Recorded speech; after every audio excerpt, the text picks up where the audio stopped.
Yo Shinobi fam, welcome back to Just a Shinobi. Today, we're diving into one of the wildest what-ifs. What if Naruto self-taught Powerfull Shinobi? Part 2, hope you loved first part. So buckle up for some serious action and twists. If you're new here, smash that subscribe button for more mind-blowing Naruto scenarios. Check out the other videos on the channel, share them with your ninja squad, and don't forget to drop your thoughts in the comments. Your support keeps this shinobi going strong. Chapter 9 New Ideals. The next morning after Naruto had woken up and created several hundred clones to work on his jutsu and his elemental training, while he had left with Tazuna to head over to the bridge. When they got there, the place was already fairly busy and Naruto was forced over to one of the sides of the large unfinished bridge so that he could watch the master bridge builder work while at the same time not getting in the way of him or the others working on the bridge's construction. Naruto looked over at all the construction workers who were doing construction on the unfinished, but still impressive, bridge. He had been here for several hours and had to admit he was getting kind of bored, really bored if he were honest with himself. Standing around watching an old man and a bunch of people running around working without doing anything himself was really boring. Naruto sighed as he looked up at the sky. I'm really beginning to regret letting Kakashi-sensei talk me into this. Even staying with Sasuke team and Sakura would have been better than this. You seem kind of bored standing around here all by yourself, Tazuna commented, as he carried a large piece construction metal from one side of the bridge to another. Naruto turned to look at him with a grin. Are you kidding? I'd much rather deal with an old drunk like you than a girl who would rather smash my face and then say even one kind word, and a brooding emo team who only speaks in one-syllable grunts. Ha ha ha, you know kid, you're alright. Tazuna laughed as he set down the construction metal for the other workers to grab and weld to the end of bridge where they were extending the length that would eventually reach the mainland. Hey Tazuna. Naruto and Tazuna turned to see one of the workers coming over to the old bridge builder. A man wearing an outfit similar to Tazuna's who was bald and looked around the same age as the bridge builder himself was. HN? Tazuna scratched his ear as he looked over at the man. What is it, Chichi? Chichi looked at Tazuna with a small frown. I've been doing a lot of thinking recently, and am thinking about stopping my work on the bridge. What? Tazuna yelled in surprise. This is so sudden. Why would you do this? Tazuna, we've been close friends for a long time now, Chichi started, and Naruto sensed a but coming. I want to help you, but if we continue this work, Gato will notice us. And if you get killed, then what's the point? Naruto walked over to the two of them with a small frown. He did not like this man's cowardice. It seems Tazuna Ajisen was right. The people here have lost their courage. We should quit building this bridge while we're ahead, the man continued on, trying to impress the reasons he wanted to quit upon his friend. I can't do that. Tazuna placed a hand on his construction helmet and tilted it down as he looked at the man. This bridge is our bridge. This is the bridge we started building together, believing it would bring resources to our super poor country. The man looked at Tazuna imploringly. But if we lose our lives? It's already noon. Let's stop for today. Tazuna interrupted Chichi, turning around and leaving the man before he stopped and spoke without looking back. Chichi, you don't have to come back tomorrow. Naruto found himself frowning as he followed Tazuna into the city and took a look around. Said city looked more like a hovel than anything else. The buildings were run down and in a state of total disrepair and looked even more dilapidated now that he could see them up close. The grocery stores had very little in the way of food, and what they were selling was unfresh and rotten. People were looking over their shoulder as they walked, almost as if they expected to be attacked or stabbed in the back by some unknown enemy. Parents were shooing their kids down the streets in an effort to get home faster. But worst of all were the many people who obviously had nowhere to go, and were simply sitting on the street sidewalks and alleyways. Some of them held signs that said they were willing to work for food, some just sat or leaned against buildings looking like they had not eaten in months. Many of these people who were starving appeared to be children. Looking at this place and seeing how bad the people here had it brought pain to the young blonde's heart. It reminded him a lot of his childhood, the year after he had been kicked out of the orphanage and had been forced to look through the garbage in the hopes of getting a decent meal. Fortunately, he was snapped out of his reverie and growing depression by Tazuna. I'm supposed to bring home food for lunch, he started saying as he and Naruto made their way to what looked like it was supposed to be a store, if it weren't for the fact that there was only a small amount of food and it was almost all rotten. Here we are, Tazuna said as he entered the store. Naruto followed in and watched as Tazuna looked around at the meager amount of food they had. There's hardly any food here, the blonde thought to himself. Naruto had known what it was like to starve, having been kicked out of the orphanage when he was 5. He had lived on the street for a year and had taken to eating out of the trash can. In fact, it was because he had gone to try and get something out of the trash can at one Ikaraku's ramen that Naruto had been able to get an apartment. It had been a stroke of luck that the Sandaime Hokage had been eating there at the time and had spotted Naruto. After getting the story from the blonde, Sarutobi had made sure to get the boy his own place to live. Seeing the poor amount of food and the state said food was in made him wonder whether it was better to have food all around you, but not be able to eat it. Or better knowing there was not enough food to feed yourself with. It probably doesn't matter in the end, he said to himself as Tazuna finished buying his goods and left the store. Naruto followed soon after, and as they began to walk down the street again, felt a small tug on his leg. Stopping, the blonde turned around and looked down to see a child, who couldn't be more than 5 or 6, he was twig thin and wearing nothing but dirty rags. He had his hands sticking out in front of him, making it obvious what he wanted. "Hey Tazuna," Naruto said in a soft voice, but still loud enough for the bridge builder to hear. The man turned around to see Naruto looking at the small child. "I'm sorry, but do you think I could stay here for a while?" Tazuna looked from Naruto, then to the child and back to Naruto again. "Sure thing, kid," Tazuna said, realizing what was going on. Naruto smiled as he created a ram seal. "Kage Bunshin no Jutsu," he said, causing a clone to appear next to him. "My clone will escort you back home." Tazuna nodded to Naruto as the clone caught up with him. When the two of them started leaving, Naruto looked down at the odd kid who was looking at his retreating clone and smiled. "Do you have any friends or family that are also hungry?" Naruto asked. The kid looked away from the direction his clones took off and looked at him. I've got my Oni-chan, and lots of friends who are." He trailed off and looked down. Naruto nodded in understanding as he held out his hand. "Why don't you show me where they are, and I can make all of you some food?" The child looked at Naruto's hand for a second before taking it and leading Naruto to where the other orphans and homeless people he knew were. "Tsunami. I'm home," Tazuna called out as he entered the house, taking off his helmet and putting it on the coat hanger next to the door. Kakashi, who was reading over on the couch, looked up and frowned underneath his mask. "Tazuna-san, where is Naruto?" "Oh, the kid." Tazuna rubbed the back of his head and gave an excuse to cover for the blonde. "Don't worry about him, he made one of those clones to escort me. He said he still had some things he needed to do in the city." Kakashi's frown deepened. "Naruto has grown a lot in the past month, so I don't think he'll do anything reckless. Still, this is Naruto we're talking about, so it may be good to err on the side of caution." "Thank you, Tazuna-san," Kakashi said as he stood up and made his way towards the door. "I think I'm going to check and see how my other students are doing." Tazuna watched as Kakashi left before shrugging and moving into the kitchen where Tsunami most likely was. When Kakashi left the house, he bit his thumb and began to make several hand signs. He sighed as he felt some of the small amount of chakra he had leave him. He would only be able to use this once until his reserves were completely recovered. Slamming his hand into the ground as he called out a jutsu, Kuchios no Jutsu summoning jutsu.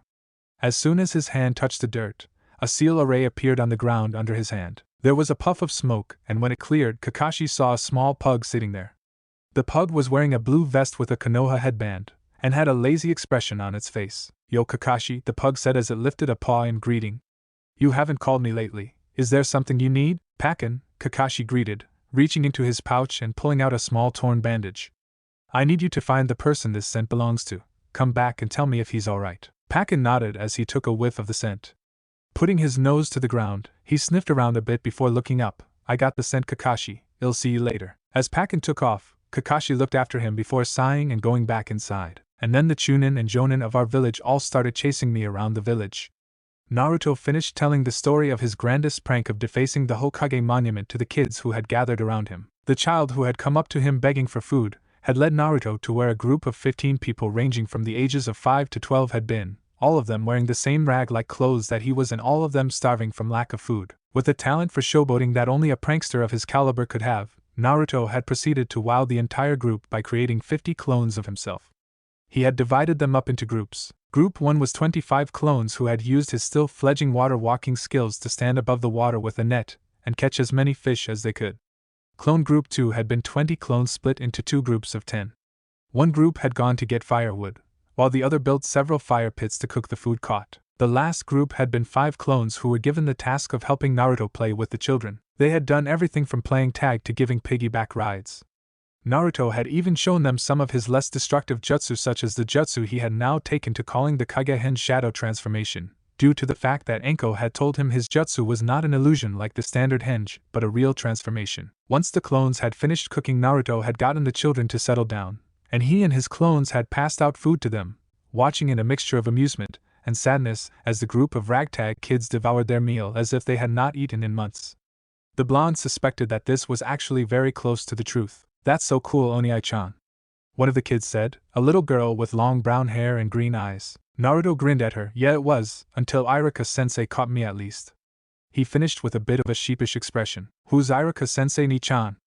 Asked another kid. He's the person who taught me to be a ninja, Naruto replied, leaning back on his hands as he looked at the group that was gathered around him.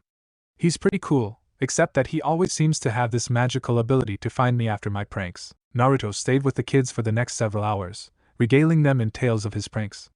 He had to admit it was nice to have a receptive audience who loved to hear about his pranking career, since before it had never really been seen in any way except a negative light aside from his rival for Hokage Konoha. But he had only seen the kid a few times in passing since he became a ninja. Looking up at the sky, Naruto frowned when he saw that the sun was starting to set. Well, it looks like I have to get going. He stood up, much to the disappointed of the kids. Do you have to Oni-chan? Asked the one who had led him here. Naruto smiled and ruffled the kid's hair. Yeah, I do. I have to help protect the bridge builder. He's going to save this country from Gato, to make sure that you guys can all live happy lives again. Really? The boy said in an odd tone. Naruto gave the boy his foxy grin, of course. Which is why I have to protect him, that way Gato doesn't try to pull anything funny. Wow. You're like a hero, one of the girls said. Naruto chuckled a bit, hiding the small amount of hurt those words gave him. Sarutobi had said he was the hero of Konoha, the one who protected it from the Kyuubi, but none of the people saw him like that. However, here were people he had just met, kids, but people nonetheless, that thought he was a hero. It was both a heartwarming feeling and slightly depressing. You think so? Maybe, Naruto said, giving the little girl a smile. It's nice to know some people think that anyway. Less than 15 minutes later, Naruto walked through the front door to Tazuna's house. In back, Naruto called out as he went over to the table where his team along with Tazuna and his family were sitting, eating dinner. Kakashi looked up from his book and gave his blonde student the ever-famous eye smile. Naruto, did you take care of whatever business you had? Naruto nodded as he sat down and began piling food onto his plate. Yep. It's all taken care of. I think I should have realized something like this would happen, Kakashi thought to himself as he went back to his book, but didn't read in favor of his thoughts. Given that while different, the situation a lot of these people are in is similar to Naruto's earlier years. Kakashi had been able to find out what Naruto was doing through Pakken. What he had found was both surprising, and at the same time not so surprising. Having been in the ANBU at one point, Kakashi was one of the people who Sarutobi had placed as a guard for Naruto after giving the boy his apartment. It was an unnecessary precaution for the most part, as most people would follow the law and only a few would try and break it, mostly drunks that he and the ANBU dealt with before they became a threat to Naruto. The blonde had rarely ever been able to get any food for himself.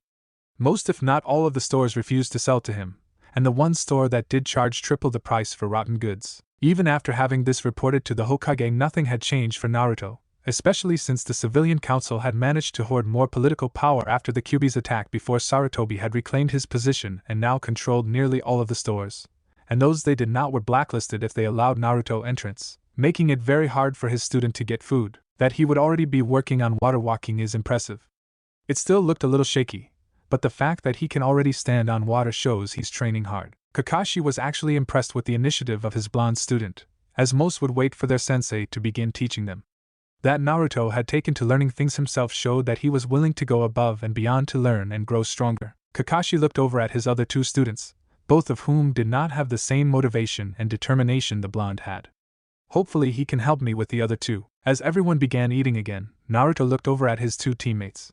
Sakura did not look like she had done nearly as much as he had her do the other day. Obviously Kakashi had not been going as hard on her. He probably stayed in the house and read his smut, the blonde thought with a sigh. The problem Naruto had realized when he had his Kage Bunshin helping Sakura was that she lacked the motivation to actually train. During the time his Kage Bunshin had been training her, the pinkette had taken to complaining about how he was a slave driver and how all this training would make her look manly. It did not help that she refused to eat properly, preferring to diet rather than remain skinny and toned by exercising. His eyes then landed on Sasuke, who was once again bruised and dirted, and scarfing down food even faster than him. At least one of them knows how to work hard. While Naruto did not feel Sasuke had the proper motivation to get stronger than Naruto did, he knew that the raven-haired genin always worked harder than the others on what he was being taught than the others that had been in their class. Hey team, Naruto said, making Sasuke pause mid-bite to eye the blonde. How's that tree climbing coming? Naruto asked with a cheeky grin. Sasuke glared at Naruto as he swallowed. His tree climbing wasn't coming all that well. He had only managed to get 10 steps higher than yesterday. Better, Sasuke lied with a smug look, not wanting to give Naruto the satisfaction of knowing he was having difficulties with the exercise.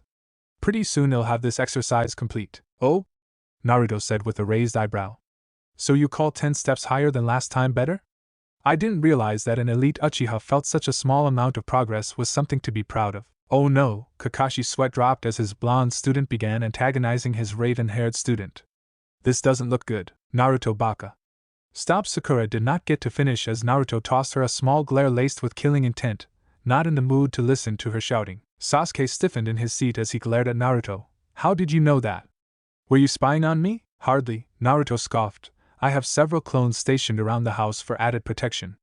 One of them simply saw you training. And what do you care? Sasuke hissed, angry that the dobe was making fun of him. And that the dobe had surpassed him in something he should be able to do easily. You're my teammate, of course I would care, Naruto said with a shrug, surprising Sasuke and the others. I may dislike your stuck-up attitude, but you're still my teammate. Naruto looked over at Sasuke, the sides of his mouth twitching upwards a bit. And if you ask nicely, I may just be willing to lend you a hand. Everyone looked over at Sasuke, who seemed to be having some kind of inner debate. The raven-haired genin looked over at Naruto to see the blonde looking at him with a calm expression. When did the dobe become like this? He asked himself. Ever since that genin test he's been like this. No. I think he was like this even before that. But I don't know how or when. When did he change? Sasuke closed his eyes for a second as he tried to decide what to do. Sasuke paused, as if what he was going to say next was some kind of sin. I would like your help. Those who thought Naruto might say no just to string the Uchiha along were surprised when the blonde just gave a nod, then wake up around 7:00 tomorrow morning and well get started on tree climbing. Kakashi looked at the two and gave a small smile that went unnoticed under his mask. I guess there was nothing to worry about. Naruto seems to be getting through to Sasuke after all. What's going on? Wondered Sakura as she looked between her two teammates. 1 minute Naruto baka is insulting Sasuke-kun, and the next he's offering to help him? Does he have some kind multiple personality disorder or something? Cha. That's got to be it. Why else would he act like such a baka? Shinaro. Inner Sakura ranted, seemingly in agreement. However, one person there was getting fed up with the way these ninja were acting. Tears began to form in Inari's eyes as he glared at Naruto. An act which did not go unnoticed by said blonde. You got something you want to say, kid? Asked Naruto as he eyed the now ready to burst Inari. Inari stood up and slammed his hands down on the table. Why do you guys bother to try so hard? No matter how hard you train, you're no match for Gato's men. No matter what glorious claims you make, or how hard you work when facing the strong, the weak will only end up getting killed. Naruto smirked at the kid. You know you're exactly right. Everyone who had been expecting some kind of outburst looked over at Naruto in surprise as he spoke. The weak will always be defeated by the strong. The blonde looked up at Inari, his smirk widening a tad. Gato and his men are weak. They're nothing but cowards who pick on people who can't even put up a fight against them. They can only fight against people who don't have the strength, or the will to fight back. Against a fully trained shinobi, a bunch of thugs means nothing. Naruto put his head down on the table as he looked away from Inari. We are not weak. Don't lump us in the same category as you, we're nothing alike. Inari's tears began to run down his face even harder than before as he glared at Naruto, and glad we're nothing alike. I'd hate to be like you. You don't know anything about this country, yet you keep being so nosy. What the hell do you know about me? I'm different from you, you're always acting so happy, like you don't even have a care in the world. You don't know how hard life can be. Naruto lifted his head up and glared at the kid, unconsciously channeling killing intent into his gaze, enough so that Inari's eyes widened and he began to shake. Having never experienced killing intent, Inari was unable to properly defend himself and was forced to sit back down, as his legs were no longer capable of supporting him. Listen to yourself, bitching and moaning about your life. Thinking you've got it so hard, Naruto's voice was soft, an almost unnoticeable whisper. Yet it somehow managed to carry across the entire room, and was thick with a rage that even Sakura, oblivious as she normally was to Naruto, could hear. Several of the people in the room flinched, including Inari. Naruto stood up and walked over to the kid who was too frightened from the blonde's killing intent to move. Naruto's glare seemed to increase as his mind went back to the children he had met in Nami. The ones that had nowhere to go, whose parents had disappeared, most likely due to Gato having his men kill them. You sit here in this home with your loving family, with a mom who cooks for you, and worries about you, and loves you unconditionally. You have a grandfather who is building a bridge so that you and your country can be free of Gato's reign. Naruto snorted at the boy in disgust. What a hard life. Oh, my 2 san died, boo-hoo, look at me whine and bitch like some little pussy. Having enough of her teammate berating the kid, Sakura stood up and glared at Naruto. Naruto baka th. Shut up. Naruto punctuated both words with a harsh glare, his killing intent turning on Sakura, who paled and sat down as she found her legs unable to support her. Naruto turned his gaze back on Inari. I bet you've never even stepped foot outside this little sanctuary, have you? Never even been into the town recently, where children even younger than you have lost their parents, both of them. Children who don't have a mom to cook them food, or a grandfather who's willing to stand against a tyrant for them. Naruto remembered his own past, being kicked out of the orphanage at a young age, living on the street for nearly a year. Not being able to buy food from the stores unless it was rotten, being forced to find a lot of the stuff he owned in the garbage cans from the people who had thrown their stuff away. But most of all, he remembered the loneliness he had to deal with, the glares and harsh whispers people had given him. Look at him. Who does he think he is, walking around this street like he owns the place? Listen, you are not to go near that boy again. I'm so glad he didn't become a ninja. Yet could you imagine what would happen if he did? I mean, he's the… Naruto gritted his teeth as voices flashed through his mind. I'm glad I'm nothing like you. You're nothing but a pussy, sitting here whining about how hard your life has been when there are people in your own town who have it far worse than you. A sniveling little bitch who's disgraced Kaisa's name. Inari's eyes widened as the blonde mentioned the name of his father figure. Naruto snorted in disgust before turning around and heading towards the door. Naruto, where are you going? Kakashi asked as the blonde opened the door. Destructive therapy. Naruto yelled as he slammed the door shut. Everyone stared at the door Naruto had left through, wondering what had caused the blonde to have such a strong reaction to Inari's words. Inari sniffled several times before he too ran out of the door. This is a disaster, though I can't say I'm surprised that Naruto reacted like that, Kakashi thought as he stood up, putting his book for the moment. He stood up and walked out the door. Walking around to the back, he saw Inari sitting with his feet dangling over the water. Can I join you? Asked Kakashi, causing Inari to turn his head. Tajua Kage Bunshin no Jutsu. There was a large puff of smoke that covered the clearing as Naruto summoned over 400 clones. Without preamble, Naruto unsealed his bow's staff and charged them, smashing into their midst with a fury that seemed to give his namesake new meaning. The clones who had been surprised by the sudden and brutal attack began to retaliate, striking out with limbs and kunai in an attempt to take down their creator. Naruto snarled as he dodged some attacks, blocked others, and then retaliated with a vengeance. A strike to the head for one clone, a dazzling set of spinning maneuvers that ended up taking out a horde of the Naruto copies. The blonde shinobi did not stop at just using his staff, however. He used feet, elbows, headbutts, knees, anything he could think of as he tore through his Kagebunshin. He did get a hit a few times, several kunai got stuck in his torso, a few cuts appeared on his arms, and bruises came to his face. However, Naruto continued on, fighting like a man possessed until the last clone had been killed. When they were all gone, Naruto stood there, hunched over and panting.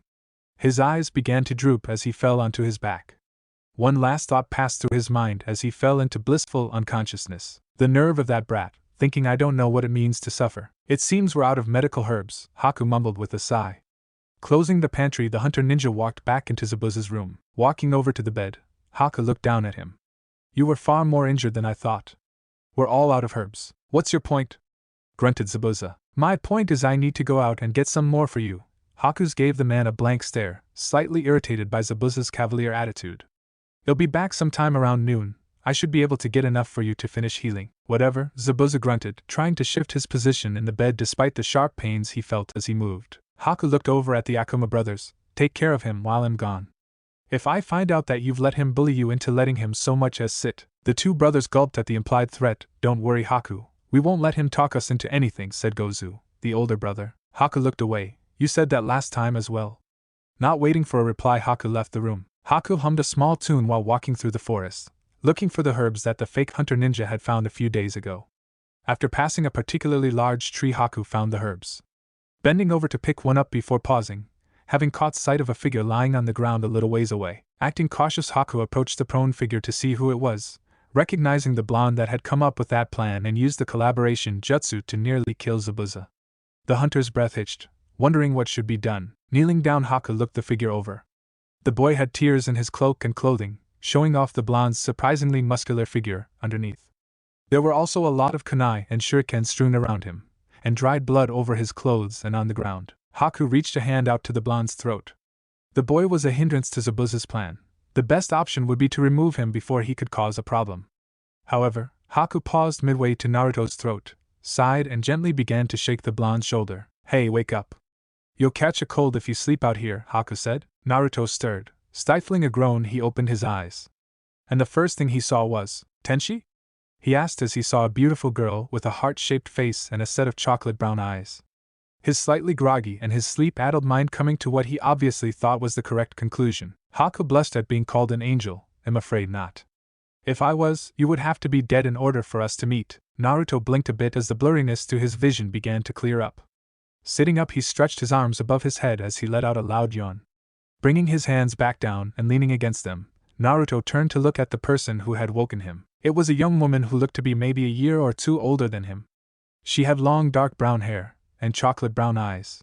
She was wearing a pink yukata with blue floral designs on it. A small black choker was around her neck. She was currently smiling at him with a kind smile. Naruto blushed a bit. Sorry. I just he said, unsure what to say. Haku giggled a bit. That's perfectly alright. Though, you should be more careful. If you stay out here all night long, you may catch a cold and die. Then you really would be seeing angels. How is that? Naruto asked, scratching the back of his head. I didn't know colds could kill. And in any case, I've never been sick a day in my life. He paused as he looked over at Haku and tilted his head and gave an expression of curiosity. So what about you? What are you doing this early in the morning? Haku smiled and lifted the basket she was holding. I'm picking some herbs for my friend who got injured a while ago. I'm gathering these to help in his recovery. That's actually pretty cool, Naruto said, gaining an interested look in his eye. I've been reading about herbs since I have picked up a small hobby in gardening a while ago, but I don't really know too much. Do you need any help picking them? That would be nice, Haku said as she bent down, setting the basket back on the ground and grabbed a few of the herbs. Nodding his head, Naruto formed a quick hand seal, Kage Bunshin no Jutsu. A clone appeared next to Naruto before it hopped off towards the house. Bending down, Naruto looked over to see Haku looking at him curiously. It's a clone, he explained, figuring that was why she was looking at him. I had offered to help my team of a teammate with his training. If I don't show up, he'll probably come looking for me. Haku nodded at the explanation, and feeling this would be an opportunity to gain some insight into Zabuza's enemies, the fake hunter decided to start a conversation. So you're a ninja? She asked. Sasuke frowned as he looked around the living room and saw no sign of Naruto. I should have known that idiot wouldn't be here. He probably realized he couldn't help me and left. Well, that's not very nice, team, Naruto said as he walked in the door. If that's the way you feel, then perhaps I shouldn't help you. Sasuke grunted, looking away from Naruto. He looked back after a few seconds. Why were you out already? Naruto looked over at Sasuke and shrugged. I usually wake up this early in the morning to do my own training. Sasuke smirked. You sure you didn't just fall asleep in the forest? Naruto blushed in embarrassment. Shut up, team. Are we gonna do this or not? Smirk still in place, Sasuke left with a grumbling Naruto following him. I can't believe I'm actually going to help this team with his training, the blonde mumbled. If I wasn't a Kage Bunshin and given orders to help this prick, I would kick the boss' ass. Naruto looked up and blinked as he registered the question. A second later he grinned. Yeah, I am. I bet the totally awesome headband gave me away, huh? Maybe a little. That and the clone you made, Haku said with a smile. So why did you decide to be a shinobi? Naruto paused as he grabbed a herb. He shook his head and pulled it out. I became a shinobi so I could gain the respect of my village, he said enthusiastically. I plan on becoming the greatest Hokage to ever grace the elemental nations. Haku raised an eyebrow as Naruto jumped to his feet and pumped his fists into the air. I see. That's quite a grand dream. Haku paused for a second before plunging on. So what's a ninja doing out this early in the morning? Naruto blushed a bit as he remembered his destructive therapy session, training. He answered with enthusiasm. After all, destroying several hundred copies of oneself can constitute as training, right? Haku noticed the lie but let it slide. So why are you training? To become strong, of course. Naruto shouted with a wide grin that stretched across his face and closed his eyes, making him look like a fox. Haku looked the blonde up and down, noticing the tightly packed muscles underneath Naruto's cloak. You seem plenty strong now. Naruto shook his head. Maybe, but I'm not strong enough. I have to become stronger. To become Hokage? Asked Haku. Naruto nodded. Not just Hokage, but the greatest Hokage. Are you doing this for someone else? Or yourself? Asked Haku. Sitting back down, Naruto looked at her curiously. Huh? Was his rather unintelligent reply as he scratched the back of his head. Haku noticed the look and covered a hand to her mouth as she released a giggle. Hey! Naruto shouted, a blush adorning his face at the sound of Haku's giggle. What's so funny? Nothing, Haku replied with a smile. So do you have someone who is important to you? Someone important? Naruto asked in a questioning and perplexed tone. Haku nodded, remembering the days Zabuza had come and gave her a purpose. When a person has something important to protect, that's when they become truly strong. Naruto paused in his herb picking as he looked up at Haku.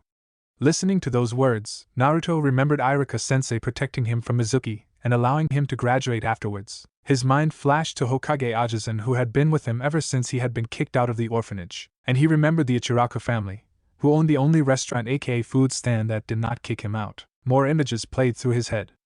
Anko helping him with his tort. Training in the Forest of Death, sparring against the literal fighting Hurricane Rock Lee. His growing improvement with a bow staff and recently a katana, thanks to Tenten, and her father Kaido, who sold him goods at the same price as everyone else, and had given him said staff for free. They were all people who he had grown close to. He would easily fight to protect them, even give his life. I know exactly what you mean, Naruto said solemnly, his usual enthusiasm and occasional snarky attitude diminished. You'll get strong, Haku said, seeing the understanding light enter Naruto's eyes. Standing up, Haku looked at Naruto. By the way, I'm a boy. Naruto froze for a second, his eyes went wide, his face turned green and he felt like he wanted to vomit. Oh no. Oh no, oh no, oh no.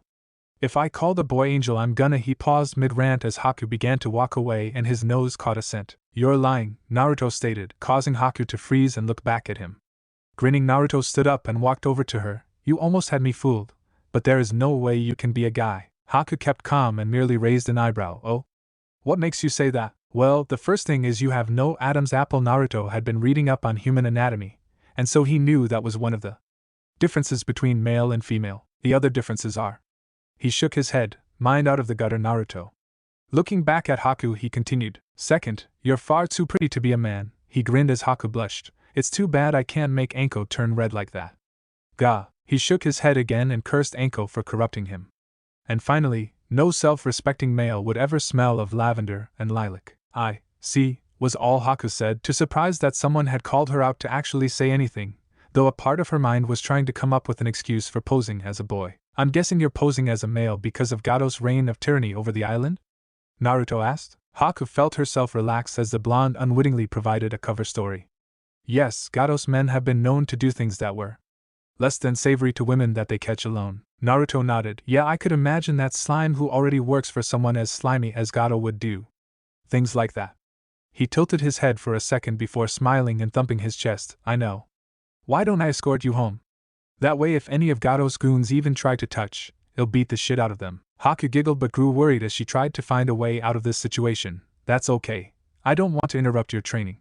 I have already taken too much of your time. Naruto opened his mouth to protest but Haku cut him off. Please do not concern yourself with me. I have been evading Gado's men in the morning ever since he came here. Oh, well, okay, Naruto said in a somewhat dejected voice. He perked up again after a few seconds. Looking up, he saw Haku walking away again. Wait. He called out as he ran to catch up with her. Yes? Haku asked as she turned around, wondering what the blonde would want this time. Well, I was just. Naruto blushed and squirmed a bit before pressing on. I was just wondering if I could see you again. Like tomorrow, maybe? Haku bit her lip as she was presented with this new dilemma. On the one hand, this would be a good opportunity to learn more about Zabuza's enemy. On the other hand, she would be playing with a young boy's heart, someone who for some odd reason reminded her of herself. However, her desire to help Zabuza overrode her desire to keep the young blonde from being heartbroken. I can do that, she said with a smile, even as her stomach churned a bit. What time would you like me to meet you? How about 7:00 tomorrow morning? Naruto suggested with a smile, relieved that she had not turned him down. Though he had hung out with Tenten a lot, and gone out to get dango with Anko, he had never actually considered those to be dates. Though not sure if this would be considered a date, he thought to himself before shaking his head and dispelling the thought. It really didn't matter if it was or wasn't. Okay, Haku said, I'll meet you here tomorrow at 7:00 a.m. tomorrow. Until then, she gave him a small bow of her head before leaving Naruto alone. Sighing, Naruto scratched his head. So what should I do now? He could start training again. He had not been able to train his body yesterday because he had been protecting Tazuna, and he did not actually count his enraged clone's slaughter last night as training. Yeah. That's exactly what I'll do. Time for some training. He shouted as he pumped his fist in the air, then his stomach growled. Perhaps I should train after I eat something. In another clearing, Naruto watched Sasuke run up the tree with a frown. The raven-haired genin had made some decent progress, going 20 more steps up the tree. But it still was not anywhere near the top. Sasuke grunted as his foot was blasted off the trunk from using too much chakra. He scratched the spot with his kunai before rebounding against several trees before landing on the ground. Looking up, he scowled. I only made it 4 more steps. How can I gain the strength needed to kill Itachi when I can't even do this? Looks like you're using too much chakra still. Naruto commented. Sasuke glared at Naruto. Shut it, dope. Don't yell at me. Naruto glared at his raven-haired teammate. I'm here to help you. Sasuke scoffed. Some help you are. All you do is tell me I'm using too much chakra, he said in seeming imitation of Naruto. I see. Naruto paused for a moment. Fine then, I guess you'll do better off without my help. Turning around, Naruto began to leave. Wait. The blonde stopped and looked back at Sasuke, who looked like he was swallowing something vile. I'm sorry, he mumbled out at last. Please help me. It sounded like he was choking on the words, Naruto thought with a mental chuckle. Well, I suppose I could. Walking back into the clearing, Naruto stopped in front of Sasuke. Taking a deep breath, he began to speak. Your first problem is you're using too much chakra. Sasuke scowled but did not say anything. I think the reason is you're not thinking with a clear head. Whenever I did this exercise, if I thought about anything other than climbing the tree, I lost my control and would fall off the tree. He paused to see if Sasuke understood his words. Receiving a nod, he continued. So what you need to do is clear your mind.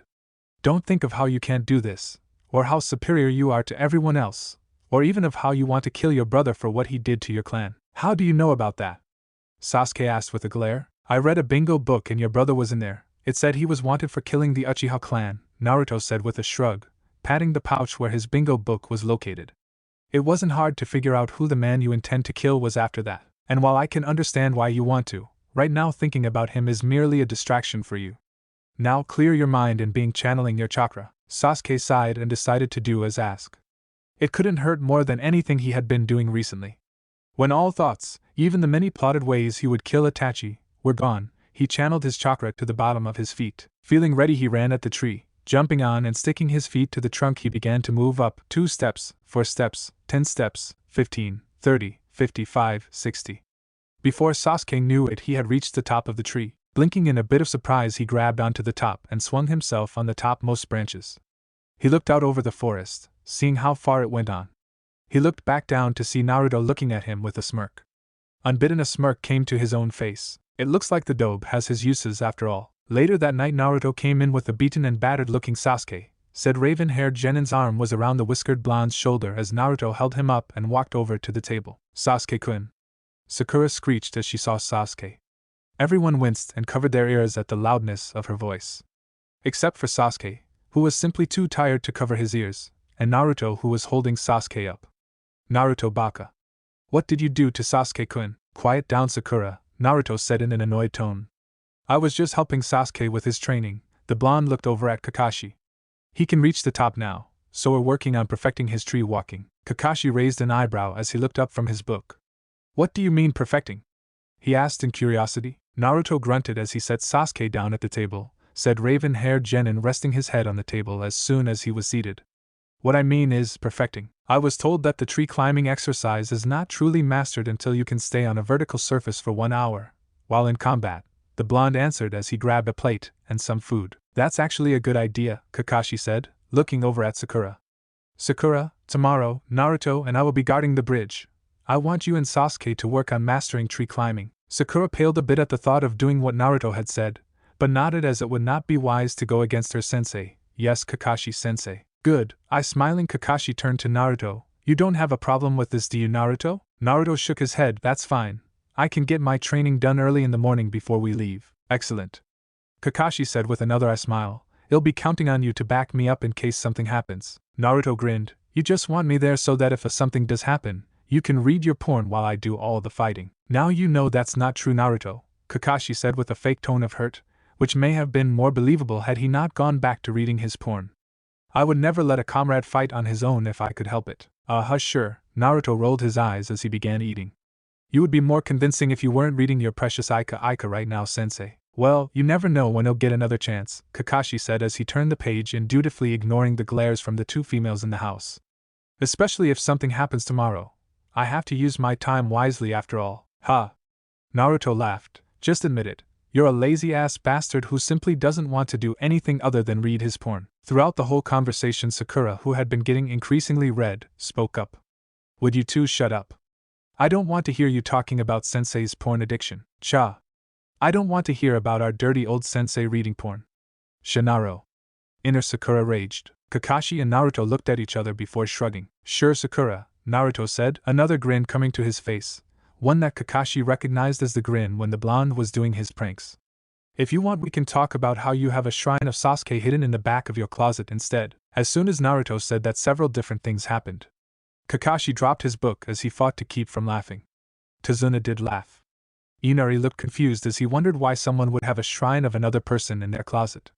Tsunami blushed a bit as she wondered if Sakura might have some kind of mental problems. Sasuke blanched, turning as pale as a ghost and praying to every kami he could think of that Naruto was lying. And Sakura, "Now are you two?" was red with anger, red enough to make a tomato seem pale, wondering how he knew she had a shrine dedicated to Sasuke in her closet that she paid homage to every morning. You're dead. Chapter 10 Calm Before the Storm. The next morning saw Naruto getting up bright and early, making some breakfast in the kitchen while everyone else slept. He flipped the pancake currently on the frying pan, while at the same time put a few spices on the sizzling pieces of bacon that was in the other pan. Having been cooking for nearly a month, he had gotten good enough to make a fairly decent meal. Nothing extravagant, but now he could eat his food and actually enjoy the flavor, rather than eat his food and wanting to gag. Normally Naruto would have had a clone make him breakfast while he got ready to start the day. Since he had started taking his training more seriously, he had found himself having less time, but this was special, at least to Naruto it was. He was making for someone else, not just himself, and for whatever reason, felt that it would not be the same if a clone made it. It was a pretty odd notion for him, considering he had no clue why he felt this way, but he had never been one to question things like emotions and feelings and usually just went with the flow when it came to these things. And so, here was making breakfast. When all the food was done, he put it in a container before sealing it, and a blanket he had gotten from a closet, in a scroll. Putting the scroll in his pouch, Naruto hurried out of the door and began making his way towards the clearing that he was going to see Haku in. Haku put on her yukata after she finished taking a shower, this time not wearing the chest bindings she had worn to conceal herself with. She looked in the mirror for a moment as she grabbed her brush and began to comb her hair. As she did, she thought about why she was doing this. Not going to see Naruto, her mind was clear on that. Zabuza had always told her to know thy enemy to allow for an easier victory, though she was sure he was just quoting from someone else. The man may be a skilled shinobi, but he was nowhere near intelligent enough to come up with a saying like that. No, what she was wondering was, why was she getting so dressed up? She often took care of her appearance, as evidenced by the blemish-free skin and silky black hair. But she had never before bothered to truly comb her hair other than the necessary times she needed to get knots out. Nor had she worn makeup before, something she was now wearing, though it was really just a hint of lipstick that she had found in her bag for the times she had to go somewhere in disguise to gather information for Zabuza when he asked her to. She shook her head as she realized that thinking about it wasn't going to help. Finished with her brushing, Haku stood up and left her room. Naruto turned around and grinned as he saw Haku walk into the clearing. Hey Haku-chan. How are you doing? He blinked when he noticed that her chest was decidedly larger than last time. Now, having spent as much time as he had with Anko, he was now well aware of the female figure, so it was not a surprise that he had noticed this rather easily. However, since Haku had been wearing her bindings yesterday, Naruto had not even noticed them before, and the difference was extremely noticeable. Haku, who happened to take notice of where he was looking, blushed, and, despite being fully clothed, covered her chest. You know, it's kind of embarrassing when you look at me like that. Huh? Naruto looked at her face before his eyes widened as his face took on the hue of a tomato. Oh, no. I was surprised because of yesterday and all. And Haku giggled as Naruto got completely flustered, her embarrassment fading a tad as the blonde continued sputtering out excuses. It's okay, I suppose it would be surprising. I usually wear chest bindings to hide them. Oh, Naruto said in realization. So, how about we start again? He asked sheepishly. How are you doing? Haku brought a hand to her mouth as she giggled from Naruto's behavior. I'm doing well, thank you. And what about you? Did you have a nice sleep? Naruto grinned. Yeah, it was good, better than sleeping out in the woods like I did last time we met. To be honest, I think sleep is overrated. The blonde grinned for a moment, though I did have some fun yesterday, beating the crap out of Sasuke team. Haku blinked at the blonde and tilted her head slightly. Sasuke team? Yep. Sasuke team. The spiky-haired shinobi gave a grin. Who's that? Naruto looked at her strangely for a second before remembering that she did not know who his teammates were, having never met them before. Sasuke is one of my teammates. All Konoha ninja operate in 4-man cells, 3 genin and a jonin. Sasuke team is one of the other genin on my squad, and let me tell you the prick is a real piece of work, though he was surprisingly docile after our training. Of course it could have been because Sasuke had been far too tired to actually get angry, not that it mattered to Naruto. Haku giggled a bit before getting curious, so why would you beat the crap out of your own teammate? Training, Naruto chuckled a bit. I was helping him with his tree climbing. Tree climbing? The raven-haired girl asked in a voice that was a mixture of idle curiosity and awe. She knew what tree climbing was, of course, she could do it too, but appearances had to be kept in order to stave off any suspicion that Naruto might gain. Yeah, it's an exercise us ninja do. Naruto thought about the best way to explain it. Basically, we ninja use an energy called chakra for all of our cool jutsu, by channeling chakra to the bottom of our feet, and this allows us to climb up a vertical surface. That sounds pretty amazing, Haku commented. I suppose it is, Naruto said before grinning. I remember after I had helped him get all the way to the top. He looked so smug, thinking he was all badass. I had to burst his bubble by telling he hadn't mastered the technique until he could fight on a vertical surface for 1 hour, as if he was standing on a horizontal one. Naruto smiled as he looked up at the sky and remembered the beatdown he had given Sasuke. I remember after that Sasuke was pretty pissed for a while. That look on his face was priceless. He looked so disgruntled? Haku suggested when she noticed Naruto having some trouble finding the right word. Nah, I'm sure he was disgruntled. But he really just looked constipated, Naruto said as he reached into his kunai pouch. Haku tensed when she saw his action but covered it with a giggle. Well, that type of training does sound pretty hard. Naruto nodded as he pulled out a scroll. Yeah, it can be. I remember when my friend Anko was teaching it to me. Naruto shuddered as he laid the scroll on the floor and unrolled it. She had me run across a single tree while she threw kunai, shuriken and snakes at me. While laughing, she sounds kind of crazy, Haku commented as she watched him channel some chakra into what she recognized as a containment scroll. There was a small puff of smoke as the contents were unsealed, and Haku saw a container of steaming breakfast, pancakes, bacon and a pitcher of orange juice, all of it laid out over a blanket. Breakfast? Haku asked in surprise. She had not expected him to do something like this. It was oddly heartwarming. Naruto looked up and gave her a sheepish grin as a small blush spread across his face. Well, I thought, since I asked you to meet me here and all, it would only be proper that I make you some breakfast. He looked away as he finished. A small blush spread across his face. Haku also found herself feeling a little flustered as a tint of pink reached her cheeks. Thank you, she said, smiling as she sat down. No problem, Naruto grinned at her, handing her a plate as he put some food on it. Haku accepted the plate and watched as Naruto dished himself some food as well. She looked at the food for a few moments, not ruling out the possibility of the food being poisoned. Such a tactic was often used among ninja when doing assassinations. Usually ninja would do this when their mission was to assassinate a small-time thugs or merchants, since they would not have enough money to afford someone to check for poisons. This meant that there was a good chance that hers was. However, she did not think Naruto was the kind of person to do that. Aside from the fact that there was no way he could know who she was, he seemed far too kind-hearted to use such an underhanded tactic. Sometimes you're too soft, Haku. Like me, Haku thought as she remembered some words Zabuza had said whenever she refused to kill her opponents, something she still could not do to this day. It was the one area she felt she had failed her master. She had never been able to kill anyone. It did not matter if they were enemies or not. In battle she had always just knocked her opponents unconscious. That way they could complete the mission without needless death. You okay? Asked Naruto as he noticed the odd look on Haku's face. Why aren't you eating?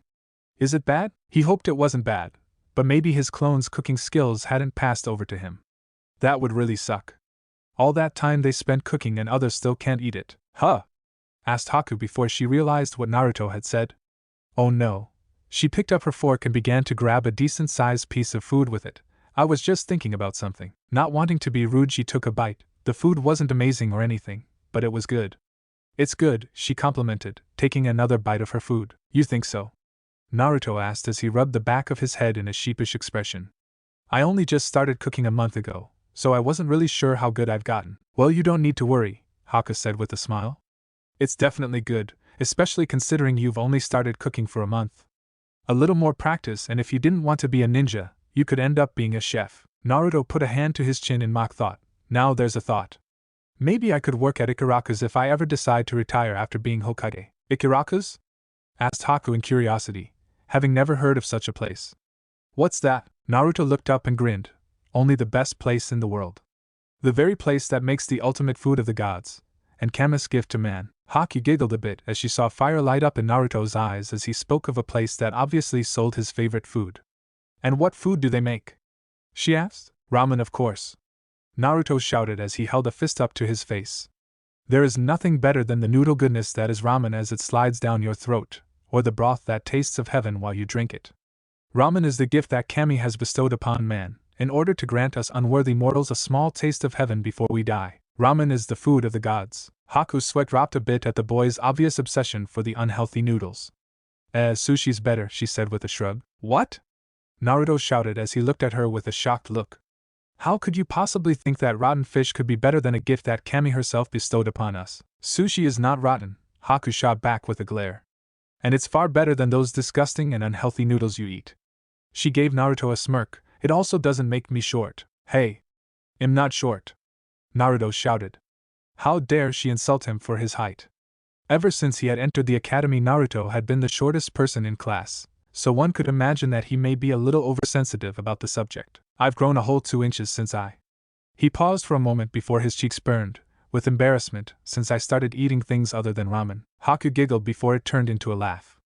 Naruto scowled a bit as Haku lay on her back and held her stomach, trying to regain her breath. It's not funny. Naruto mumbled in embarrassment.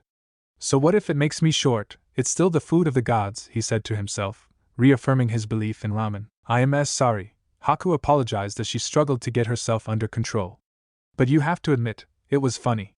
She sat up and looked at Naruto with a smile. Naruto tried to glare at her uchiha style, but ended up giving her a sheepish grin. Yeah. Hee, I guess it was. They continued eating for a while in silence.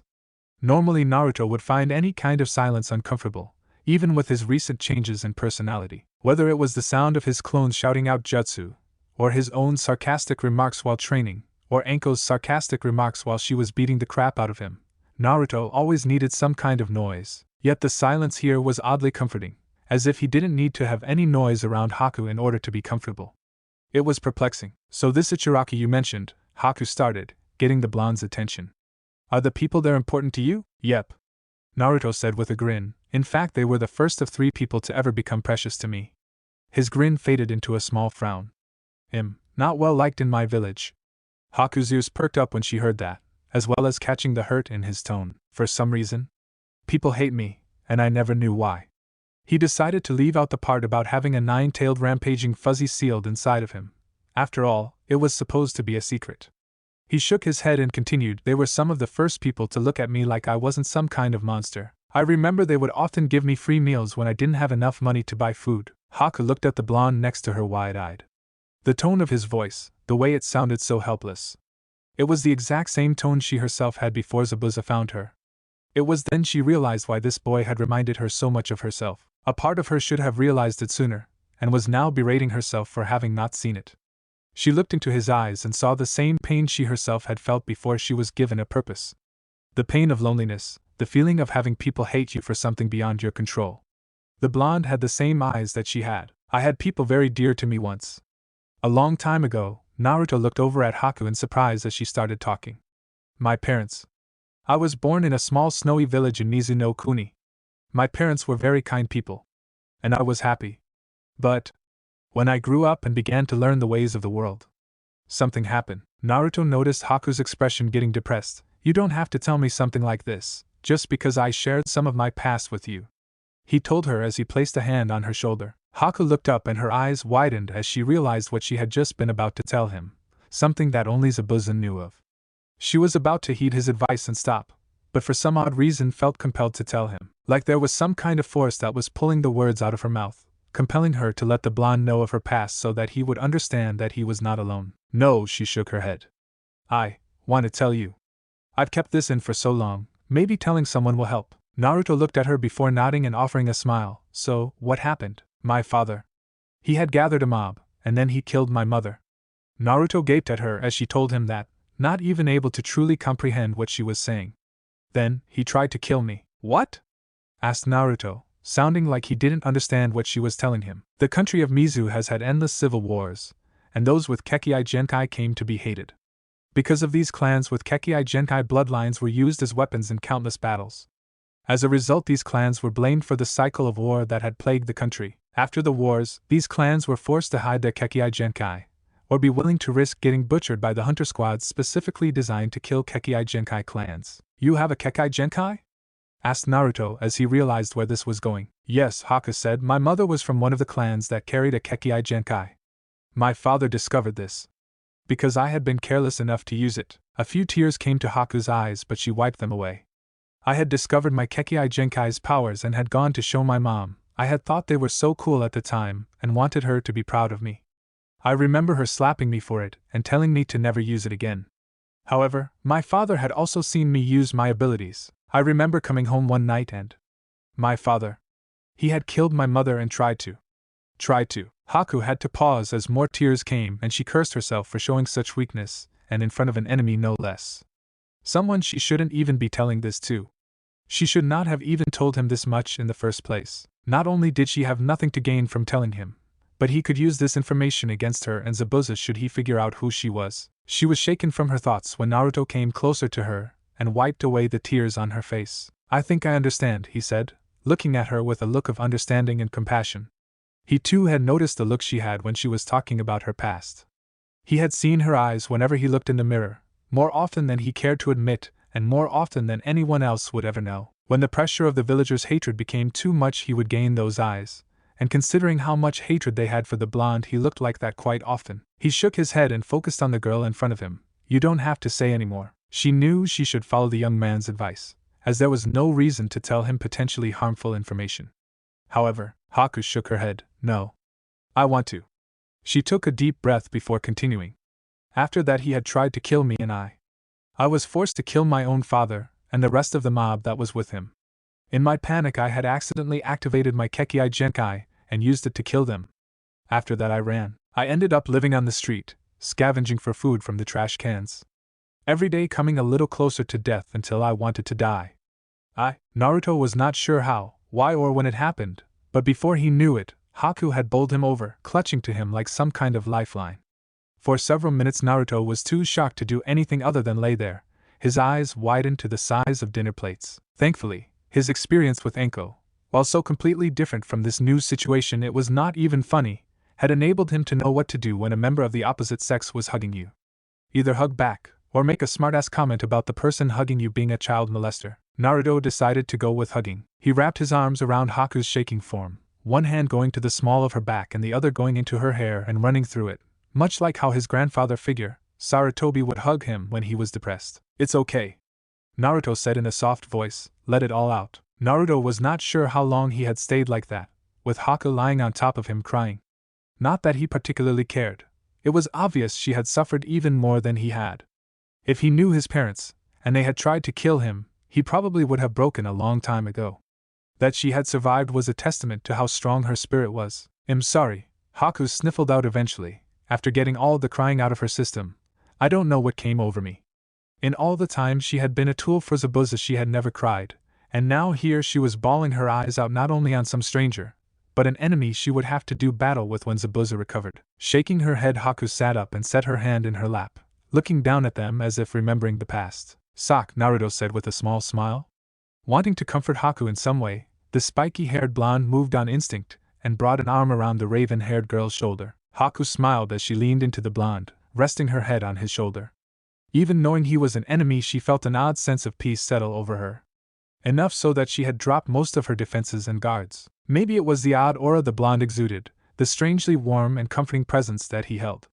Or it could have been the similarities that she had seen between him and her, the look in the eyes and the general presence of someone who has lived a life of loneliness. However, whatever the cause was, Haku honestly did not care and just wanted to feel some form of comfort no matter how fleeting it was. They stayed like that for a while longer until Naruto asked a question. So, do you have someone important to protect? I do, Haku said, closing her eyes as she continued resting her head. However, I don't think he would understand anything if I were to tell him this. She had tried once when he asked her about it. However, all Zabuza had done was give her this blank stare, as if he did not understand. Not surprising considering he did not even remember his parents, and most of his memories were bloody and violent, most of said violence being instigated by Zabuza himself. Yeah, she doubted that even smacking him in the face with her past would help him understand. Naruto said, sighing. He leaned his head on Haku's. He closed his eyes and took a few deep breaths, enjoying Haku's scent. The only other person he had been this close to was Anko, and she smelled like blood, snakes, dango, and sake. Not the most pleasant mixture of scents. I should probably go, Haku commented after a while. They had been here for over an hour. No doubt Zabuza was wondering where she was since she had never taken this long to do something as simple as gather herbs, which was the excuse she gave him. Naruto nodded reluctantly and let go of Haku. Yeah. I should too. Chances are my sensei is most likely looking for me by now. The two stood up and Naruto created a clone to clean the picnic supplies. The two looked at each other for a moment, unsure what to do. After all, what do you say when someone essentially just bared their heart to another? Haku was the one to move first, wrapping her arms around him in a hug. Naruto was a little embarrassed since Haku was at least 3 inches taller than he was, making him reach her shoulder. Not that it stopped him from hugging back, and enjoying the feel of someone hugging him. Thank you, Haku said as she backed away and gave Naruto a smile. Naruto grinned as he rubbed the back of his head. Hee, don't mention it. Getting hugged by such a pretty girl, I think I should be thanking you. Haku blushed at the compliment the blonde gave her. Having posed as a guy for so long, she had never received compliments from anyone. It felt nice. She managed to reduce her blush to manageable levels and smiled at Naruto. I had a nice time. Maybe we can do this again tomorrow? She asked. Haku knew it was wrong to be so close to the enemy, but he understood her, something she was sure that even Zabuza could not do. I'd love to, Naruto said with a large grin, excited that she actually wanted to see him a second time. Same time tomorrow? Yes, Haku said, her smile widening a tad. You're late, Kakashi commented to the blonde as he read his book with a disgruntled Tazuna at his side. We've been waiting for over an hour, you know. Naruto shrugged as he walked up the two. Sorry, I ran into one of Zabuza's accomplices and had to fight them to the death. Kakashi stopped reading and looked at him for a second. Naruto became nervous, wondering if he had seen through his half-truth. His wonderings were banished when Kakashi smiled. Naruto. So proud of you. Coming up with such an awesome excuse. I now feel like my time being this team's sensei have truly borne fruit. Naruto's sweat dropped. Yeah, let's go with that. So, he grinned, are we gonna get this show on the road or what? We would have done that an hour ago if you had been here. Tazuna mumbled. I'm gonna pretend I didn't hear that and assume you said, gee, I'm glad he's not 3 hours late like Kakashi. Naruto shot back with a small glare. Kakashi shrugged as they began walking. Well, don't worry, I'm sure if you work on it a little more, you'll be 3 hours late too. Naruto's face faltered at his sensei's words before getting up and run a hand over his face. Sometimes I worry about you, sensei. 3 days later. It had been 6 days total since Naruto and the others had escorted Tazuna to Nami no Kuni, and in those 6 days the 3 genin had grown much stronger.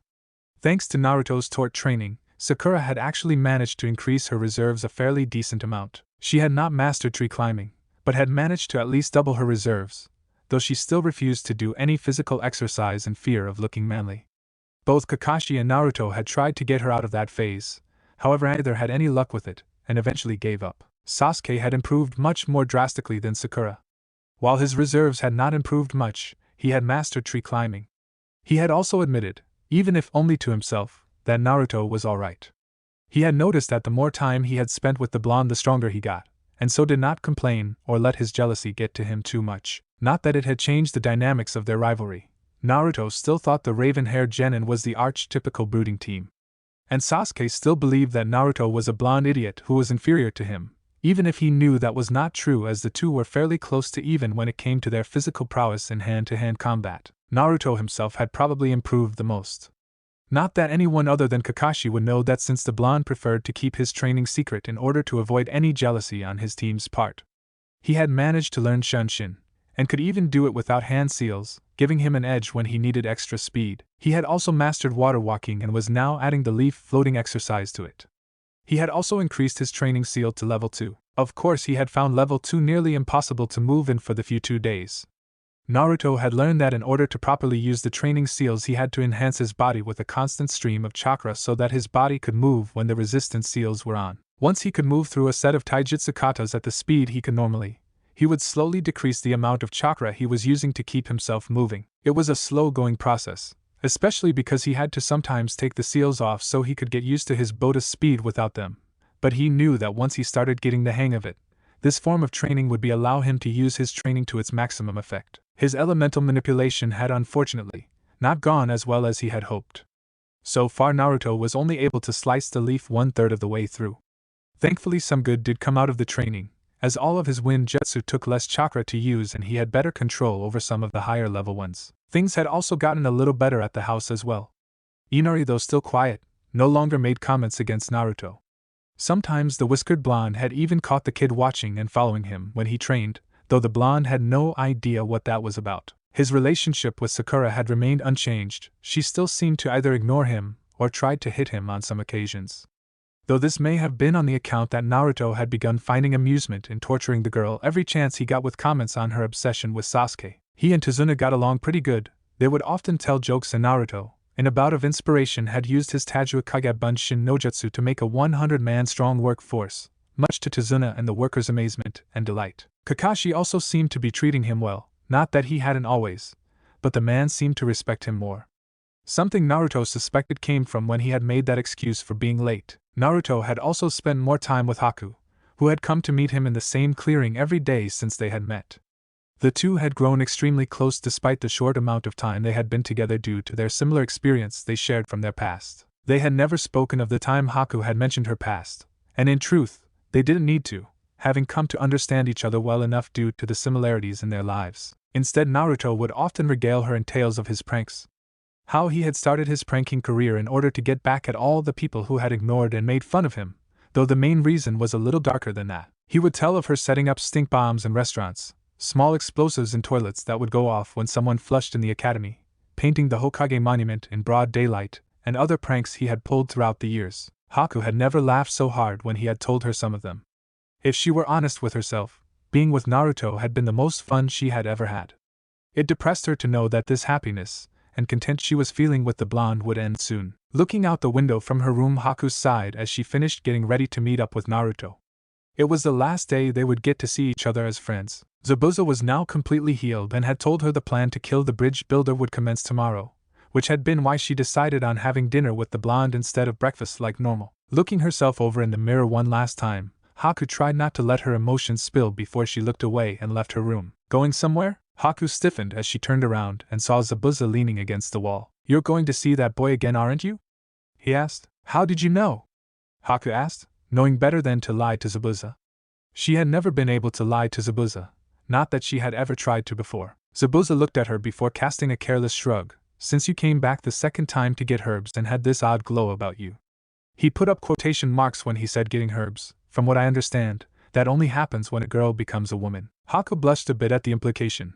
We haven't done anything like that." Zabuza chuckled in amusement at seeing Haku actually get embarrassed about something for once. "There are other ways to become a woman." "And you would know?"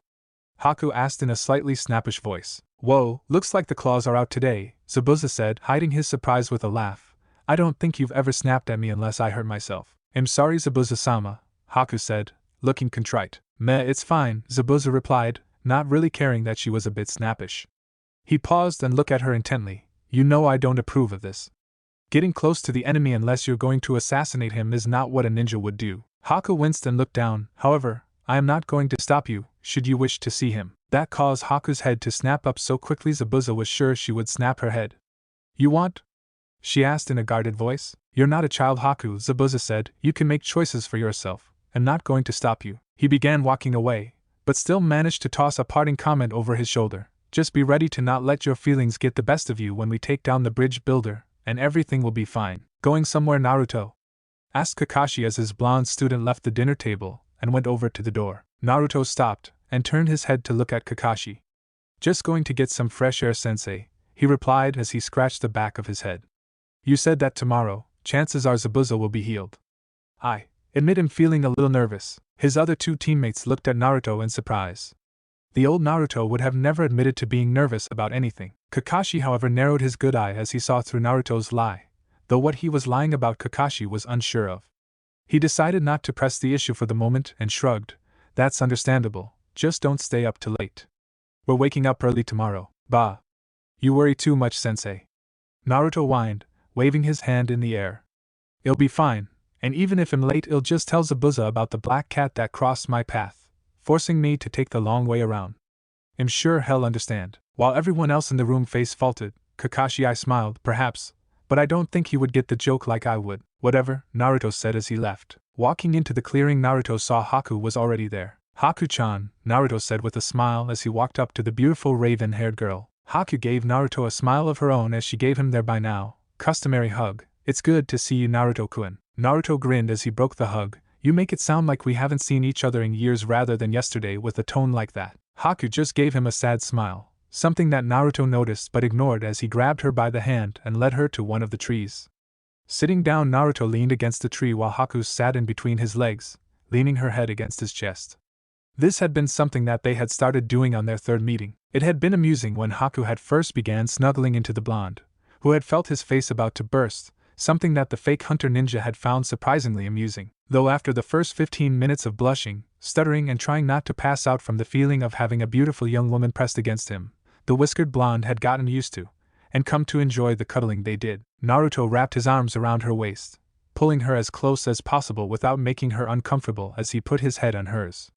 He took in a deep breath as Haku's scent filled him, letting out a sigh as he nuzzled deeper into her hair, causing Haku to giggle a bit. They stayed like that for nearly half an hour before Naruto broke the comfortable silence. You work for Zabuza, don't you? He asked. He felt Haku stiffen his arms and aimed to reassure her. Don't worry, I don't care if you do. Knowing Naruto enough to realize that he was not the type to lie to her, Haku relaxed, melding back into Naruto. Yes. When did you figure it out? She asked curiously. The moment you told me about your past, Naruto said, shrugging a bit. A girl from Kiri with a Kekkai Genkai, and a former Jonin turned missing ninja from Kiri wanted for the attempted assassination of the Sandaime Mizukage. It wasn't all that hard to figure out. He complimented himself on reading up about Zabuza in the bingo book, otherwise he probably would have not even considered that Haku may have been working for him even after she had told him of her past. Despite being surprised that Naruto had known for this long and not done anything against her, Haku nodded. Or maybe she should not be so surprised, especially since she had known Naruto was her enemy from the moment they met, and done nothing against him. How is Zabuza, by the way? Naruto asked. Haku sighed. He's fully healed. Then I suppose you'll be attacking the bridge builder tomorrow, Naruto hypothesized. Yes, Haku commented in a quiet whisper. I wish you wouldn't, Naruto said, his grip on Haku tightening a bit. Haku buried herself even deeper into Naruto, her head nuzzling into the blonde's neck. I know. She tried not to let her sadness get to her. Are you angry? No. Naruto sighed. I know you can't help it. This battle is necessary. Zabuza is your precious person. I know I can't stop you. Having spent as much time as he had with Haku, her ideals had been permanently imprinted and taken into his own ideals, namely her thoughts and beliefs on true strength coming from protecting those who are precious to you. You don't have to fight if you don't want to, Haku suggested. She knew it was unlikely, but she really hoped Naruto would not participate in the battle. Naruto smiled. I could. However, the people here that I care about, Kakashi-sensei, Tazuna Ajisen and his family, and even my teammates, much as they annoy me, have become my precious people. Naruto paused and tilted Haku's head so she was looking at him. He gave her one of the genuine smiles that only she, Anko, and the Hokage had ever seen. Just as you are. Haku bit her lower lip as a few tears spilled from her. She put her head back in the crook of Naruto's neck. You're going to make it that much harder for me to fight you. Sorry. Naruto apologized. Am I precious to you as well? He asked. Of course, Haku said in a whisper. Naruto bit his lip as he made a decision. Haku, he said, making said girl look up at him. I have something important I want to tell you. Haku looked at him for a moment, and saw the hesitation in his eyes. She smiled at him. Reaching out a hand, she began to gently stroke the whisker marks on the left side of Naruto's face. Kawaii. She thought with an inner squeal as Naruto began to lean into her hand and purr. What do you want to tell me? She asked. Naruto opened his eyes, which he had closed when Haku began her whisker stroking. He grabbed her hand to stop her, finding it difficult to concentrate due to her ministrations. Haku blushed a bit when she realized what her actions were doing to the blonde. Taking a deep breath, Naruto began to tell her something that no one in his age group knew. The day I was born, the Bijou known as Kyuubi attacked my village. Kakashi looked at the three genin, all of whom were looking rearing to go. Are you three ready? He asked. Sasuke said / grunted with a smirk. He felt more than ready to prove his might as an uchiha to everyone. With all of the training he had done, the raven-haired genin had never felt stronger. Yes, sensei, Sakura said, looking a little unsure of herself. Truthfully, she felt nervous and sick to her stomach, but she wanted to prove to her Sasuke-kun that she could be a valuable comrade. Naruto? Kakashi asked, looking at the blonde who had been uncharacteristically quiet. Something's missing. Naruto murmured before the proverbial light bulb snapped. Aha. Kage Bunshin no Jutsu. 24 clones appeared with a puff of smoke before spreading out around the house. Just in case that midget Gato decides to send some goons to deal with Tazuna's family while we're away, he explained at seeing the questioning glances. That's a very good idea, Naruto, Kakashi said with a nice smile. You know, with the way you're all talking, it sounds like this Zabuza characters is going to come back right now, Tazuna said with a nervous laugh. Sorry, Kakashi replied, just being careful is all. So are you ready to go, Tazuna-san? Tazuna nodded. Of course, I want to get this bridge done. And with the Gaki's help it should be possible to finish the bridge in no time. You can count on me, a binge-drinking old man, Naruto said with a two-fingered salute. That's not a very nice name, Tazuna complained with his head down. Naruto grinned, masking his nausea from knowing what's to come. Let's go. Is the ambush ready? Gato asked from his cell phone. On a small boat under the bridge, the Akuma brothers, Haku and Zabuza, didn't bother listening as Gato began squawking for them to answer him. Are you ready, Haku? Asked Zabuza. Haku hesitated as she put on her mask. Yes, I need you to get in the game, Haku, Zabuza said. We can't afford to get careless around Kakashi and his brats. I understand, Zabuza-sama, Haku said. Zabuza looked at her while the Akuma brothers looked confused. Very well, let's get this show on the road. What is this? Tazuna shouted as the mist was covered in a thick fog. So much so that the only thing visible beside the bridge were the bloody bodies on it. Thankfully they were still alive. Tazuna ran over to one of them who was conscious and lifted the man up. What happened, Ed? Monster. The man choked out before passing out from blood loss. So he is back, Kakashi muttered. The mist began to thicken and Kakashi narrowed his eyes. Here they come. Defensive formation. Kakashi and the three genin pulled out their weapons and surrounded Tazuna. As the mist became so thick they could not see more than 10 feet in front of them. Kakashi-sensei, Sakura shouted as fear began to take her again, but she quickly steeled herself. This is Zabuza's Kirigakure no Jutsu. Alright, Kakashi said, wearily eyeing the surroundings, even thought he could not see very far. Long time no see, Kakashi, came Zabuza's disembodied voice. I see you're still with those brats. And look at that one. He's still shaking. That's just 'cause the team forgot to take a piss before we left, and has to go real bad, Naruto said, keeping Sasuke from saying something cool. You wouldn't mind if he goes over the bridge before we get this party started, do you? Dobe. Sasuke grunted with embarrassment. Naruto baka. Sakura shouted with an angry blush on her face. Looks like that brat still got a mouth on him, Zabuza commented. Perhaps I should fix that. After he said this, a dozen Mizu Bunshins appeared around the group, all of them holding the swords attached to their back. Hey team, Naruto commented with a smirk forming on his face. Want to see who can kill the most first? You're on. Sasuke smirked. The two disappeared in a burst of speed, reappearing at their original positions several seconds later as all the Mizu Bunshin dispersed. I think it's 6 for 6, Naruto mumbled before turning to Zabuza and shouting, Hey no brow Ajizan, think you can make another one for the tiebreaker? TCH, cheeky brat, Zabuza muttered, appearing in the mist. They saw through my Mizu Bunshin. My, how you brats have grown. It's a good thing I've got my backup with me. On cue, Haku and the two Akuma brothers appeared within the mist as well. What the fuck? Didn't we deal with those losers before we got here? Asked Naruto as he saw the Akuma brothers. It looks like they managed to escape their confinements, Kakashi said. I thought the ANBU would have picked them up. I take it you want the blonde brat, Haku, Zabuza said. Yes, Haku replied. You're too soft, Haku. Haku did not reply as she stepped forward and prepared to face Naruto in combat. It's a good thing both Naruto and Sasuke have grown. I didn't take the Akuma brothers actually escaping into account, Kakashi thought. I'm gonna have to talk to the ANBU about getting a quicker response. Sasuke, with your increased speed you should be able to deal with the Akuma brothers, Kakashi said. But be wary, last time they were caught off guard because the element of surprise they were going for didn't work. That won't be the case this time. Whatever, Sasuke said. He had wanted the hunter ninja. However, 2-on-1 was just as good. He tightened the grip on his two kunai and charged. Naruto. I know, Naruto interrupted his sensei. I've got the hunter ninja. Kakashi looked at him for a moment before nodding. Good luck, he said before running off into the mist. Unlike the others who had ran off to fight, Naruto calmly walked away from Tazuna, moving several meters away from the bridge builder and Sakura to start his battle. Haku followed him, stopping when they were unable to see the others. Naruto-kun. Haku started. Don't, Naruto interrupted with a head shake. We both knew this was going to happen. I don't regret meeting you, even if this battle was inevitable. I feel the same, Haku said, her masked face looking down. Haku, do you think you can take off your mask? I want to see that pretty face of yours even if we're supposed to be enemies, Naruto said. Still the charmer even in battle, Haku replied, taking off her mask to see a tear-stained yet smiling face. Hey now, no tears, Naruto said. If you start crying, then he'll start crying and then he'll be considered a hypocrite for calling Inari a crybaby. Haku made a sound somewhere between a laugh and a sob. Sorry, she said, wiping her eyes. Don't be. I'm barely holding myself back from bawling like some snot-nosed brat here. You've got nothing to be sorry about. Naruto flipped his kunai into a reverse grip. It actually makes me feel kind of special, knowing you can cry for me even though we have to fight each other. Then I'm glad I can do this for you at least, Haku said.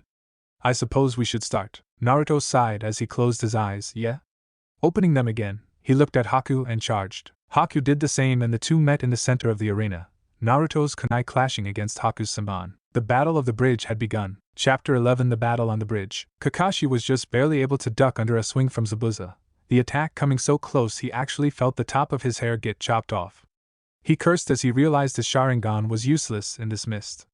He had only managed to catch a glimpse of Zabuza, and that was always right before he attacked. So far all Kakashi had been able to do was dodging the attacks when he felt them coming. That was a close one at Kakashi? Came Zabuza's amused voice. I've had closer, Kakashi replied nonchalantly while trying to come up with a plan to defeat Zabuza. Any thoughts on plans stopped when Kakashi rolled under a sword swing that came from his front, flipped over another swing that came from behind and sidestepped a third one that he caught out of the corner of his eye. He's using Mizu Bunshins to attack from multiple directions.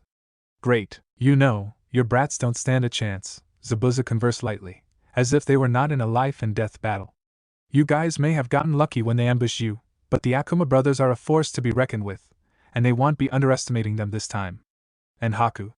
Well, Haku is my secret weapon. I think you're underestimating my genin, Kakashi said, ducking under another sword swing, before sidestepping the next. Damn it, where is he?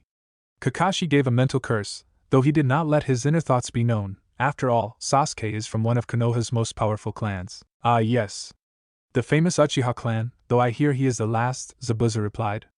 However, even an Uchiha can fall, and that boy is still nothing more than a runt. Don't underestimate Sasuke, Kakashi said, trying to keep him talking so he could find him through hearing.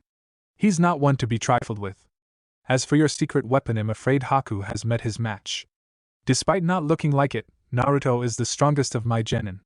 He won't be taken down so easily. Zabuza snorted in amusement at the man thinking some brat could possibly contest with Haku.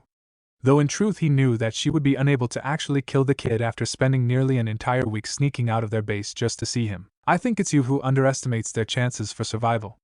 And don't think I haven't noticed what you've been doing. I know how to project my voice, trying to find me with your ears isn't gonna work.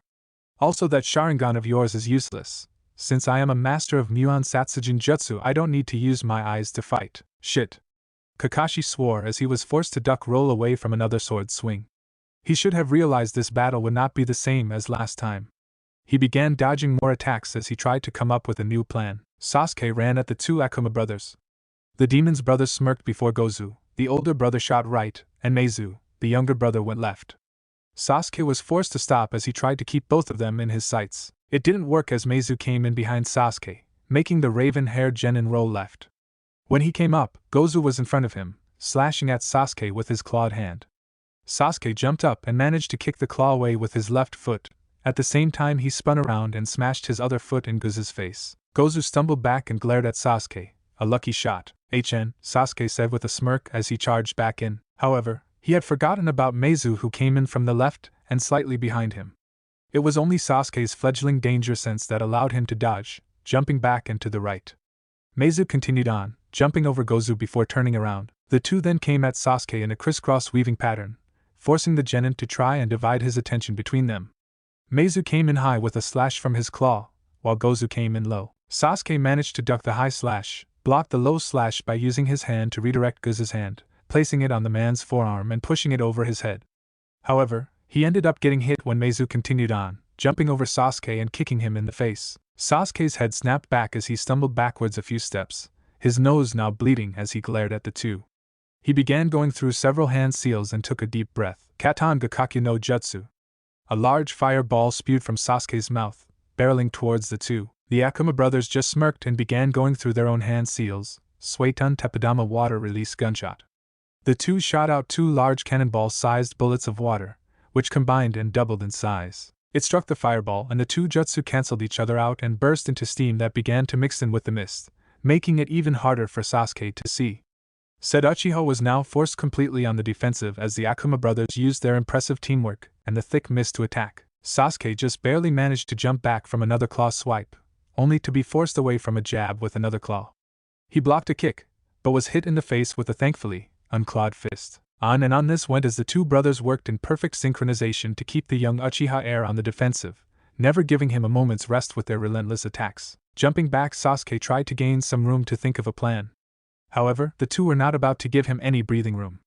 Gozu came in with a low kick, high kick combination.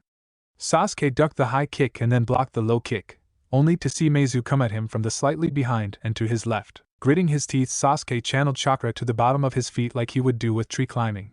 Only this was to give him an extra boost in power and speed. Using Gozu's leg for leverage, he jumped up in a corkscrew-style twist, spinning until his body was parallel to the ground. The raven-haired genin brought one foot to bear on Meizu and smashing under his chin, the force of which lifted him a few inches into the air before stumbling backwards. Using the small distraction, Sasuke turned on Gozu, launching a feint with his left fist. When Gozu went to block, Sasuke kicked him in the leg, making Gozu wince and lurch slightly, allowing the raven-haired genin to smash his fist into the man's breathing apparatus. Gozu went stumbling back and Sasuke smirked. "Lucky shot?" he asked with a cocky grin. "I think I'm getting the hang of this. Itachi, I'll catch up to you soon. Grr, that's it. No more playing around." Gozu growled. "Meizu, time to teach this punk a lesson." Meizu appeared at his brother's side and the two of them began to attack again, their moves even faster and more unpredictable than before. Haku and Naruto continued to clash against each other, using their speed to move around and dodge each other's attacks. Naruto would come in with a powerful and unpredictable combination, while Haku would use her speed to either dodge or redirect all of the attacks. Haku would come in with her graceful fighting style, aiming for vital points with her Senbon. However, Naruto was more than up to the task of fending them off with reflexes he had gained from fighting against Lee and Anko. The two seemed to be evenly matched. Haku had an advantage over speed and more experience, whereas Naruto was stronger, had an unpredictable style that Haku couldn't follow, and better reflexes. The battle looked almost like a dance, more beautiful than deadly as the two continued to clash. The only sign that it was otherwise were the even number of bruises on the pair's faces and the tears on their clothes. The two jumped back after clashing again. The battle had felt like it had been going on for an hour, when in truth it had only been 2 minutes. "Damn, you're really good, Haku-chan," Naruto said, his breathing only slightly heavy. "Thank you, I learned from the best." Haku held up her Senbon as she prepared to attack. "Yeah, no brows Ajisen is pretty tall," he cut himself off as he looked out into the forest. Haku used his apparent loss of focus to close the distance between them, lashing out with a kick. Naruto barely had time to jump back and only just dodged her. "You shouldn't take your eyes off of your opponent, Naruto-kun," Haku said as she tossed a few Senbon at him. Naruto blocked them with his kunai before throwing it at Haku, who managed to catch it and throw it back, forcing him to dodge. "Sorry, my clone's just dispelled. It seems your midget of an employer sent some of his goons to try and capture Inari and Tsunami." Haku frowned in thought as she wondered what Gato was thinking, since that had not been part of the plan. Her thoughts were cut off as Naruto came at her. He lashed out with a high kick, forcing Haku to jump back. As she did, Naruto used Shunshin to get behind her. Haku only had time to notice Naruto disappear before he kicked her in the back of the head. Haku tumbled forward but changed it into a roll. Coming up, she saw Naruto coming at her. She blocked his right fist, redirecting the attack away from her. At the same time, she came in with a kick. Naruto managed to block it by bringing up his leg, but was caught off guard when Haku hooked her leg with his and pulled him into a punch. Naruto stumbled back, shaking his head to clear the cobwebs out of it. When he looked up again, his eyes widened as Haku appeared right in front of him. She aimed the Senbon in her hand at Naruto's neck, but the blonde was able to move out of the way, twisting his body just enough to let the Senbon holding hand pass before grabbing onto it, and pushing it away at the same time. Jumping back, Naruto threw a kunai and went through several hand seals, kunai kage bunshin no jutsu. 10 more kunai appeared and headed towards Haku, who went through her own hand seals. She managed to create an ice mirror that formed from the puddle at her feet, said mirror being created in only a second. The raven-haired girl managed to step through it, and the moment she did, the mirror melted before the kunai could hit it. Naruto grabbed another kunai before whirling around and blocking Haku's Senbon. The two pushed against each other for a moment, using the small respite to breath. "Seems we're fairly evenly matched," said Naruto. He pushed against her Senbon a bit, and noticed that she moved back slightly, letting him know that in a contest of physical strength at least, he was the stronger of the two. "It would appear so, but I have the advantage," Haku said, seemingly not concerned that the blonde was pushing her back. "Oh?" asked Naruto, pushing Haku back a little more. "Yes," Haku replied as she channeled chakra through her muscles to strengthen them, and hold Naruto long enough to do what she needed. The first thing is we are surrounded by water, the second is you only have one hand. With that, Haku surprised Naruto as she used one-handed seals. Sensatsu Suisho death by 1,000 flying water needles. Haku stomped on the ground, causing the water on the bridge to shoot up before forming ice needles which charged at Naruto. Naruto used a shunshin to get away from the attack and reappear behind Haku, lashing out with a kick towards her legs in an effort to knock her off balance. However, Haku had already predicted that this would happen and spun around, swatting the leg away and sticking several Senbon needles into his joint. Hissing in pain, Naruto jumped back. Damn it, that hurts. Naruto grunted as he pulled the Senbon out of his kneecap, wincing even more as he felt it heal. That was a low blow, Haku-chan, Naruto said, pouting at her. So is attacking someone from behind, Haku returned. Naruto winced to Shay. He jumped back and went through several hand signs. Well, since we're using jutsu now, allow me to show you one of mine. Futon Kaze Senbon. Several dozen Senbon needles made of wind formed in front of him before shooting off at Haku, who began to dodge and wave in between them. Naruto charged forward, hoping that the Senbon attack would distract her long enough that he could knock her out. His hope was dashed as she spun around while dodging the last wind Senbon, blocking his hand and redirecting it to the left before kicking him in the chest. Naruto winced a bit but was able to lash out with his own kick that caught Haku in the legs, sending her to the ground and forcing her to roll back. She flipped back up onto her feet at the same time Naruto regained his balance. The two paused for a moment, watching each other wearily for a moment, before they shot towards one another again. Kakashi cursed as he blocked and dodged several more strikes, channeling chakra into his kunai so that it could compete with the power of the new Chunin's sword. This was getting ridiculous. He had been unable to really catch more than a glimpse of Zabuza since the battle started, making his Sharingan almost useless. On top that, he was starting to tire. He had several dozen cuts along his clothing, though none of the attacks had gotten any more than a passing lance. On top of that, his Sharingan was draining a lot of his chakra. Kakashi knew that if he did not end this soon he would be in trouble. Getting tired, are we, Kakashi? Zabuza said with a smug tone. Not at all, Kakashi shot back. In truth, he was getting really tired. Heh, we both know this battle is over, Zabuza said. Even if you could hold out, your brats won't last much longer. Kakashi was forced to dodge several more slashes from Zabuza's Zanbatsu before the man disappeared into the mist again. The Konoha Jonin waited for several moments before he felt it. A small fluctuation in the air current that told him the former Kiri-J Jonin was coming in from behind him. Spinning around, Kakashi dodged that large Zanbatsu, letting it smash into the concrete where he had previously been, cracking it from the force of the blow. The copy ninja then stepped on the blade and closed distance with Zabuza, his kunai in a reverse grip. Kakashi plunged the kunai into Zabuza's neck, noticing that said ninja was leaking out water rather than blood. A second later, the Zabuza he had stabbed burst into water and Kakashi was forced to jump back as another Zanbatsu slashed into where he had just been. A moment later, the large sword along with the person holding it wavered in the mist before disappearing. You can keep thinking that if you want, Kakashi said, eyeing the mist despite knowing it would not do any good. And even if they're not, you forgot one important fact. Zabuza's voice seemed to echo from everywhere. Oh? And what's that? Asked Kakashi. My mission, was Zabuza's laughing answer. Mission? I don't get it. His mission is to. Kakashi's eyes widened. The bridge builder, Sakura, stood in front of Tazuna with a kunai drawn. Her entire body was shaking as the three battles went on around her unseen. But just because she could not see them, did not mean she could not hear them. The Pinkette heard everything, from the clang of metal, the sounds of flesh hitting flesh, grunts, screams. All of it was nearly enough to overwhelm the poor girl with fright. This is all too much, Sakura said to herself, her eyes darting back and forth as she tried her best not to let her fear get to her, and continue her job to protect Tazuna. I feel so out of my league.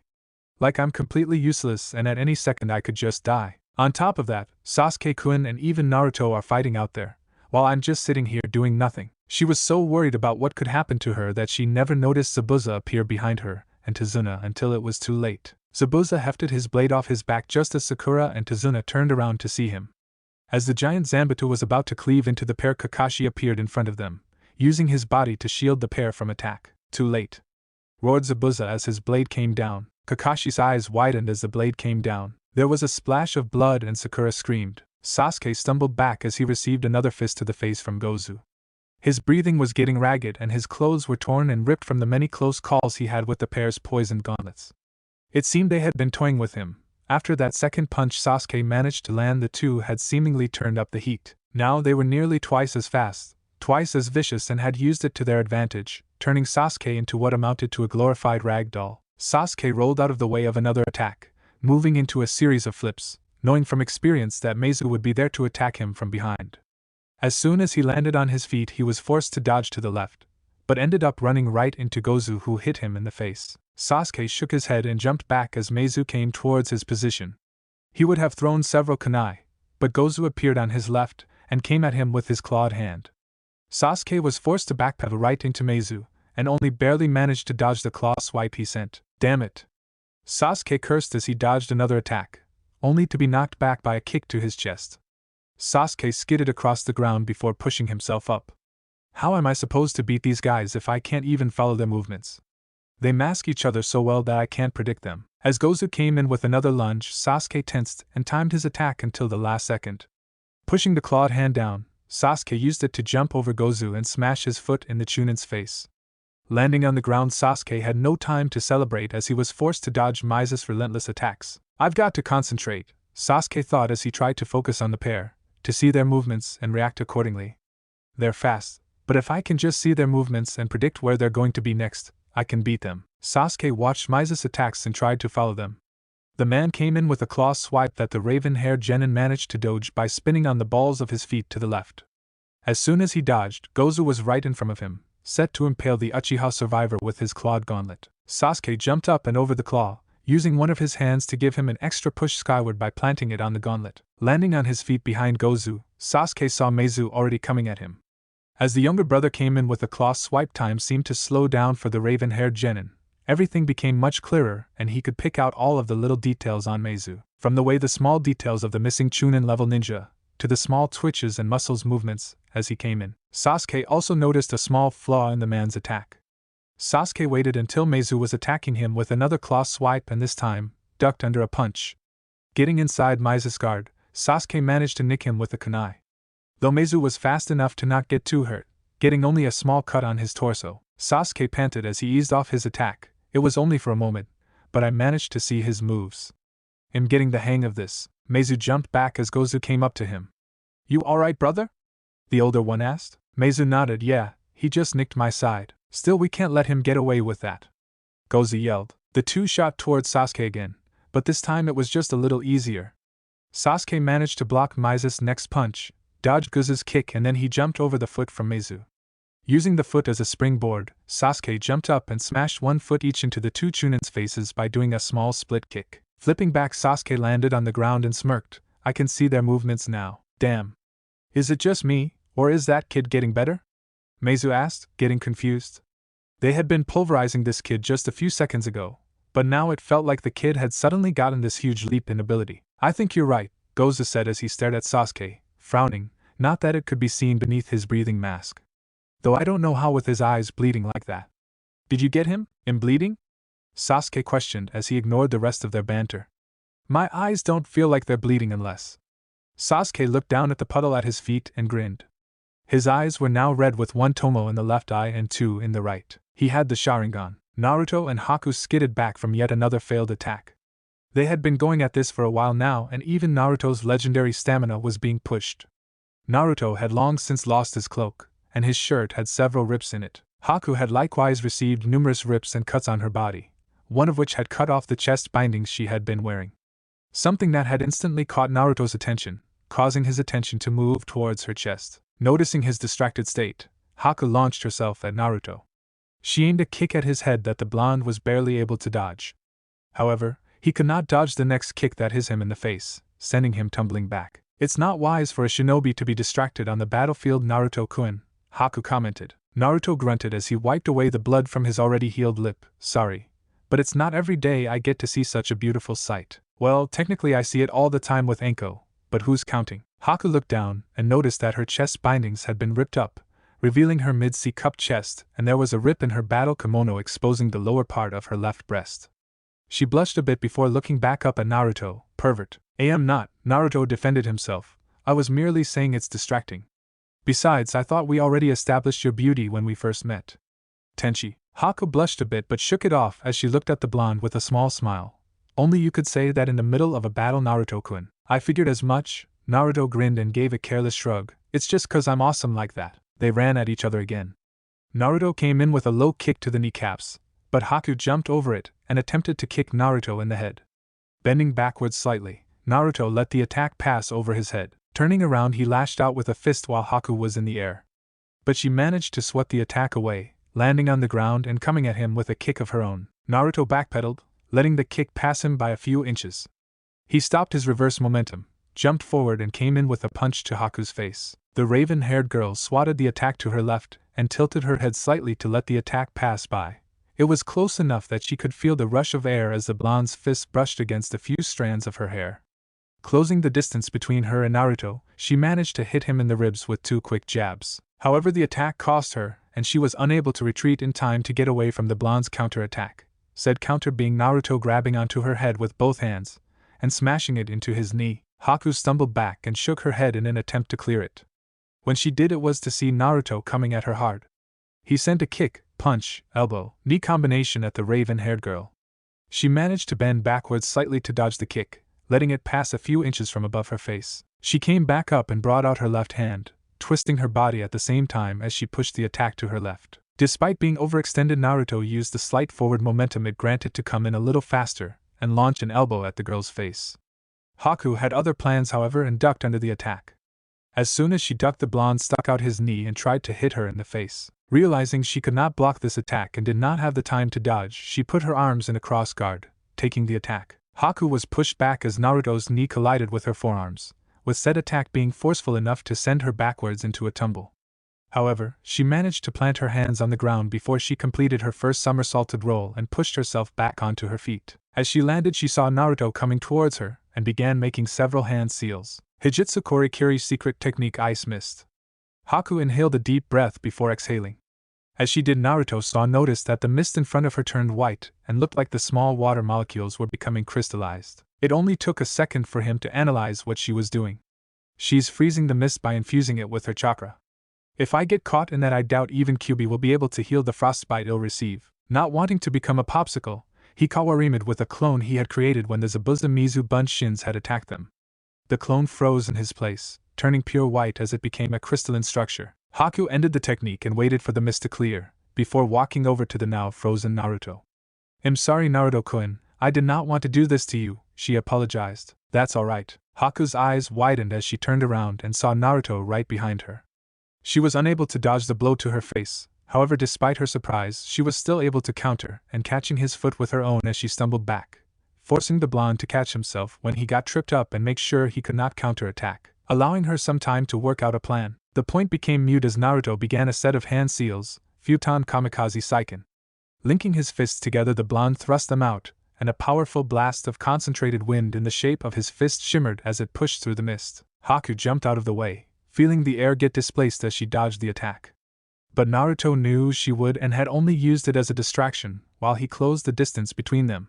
He managed to get in front of her and plant a knee into her stomach before she could react. The fake Kiri Hunter ninja gasped in pain as she coughed up a mixture of spit and blood as the attack folded her over Naruto's knee.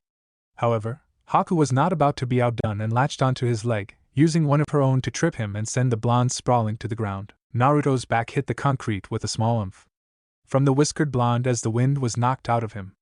As he tried to regain his breath, he saw Haku throwing a punch at his neck with several sanban being held between her fingers. Rolling out of the way, Naruto was able to dodge the attack and pushed himself onto his feet several feet away from Haku. "This is getting us nowhere," Naruto muttered to himself. They were simply too evenly matched, and nothing they did seemed to affect the other for long. Haku seemed to be having the same thoughts. He truly is a strong opponent. I really don't want to use this, but to help Zabuza-sama I have to. You really are strong, Naruto-kun, Haku said as she began more single-handed seals. But I'm afraid that means I have to use my secret weapon on you. Makio Hyosho demonic ice crystal mirrors. Naruto watched as he became surrounded by a dome of ice mirrors. Haku stepped inside one of them, and an image of her appeared in all of them. Naruto looked around at all the Hakus. "Well shit," he said as they all brought out sanban. "This is the end, forgive me. Naruto-kun," Haku said before all of the Hakus disappeared and Naruto found himself being hit by dozens of sanban at what felt like almost the same time. It was only because of his spars with Lee that Naruto was able to tell they were not at the same time, being maybe several tenths of a second from each other. Though with the pain he was feeling from getting stuck with several dozen sanban needles, he was unsure if that tidbit of information really mattered. "What the hell?" Naruto said as they all appeared in the mirrors again. "I could barely even see what happened. Are these copies of herself that are attacking me, Or is this some kind of speed technique? Naruto pulled out the saban that he could reach and threw them on the ground. I need to figure out what kind of technique this is so I can beat it. The Hakus disappeared again, and Naruto found a dozen more sabans sticking out of him. That is if I can survive this. Naruto dropped to his knees, wincing as he pulled out even more needles. Please surrender, Naruto-kun. I don't want to have to kill you, Haku begged, her voice not bothering to hide her emotions. I don't want you to kill me either, Haku-chan. Naruto winced as he stood up. But I can't let Tazuna Ajisen die. I won't give up. Kai release. Several seals spread across Naruto's skin, invisible to the naked eye due to the genjutsu seal on them, and all the weight in his wrist and leg bands dropped. Naruto felt about 150 pounds or so lighter, which was an almost accurate estimation of how much his weights weighed. This should help, Naruto mumbled. While Haku had been fast, Naruto had been fighting fast opponents for several months now, one of whom was faster than Haku.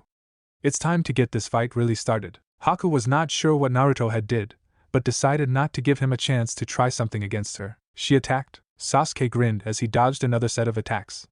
Jumped over Gozu and smashing a foot into the back of his head. This was getting much easier with his Sharingan. Now he could see all the attacks sent his way and predict them. Even though it's incomplete, it's more than enough to deal with them. You know, I'm getting pretty bored here, Sasuke said with a smirk, feeling confident now that he had his Sharingan. Maybe you aren't as good as I thought you were. This battle's just getting started. Gozu shouted with false bravado. He and Meizu had been giving it their all for a while now and nothing seemed to work on the genin anymore. Sasuke smirked, moving into his Setsujutsuken interceptor fist of the Uchiha clan before giving them the come on gesture. As the two charged, Sasuke began following their patterns, using his Sharingan to track them both. So long as they did not move too far away from each other, he would be capable of keeping track of the two of them. Gozu was the first one to reach him, coming in with thrust of his clawed hand in the hopes of impaling the Uchiha heir. However, Sasuke sidestepped the attack as if he had known he was going to do this before he even started, grabbed Gozu's arm and kicked him in the face. Hard. Both Sasuke and Meizu heard the other Akuma brother's neck snap. Sasuke blinked as he saw the now dead body fall to the floor. Brother. Meizu muttered before turning a glare on Sasuke. I'll kill you. Sasuke broke out of his shock as Meizu closed in on him, already in his face, and shoving his clawed hands towards Sasuke's throat. Sasuke's eyes widened as he acted on instinct, redirecting the hand and stabbing a kunai into Meizu's neck, killing him. Unfortunately for Sasuke, Meizu's forward momentum was not halted and the Chunin rammed into Sasuke, sending the two of them flying through the air. Sasuke hit the ground hard, his head smacking against the pavement of the bridge and knocking him unconscious as Meizu's corpse landed on top of him and pinned him to the ground. As Haku attacked, Naruto strained his eyes to see her, hoping to catch just a glimpse so he would know where the attack was coming from. He soon found her. She was nothing more than a blur that was closing in on the left. As soon as he found her, the whiskered blonde made liberal use of the shunshin to get away from her Sanban attack. He reappeared several feet away, and saw the mirrors reflecting Haku before she disappeared again. Again Naruto used shunshin to get away just in time, and continued this over and over until his eyes began to adjust to Haku's speed. Soon he could at least make out her form enough to see the limbs moving. Realizing that long-range attacks would no longer work on the blonde, Haku came in and tried to attack in close. However, this was exactly what Naruto wanted. Timing his attack, he waited until Haku was right next to him and launching an attack, blocking her Sanban before tossing a kunai at her. Haku was forced to swerve to the side, forcing her to slow slightly, and Naruto used the extra time that granted to get in front of her and hit her. Despite the hit and her shock, Haku was able to get back into one of her ice mirrors. I've figured out your jutsu, Haku, Naruto commented as he looked at the mirror he saw her fly into. You're not using clones, or any kind of illusion. You're bouncing from mirror to mirror, using the high speeds it affords you to move faster than most can follow. The copies in the other mirrors are simply the light reflected off the mirror you're in. So long as I can see when you and your reflections disappear, there is no way you can hit me. It's only been 5 minutes since he saw it, yet he's already figured out my attack, Haku thought in slight awe and worry. However, she did not let that show on her face. That is very impressive, Naruto-kun. No one has ever been able to figure out my jutsu, and even Zabuza has trouble with it. We don't have to fight anymore, you know, Naruto said, his voice growing soft. Please surrender. I don't want to fight you anymore. I can't, Haku told him in a regretful voice, telling him that she did not want to fight either. For the sake of my precious person's dreams, I have to fight. Haku shot out of her ice mirror, changing tactics as she went into the mirror above Naruto before shooting down at him. Naruto sidestepped the attack and tossed a kunai at Haku, cutting her across the shoulder. Gasping in both surprise and a bit of pain, Haku retreated into one of the ice mirrors. Or at least she would have, had Naruto not appeared right in front of her with a shunshin and smashed a chakra-enhanced fist into her face. Unable to maintain the ice mirrors any longer, they shattered and fell apart. Haku went flying several feet back, rolling a bit before skidding to a stop on her stomach. Naruto ran over to her, gently rolling Haku over before lifting her up and holding her to him. "You okay, Haku-chan?" he asked in a worried tone. Haku blinked a few times before looking over at Naruto. "You beat me." "Yeah, I did. Kicked your ass pretty good too," Naruto said with foxy grin. It dropped a second later. "Now we don't have to fight anymore." "You can't fight anymore." "That's true. I'm nearly out of chakra from maintaining my ice mirrors," Haku replied. Her entire body was sore and she could not move very well. "Naruto-kun, my purpose is now gone. Zabuza-sama has no need for a broken tool. I need you to do me a favor, and kill me." Naruto's eyes widened until they looked like they would simply roll out of his head. "What?" Kakashi grinned underneath his mask as Zabuza disappeared back into the mist. "Well, Kakashi, looks like Haku was right," Zabuza commented. "You rely too much on that eye of yours, and now that it's useless you're nothing." "I wouldn't be too sure about that," Kakashi replied in a smug tone as he pulled out a scroll. Wiping some of the blood from his now cut chest with his thumb, he unrolled the scroll and spread the blood across it. "Well, Zabuza, this has been fun, but let's be honest, we're both busy people and I'm sure you would like to end this as much as I do. So let's end this." "Humph," Zabuza grunted. "Well, that sounds interesting, Kakashi. Show me what you can do." Kakashi smirked under his mask as he rolled his scroll back up. Slamming it on the ground, he called out his jutsu, Ninpudoton Tsuga no Jutsu Ninja Art Earth Release Tracking Fang Technique. Seals spread out from the point of impact. The ground also began to tear up and move across the landscape, as if there was something moving under the ground. "Whatever you're trying, Kakashi, it's not going to work," Zabuza said, knowing that whatever Kakashi was going to do was useless. "You can't figure out where I am. However, I now know where you are." "What?" "If your eyes don't work then just use your nose," Kakashi said as he heard the sound of ground cracking. The mist cleared and showed Zabuza with several dogs latched onto them with their mouths. There was a giant bulldog latched onto his left shoulder, 2 dogs biting each of his legs, 2 dogs biting his thighs, 1 dog attached to his right wrist, another holding his zanbatsu down by the hole at the end, and lastly, a small pug hanging off his headband. "That's what happens when you have your eyes shut in the mist," Kakashi commented, his tone smug and satisfied.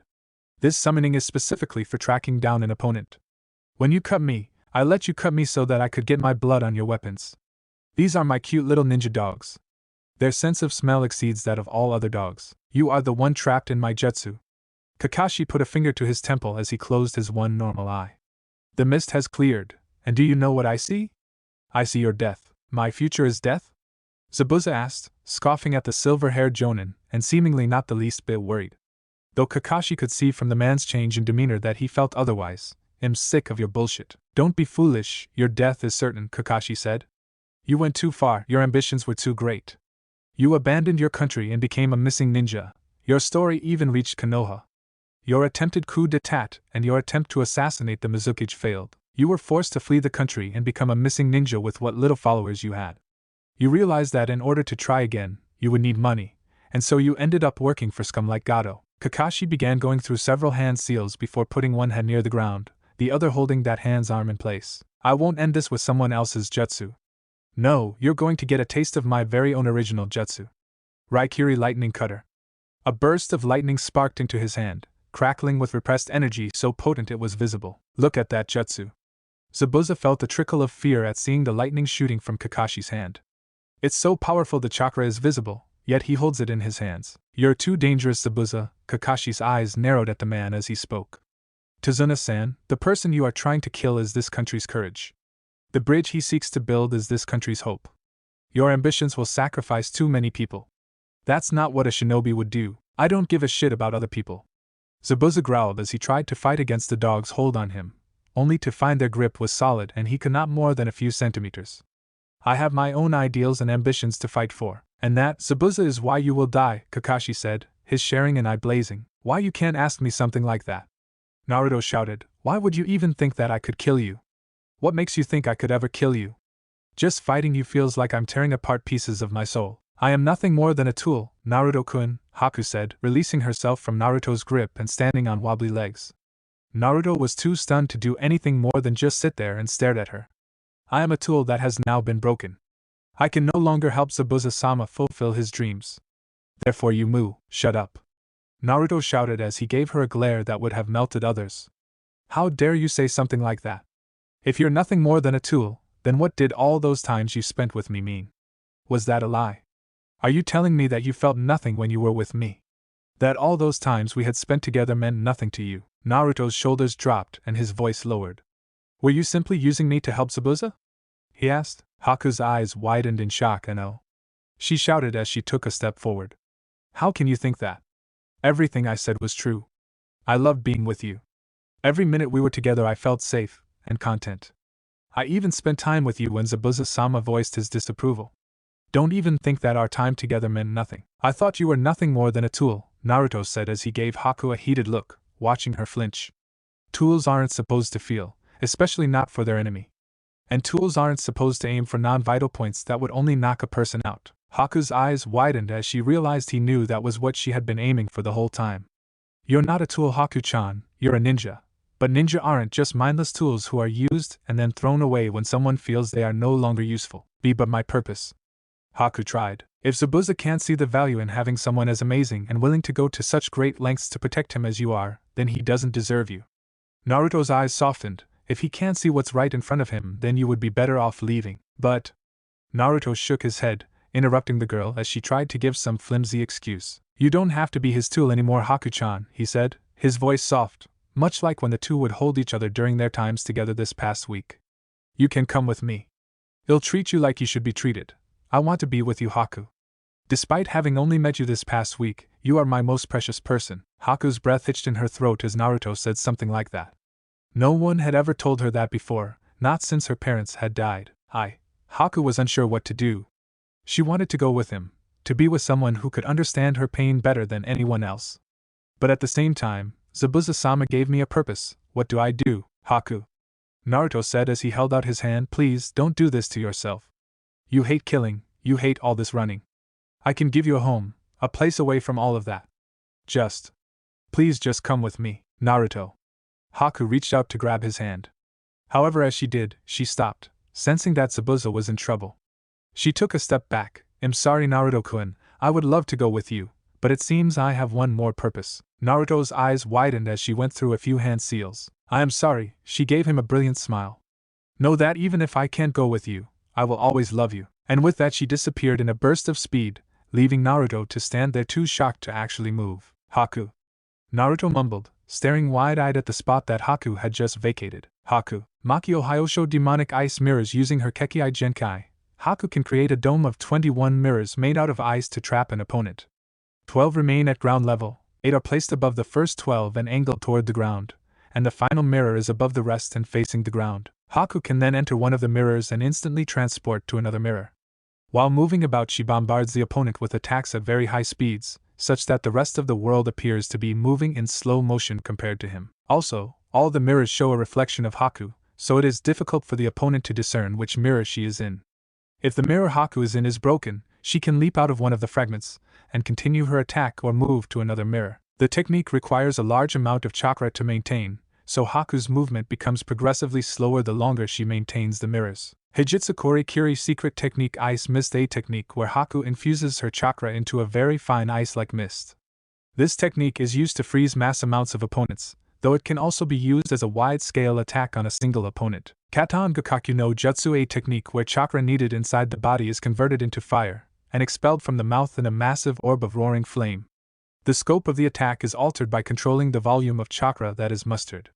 The released flames will engulf their target and leave a crater on the ground's surface. The fireball is normally blown through a ring made by the thumb and index finger of the user.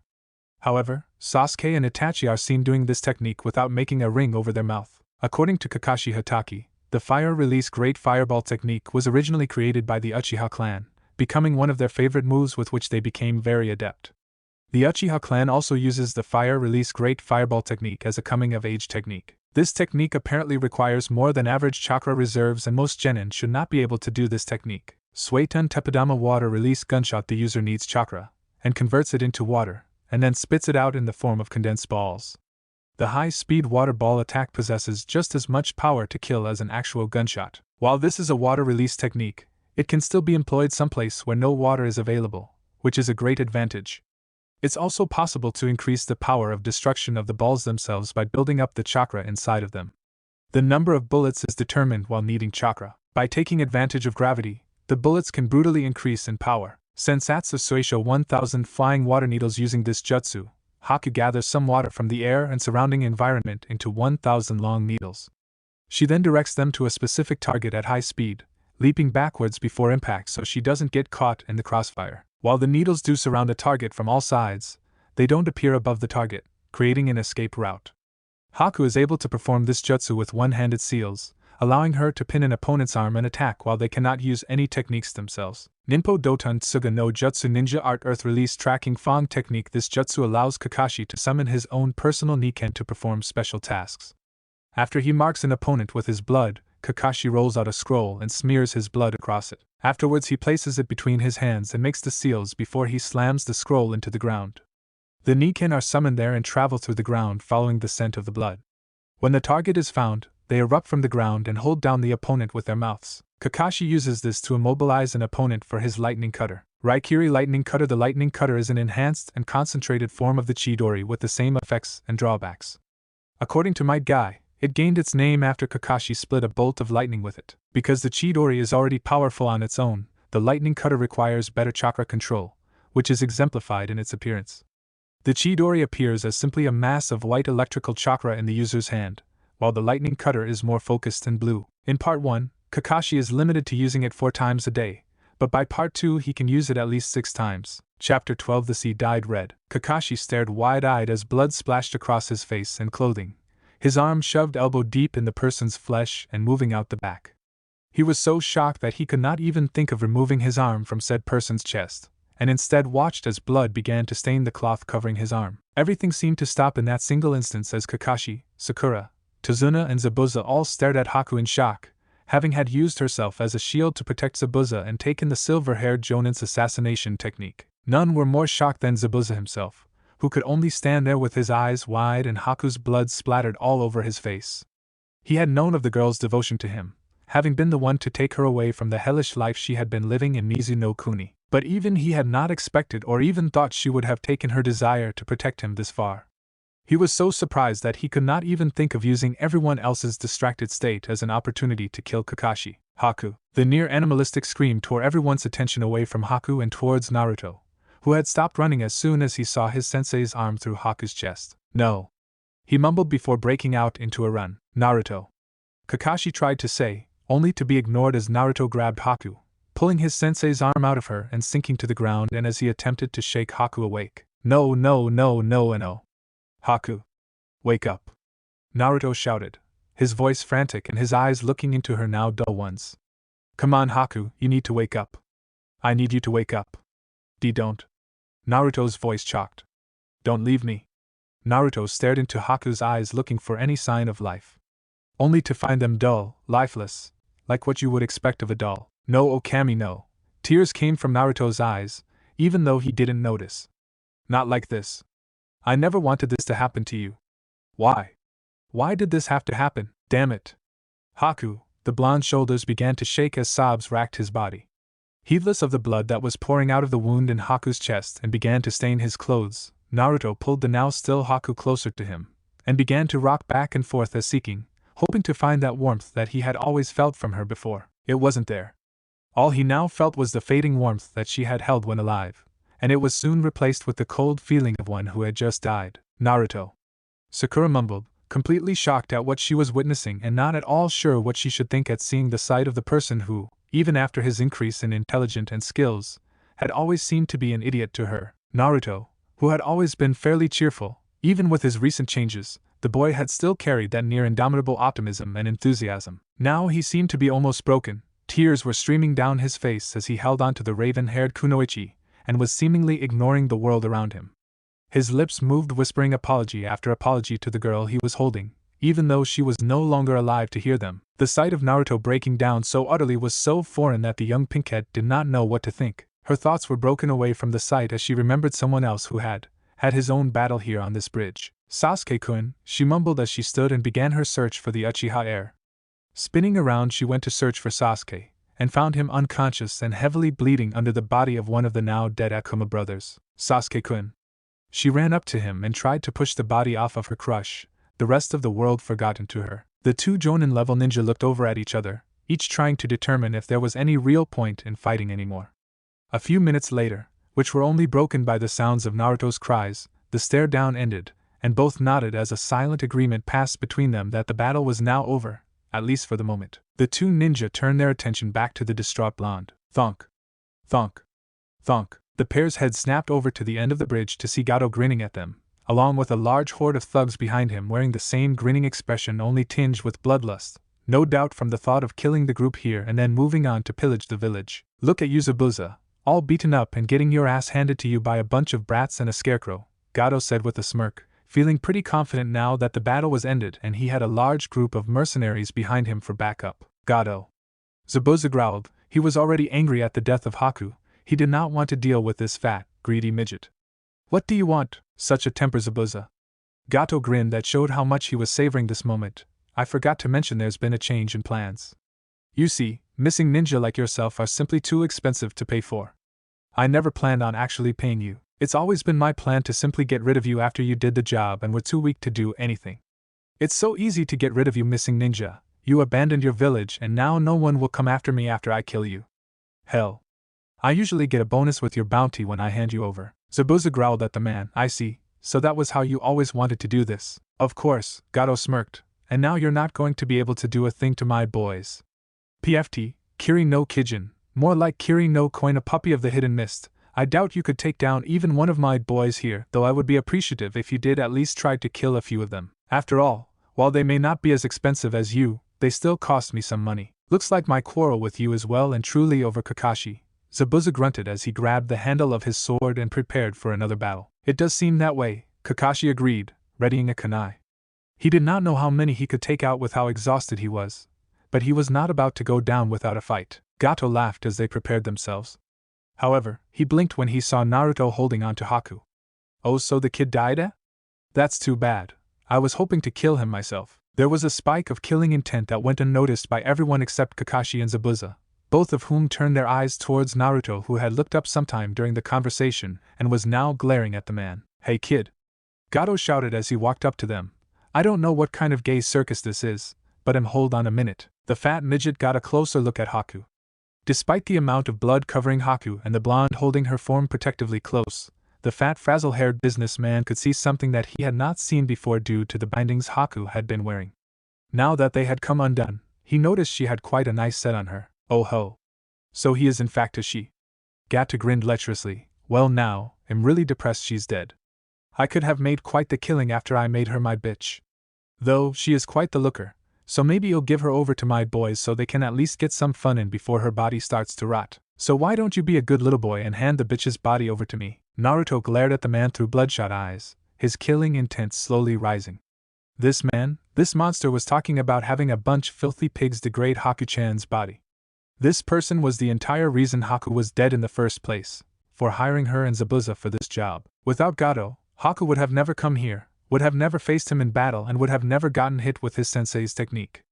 In the blonde's mind, everything that had happened to this point was that man's fault. Kill them. Naruto blinked when he heard the voice from inside his mind. It had an odd inflection to it. The voice sounded like two people were speaking at once, though he could not tell who. That man is the reason she's dead. Kill him. Gato stopped a short distance away, not wanting to get too close to the two Chunin shinobi. Hey. Are you deaf or something, you stupid fuck? Kill him. Naruto snarled as he looked back up at Gato, whose eyes widened as he took a step back in fear at the eyes he was now staring at. The eyes were no longer blue, nor did they hold any of the warmth they usually did. They were blood red, with a single black slit running down the middle. They were eyes belonging to a demon. You!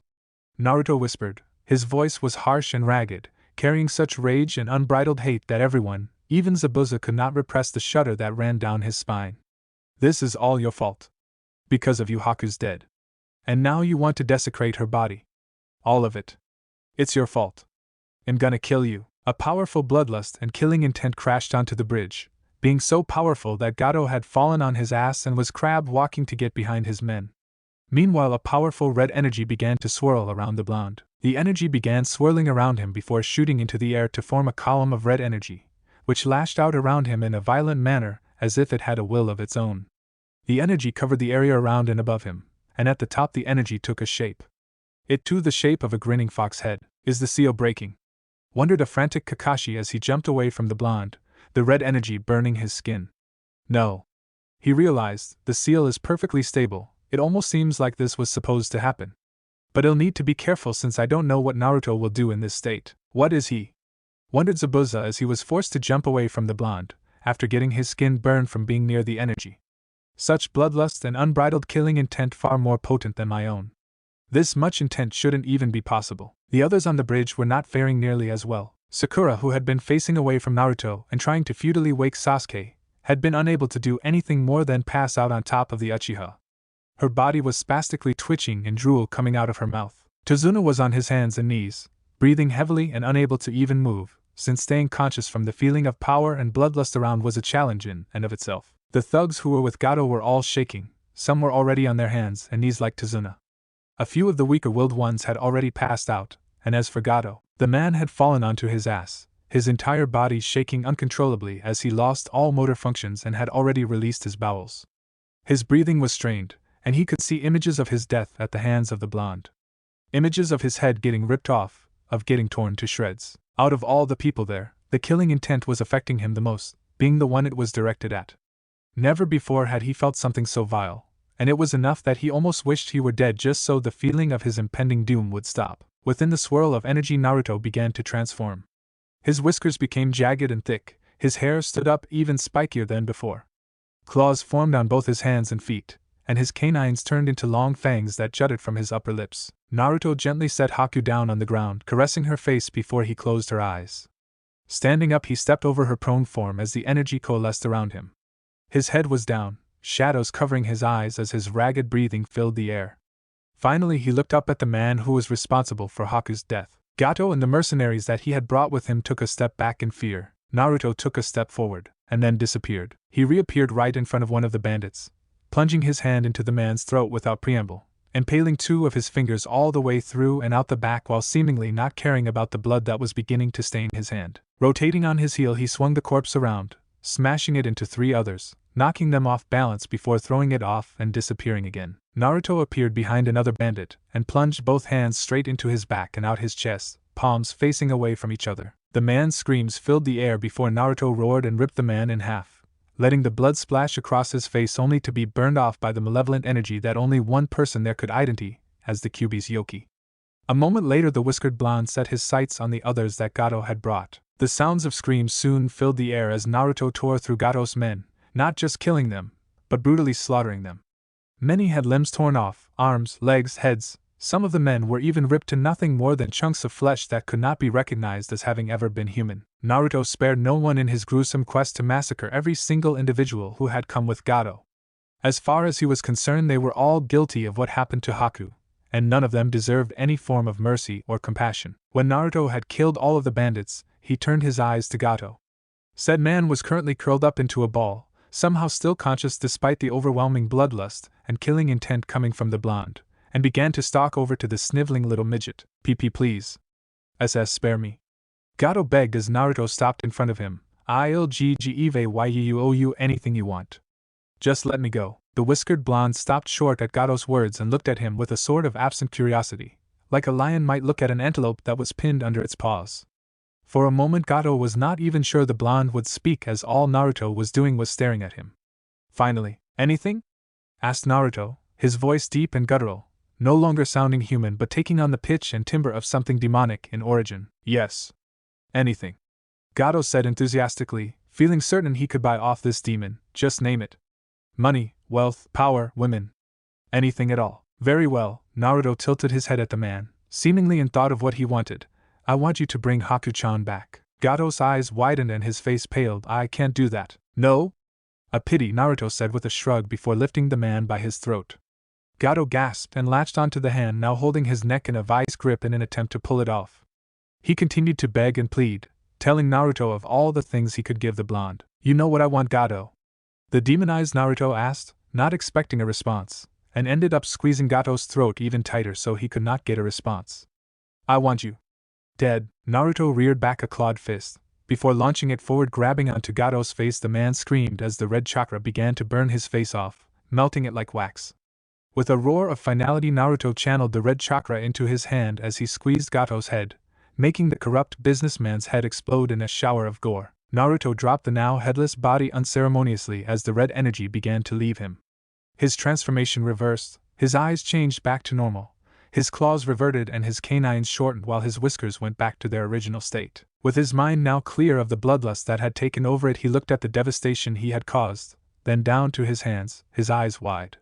Despite all the blood having been burned off by the chakra, he could still see it on his hands. He could still remember what he had done. He could see how he had slaughtered all of the thugs Gato had brought and the man himself, and could recall everything he had done in picture-perfect clarity. What have I done? Naruto dropped down onto his knees and vomiting the entire contents of his stomach, as his stomach began to rebel. Even after he had finished, the whiskered blonde was still dry heaving, his mind and body both still feeling the overwhelming sense of nausea from what he had done. There's that monster. You are not to go near that boy again. He's nothing but a monster in disguise. Demon, you are the Kyuubi no Kitsune. Naruto began to hyperventilate as the voices of the villagers washed over him. He tried shutting them out, but that only seemed to make the voices louder. He tried ignoring them, but the voices were not to be denied, and no matter how much he tried to tell himself otherwise, he began to feel disgust for what he had done. Oh Kami. They're right. I'm nothing but a monster, a demon. Naruto. The blonde froze as a hand landed on his back. Looking up, he saw Kakashi, his head bent back over his Sharingan, looking at him in concern. Kakashi-sensei? He choked out, are the villagers right?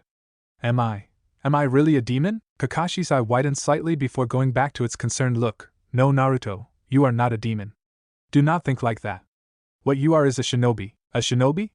Naruto asked unsurely, his eyes clouded and lost. Yes, Kakashi answered with a nod, but I killed all those people. Tears began to form in his eyes. They didn't stand a chance. I just tore through like they were paper. It was so easy. How can I be anything but a monster? How could anything other than a monster do those things? A shinobi, Kakashi replied. As a shinobi, you will always be called upon to do things you may not like, things that, to a civilian, would make you seem like a monster. This is the world we live in, Naruto. It's what we signed up for when we became ninja. It's the same for me, and the same for Zabuza and his partner. Naruto's eyes widened as he jumped up Haku. Kakashi watched as he ran back towards Haku's body and sighed. He was going to have to talk with Naruto soon. He's not going to be doing well after this. Dealing with the guilt of killing other people in such a violent manner, and using the Kyuubi's chakra to do it. No doubt his mind will be unstable for a while after this. He looked over where Naruto was now cradling Haku.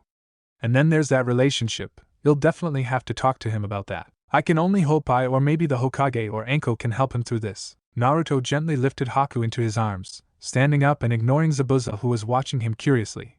The blonde began to make his way off the bridge. The crowd that Inari had gathered to help had only arrived a few seconds ago to see the aftermath of the battle, could only part themselves for Naruto, staring at the blonde in shock as he walked right past them. Several hours after the battle, Naruto stared at the newly dug grave he had just made for Haku. It was in the small clearing the two of them had first met, and continued to meet for the rest of the week. The grave was not much. Naruto had used his fledgling wind ability to create a wind blade and carve out a tombstone for her. The cuts were jagged and uneven, and the writing was sloppy and showed that he had cut the writing out of the stone without the use of any kinds of tools. He promised himself he would get a better tombstone for her when he came back here to visit. His face was now set in an emotionless mask as he stared at the grave. Reaching a hand into his shirt, Naruto pulled out a small chain that was attached to his neck. Taking the chain off from around his neck, Naruto gazed at the centerpiece of the metal necklace. Attached to the chain was an odd green crystal that shined brilliantly as it was held in the middle of a snowflake. Haku had given it to him on their last night together. Flashback. Taking a deep breath, Naruto began to tell her something that no one in his age group knew. The day I was born, the Bijou known as Kyuubi attacked my village. Many of our ninja forces had been killed, even a lot of our civilian population died. The Kyuubi attacked without warning, just appearing in the middle of our village before going on a rampage. Just when all hope seemed lost, the Yondaime Hokage arrived and, through the use of a powerful self-sacrificing jutsu, killed the Kyuubi. Haku looked up at him as he paused in curiosity, wondering where her companion was going with this. She knew of this story. It had been one of the few major incidents that had spread across the elemental nations, even reaching Kiri. At least, that is what the history books and our teachers taught us. But that story couldn't have been farther from the truth, Naruto said in a quiet voice. You see, the Kyuubi, like all Bijou, was simply a mass of malevolent chakra with a conscience, and was the strongest of the 9. As such, the Kyuubi cannot be killed. He looked down at Haku to see her staring at him with wide eyes. The only way to defeat a bija is to seal it. And the only thing that would work against something as strong as the Kyuubi is a person. Haku gasped as she continued listening. She already had an idea where this was going. However, she continued to listen, knowing that it would be better if he told her himself. Naruto plunged on, fearing that if he did not continue now, he would never be able to tell her, and so the yondaime took a newborn baby, who had just had its umbilical cord cut, and used it to seal the demon. Just before he died, the yondaime asked that the child be seen as the hero that protects Konoha each and every day by ensuring that the Kyuubi could never escape again. He paused for a second and took a deep breath. Suffice to say, the villagers did not honor his dying wish.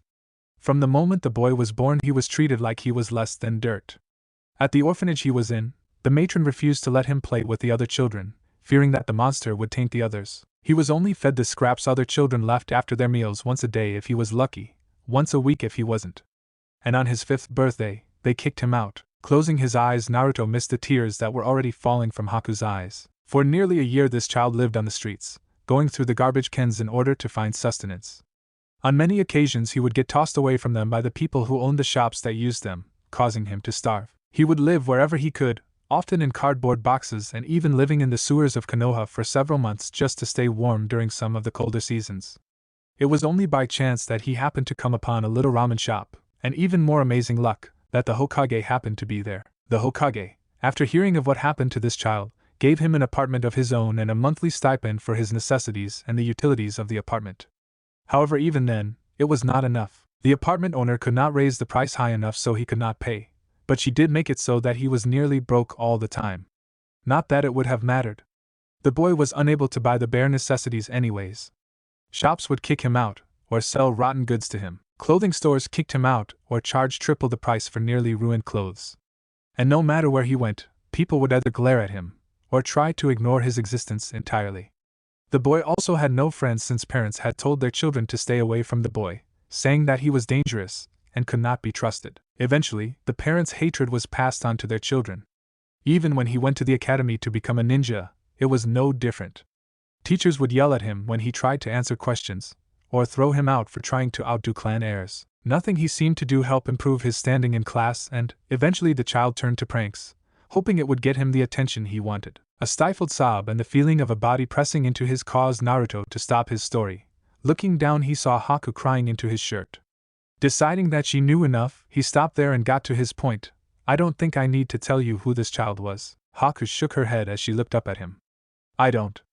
Sniff understand how anyone Sniff could do something like that to an innocent child with such a burden. It's because they don't understand, Naruto said quietly. Humans have always held a fear of the things they don't or can't understand, and when they fear something, the basic instinct of all humans is to lash out at it simply to prove that they don't fear it.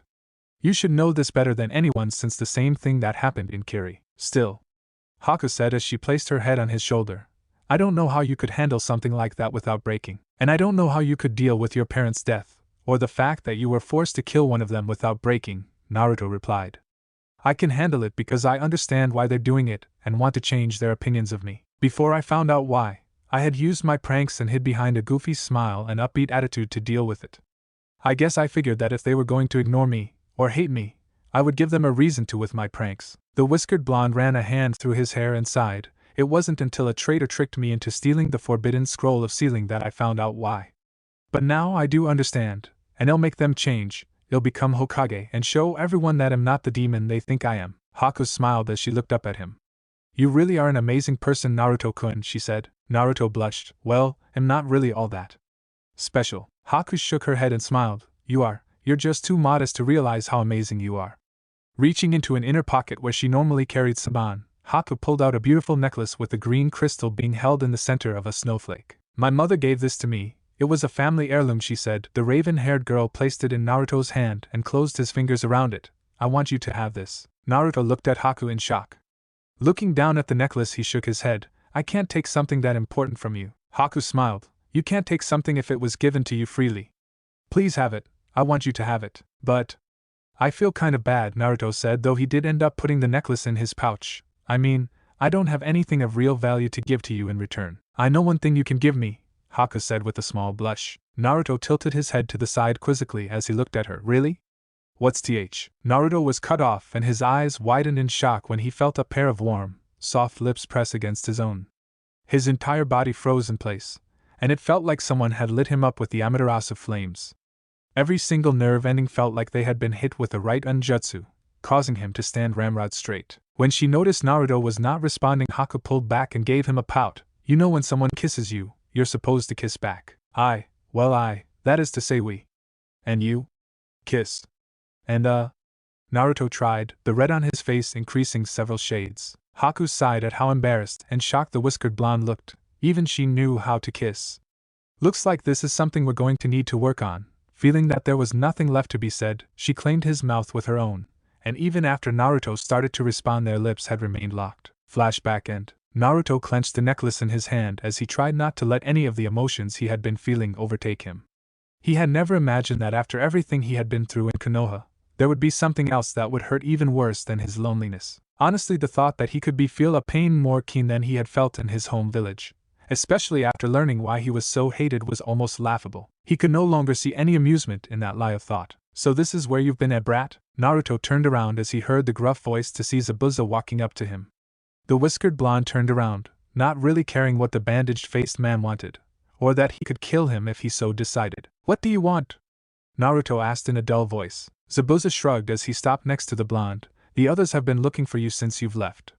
He paused for a moment. Well, Kakashi and the people of Nami are. I think the pink-haired girl and that Uchiha kid are still unconscious. At least, they were when I left. Naruto said nothing as he turned around and looked back at the grave. For a while the two said nothing, choosing to simply stare at the small monument that the Konoha shinobi had created. You know, when I found Haku, she had really been nothing more than a scrawny little thing, Zabuza said after several minutes of silence. I had found her huddled up on a bridge with people walking past her, ignoring her existence like she wasn't even there. She had looked like she would keel over any moment, and sure that had I just left she would have died from starvation within a month's time. Despite that, I had felt there would be some kind of use for her, and so I took her with me, and trained her to be my weapon. Naruto's fists clenched even tighter and blood began to trickle from his palms as he heard about Haku training to be used as a weapon. He would not deny that a part of him blamed this man for Haku's death as well. After all, if he had never found her, she would have never died, at least not here. Still, he did not speak, not feeling the desire to talk and let the man continue unhindered. I trained her to be the best, and, in many ways, her abilities in combat had surpassed even mine. But the one thing she had never lost was her pure heart. Haku hated killing in every form. Even to this day she had never killed someone. She would always knock them out using pressure points, and her sen instead. Yet for some reason she stuck by me through everything, even when I killed. I had always told her that her mercy was a weakness, but no matter what happened she wouldn't kill. Zabuza sighed as he closed his eyes. Despite my disapproval of not killing an opponent, I couldn't bring myself to make her kill. Why are you telling me this? Whispered Naruto after several minutes of silence. Because, kid, I have known Haku ever since she was little, Zabuza answered. I had trained and raised her for a long time. I saw her grow into the person she was, and watched as she grew in strength. Zabuza turned to look at Naruto. I have seen her at both her best and her worst. However, in all the years I've known her, I have never seen her as happy as she had been this past week, and I know she was like that because of you. Naruto let out a small stifled sob, but otherwise didn't react. This past week you made Haku happier than she had ever been, and for that I want to thank you. Naruto shook his head as he looked away from Zabuza. I don't deserve thanks. I betrayed Haku-chan's memory by going on a rampage and killing all those people. You said it yourself, she hated killing. Haku-chan would have never wanted me to do something like that. Zabuza snorted. Kid, I think Haku would understand. She had always been extremely understanding of others, and I've done far worse than what you did in my lifetime. She still accepted me, but I killed all those people. I really am nothing more than a demon. Naruto bit the bottom of his lip to keep more tears from spilling out. Zabuza laughed at him. Gaki, I go by the title Kiri no Kijin. I have been called a demon ever since I slaughtered an entire graduating class in Kirigakure and earned my place in its shinobi ranks. So I think I would know a demon when I see one, and you are too soft-hearted to be a demon. Naruto looked at the man before turning back to the grave. I suppose you would know. Zabuza made a hemming sound but did not say anything. For several more moments they stood in silence. Kid, yeah? Asked Naruto. I want you to do me a favor, Zabuza said. Naruto frowned. What kind of favor? Well, two actually. Zabuza paused. I want you to always keep Haku close to your heart. Make sure you never forget her. I see the same kindness and pure heart in you that I did in her. Never lose that. You don't have to make that kind of request. Even if I wanted to, I could never forget Haku-chan. Not that I would want to. Naruto looked down at the necklace in his hand. And the other request? Find people who are important to you and protect them, Zabuza said simply. Haku had always believed that true strength came from protecting the people important and precious to them. I've become more inclined to believe her after today. I want you to find that source of strength that Haku cherished, something that I couldn't do until it was too late. Zabuza walked in front of the grave and planted his zanbatsu in the ground. Pausing for a moment before he turned around and began walking away, as he did, he passed a parting comment over his shoulder. My one regret was never telling Haku how much I loved her, that she was the daughter I never had. Do not make the same mistakes I did, or you'll live a life of regret. Naruto watched Zabuza leave before turning back to the grave, and the sword now planted in front of it. Haku. The door to Tazuna's house opened and everyone looked to see Naruto walk in. Tazuna, Tsunami and Inari were all sitting on the large couch, while Kakashi was sitting in a chair with his books surprisingly absent. Naruto. Kakashi said as he stood up, are you feeling alright? Yeah. Naruto said, his eyes looking down at the floor. I'm fine, sensei, sorry for worrying you. Kakashi walked over to Naruto and put a hand on the boy's shoulder. Listen, Naruto, if you ever need to talk about anything. Naruto looked up at his sensei and smiled. Thanks, sensei, but I'm feeling fine, really. Naruto and I-san. Inari shouted as he came bounding up to Naruto.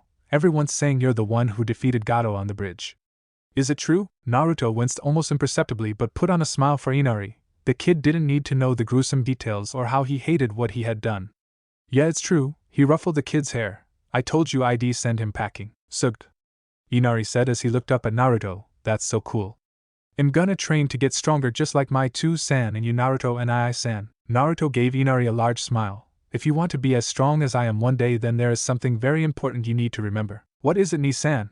Asked Inari. When a person has something important to protect, that's when they become truly strong. Haku. Naruto looked at Inari with a smile. It's only when a person has something important to protect, that's when they become truly strong. Remember that. Inari nodded enthusiastically. I will, Ni-san. Naruto ruffled Inari's hair one last time before looking up at Kakashi. So sensei, where are Sakura and Sasuke team? Sasuke has a bit of a concussion, so he's upstairs resting, Kakashi answered. Oh, Sasuke-kun. Let me help you fluff your pillows so you'll be more comfortable. Get away from me. Why won't you just leave me alone? Wait. Sasuke-kun, Kakashi-sensei said you shouldn't be moving right now. Naruto, Kakashi and everyone else in the room sweat dropped as several loud bangs and the pair's screams could be heard. Well, maybe he's not getting as much rest as I thought. Kakashi's sweat dropped at hearing a particularly loud scream of get the fuck away from me, you crazy bitch, from Sasuke. Speaking of, you should probably get some rest too.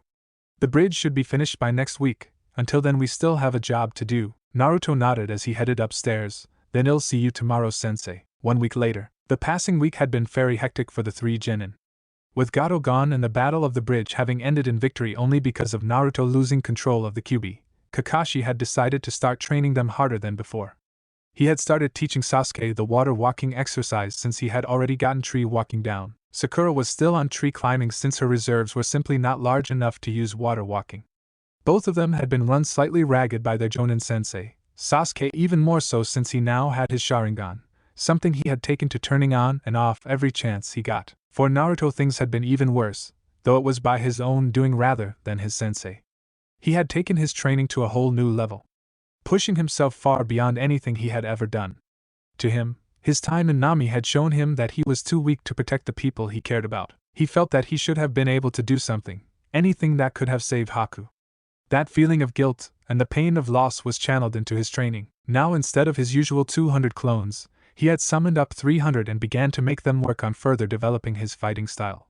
Naruto wanted to incorporate the use of high-speed attacks and Fuinjutsu into his style. Hopefully it would give him an edge over others since Fuinjutsu was an obscure art. However, it had been his physical training that Naruto had worked on the most.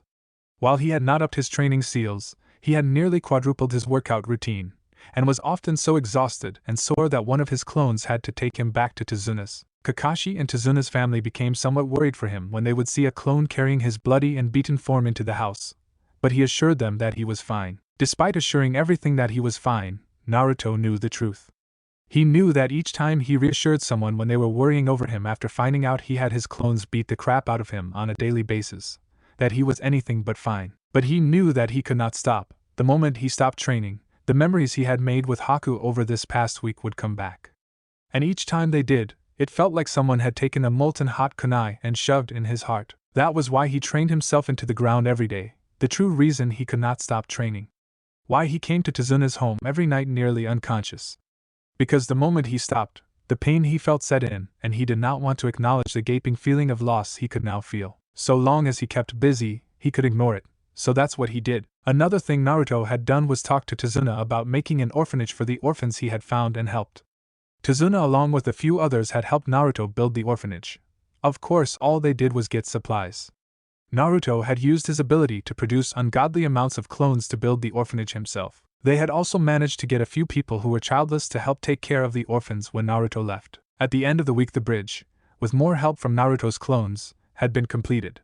Now all of the people of Nami were there, not only to celebrate the completion of the bridge, but also to see off the heroes of Wave. Naruto in particular had been subjected to many looks and whispered mutterings much different the ones he received in Konoha.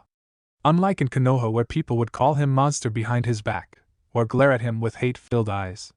The people here were staring at him in awe. The whispers were about how strong he was, and how he had freed them from Gato. The first time he had been seen inside the city after the Battle of the Bridge as it was being called, had been an interesting and frightful experience for the young ninja.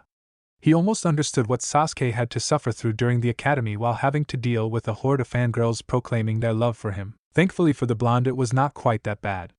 But ever since it had been made known that Naruto had been the one to kill Gato and his thugs, the people had been giving him looks of awe, and many of the girls would blush and giggle as he passed, tossing shy waves to him while a few of the bolder ones would try to get dates. One incident in particular stuck within Naruto's mind. Flashback. Naruto was walking back to Tazuna's with said man and Kakashi after working on the bridge. As they did, the blonde noticed many people staring at him, giving him odd looks with star-filled eyes, and some of the women had hearts in their eyes. The look reminded him of the way Sasuke's fangirls looked whenever he passed them by, and it was really starting to creep him out. The way they were talking about him did not help either. Is that who I think it is? They say he's the one who defeated Gato and his thugs single-handedly. Wow, really? But he's so young, who cares how young he is? He's so cute. Naruto tried his best to ignore the stares and whispers he was receiving, as he was not really sure how to handle them. In Konoha when people did this, the whispers were ones of hate, calling him names, talking about how he should have died and other hateful remarks. These were the exact opposite, and because of that he had no clue how he should react. Excuse me? The three stopped and turned around to see a group of girls around Naruto's age standing behind them. Is it true that you're the one who beat Gato? Asked the girl in front, a girl with black hair and green eyes, wearing a light blue yukata. Well, I had help, Naruto finished lamely, a light blush staining his cheeks at the way the girls were eyeing him like a piece of meat. So it's true. Oh, that's so amazing. You're like a hero. That seemed to break the floodgates as all of the girls began to crowd around him, asking him what it was like to be a ninja, how powerful he was, if they could get a date, and one of them even asked if she could touch his whiskers. Throughout the entire exchange, Naruto just stood there frozen stiff with a look of shock and confusion on his face. While being with Anko, Tenten and the rest of Team 9 had helped him get a little better at socializing, he still had no clue what to do in a situation like this. It was fortunate that Tazuna and Kakashi were there to bail him out, grabbing him before running off, or he likely would have died from embarrassment. Flashback end. Thanks to you four we have finally completed the bridge. But do you really have to go so soon? Tazuna said with a large smile as he placed a hand on a nearly tearing up Inari's head. They along with the entire population of Nami were standing next to the now completed bridge. This included the many girls who had tried to mob Naruto when he had been seen in public. Said blonde only took one glance at them to see the group holding up signs proclaiming their love for him before looking away with a shiver. Unfortunately, Kakashi replied with his book out as usual. Hokage-sama will want a report on what happened here as soon as possible. Naruto moved over to Inari. Kneeling down he ruffled the kid's hair and gave him a large grin. Don't worry, we'll be back to visit sometime. Inari sniffled as his eyes threatened to spill. Promise? Grinning a little wider, Naruto held his pinky out to the kid. Promise of a lifetime. Inari looked at the pinky before bringing up his own and shaking with it. It's okay to cry if you're happy, you know, Naruto commented as he noticed the kid looked ready to burst. As if on cue, Inari smashed against Naruto, latching onto him and crying. In return, Naruto just hugged the kid who had begun to call him Nisan. Standing back up again, Naruto gave them one final grin. Well, see you guys later. Be sure to look after this place. And Inari. Remember what I said. I will, Nisan. Inari promised. Then I guess this is goodbye, Kakashi said as he and the other ninja turned around. See ya later, kid, Naruto said as he tossed a wave over his shoulder. Goodbye, Naruto-kun. shouted the horde of girls that had shown up to see the blonde off, causing said blonde to freeze up in fear before walking just a tad faster. That boy, Tazuna said as he looked at the retreating figure of Naruto. That boy not only defeated Gato, but he changed Inari's heart, and Inari changed our people's hearts, allowing us to build a bridge called Hope for our dying country. Oh yeah, speaking of the bridge, one of the people there said. What should we call it? Naruto. The entire group of the newly created Naruto fan club shouted. Tazuna had to hold in a wince from all the voices shouting at once, but it was not as bad as it would have been several weeks ago.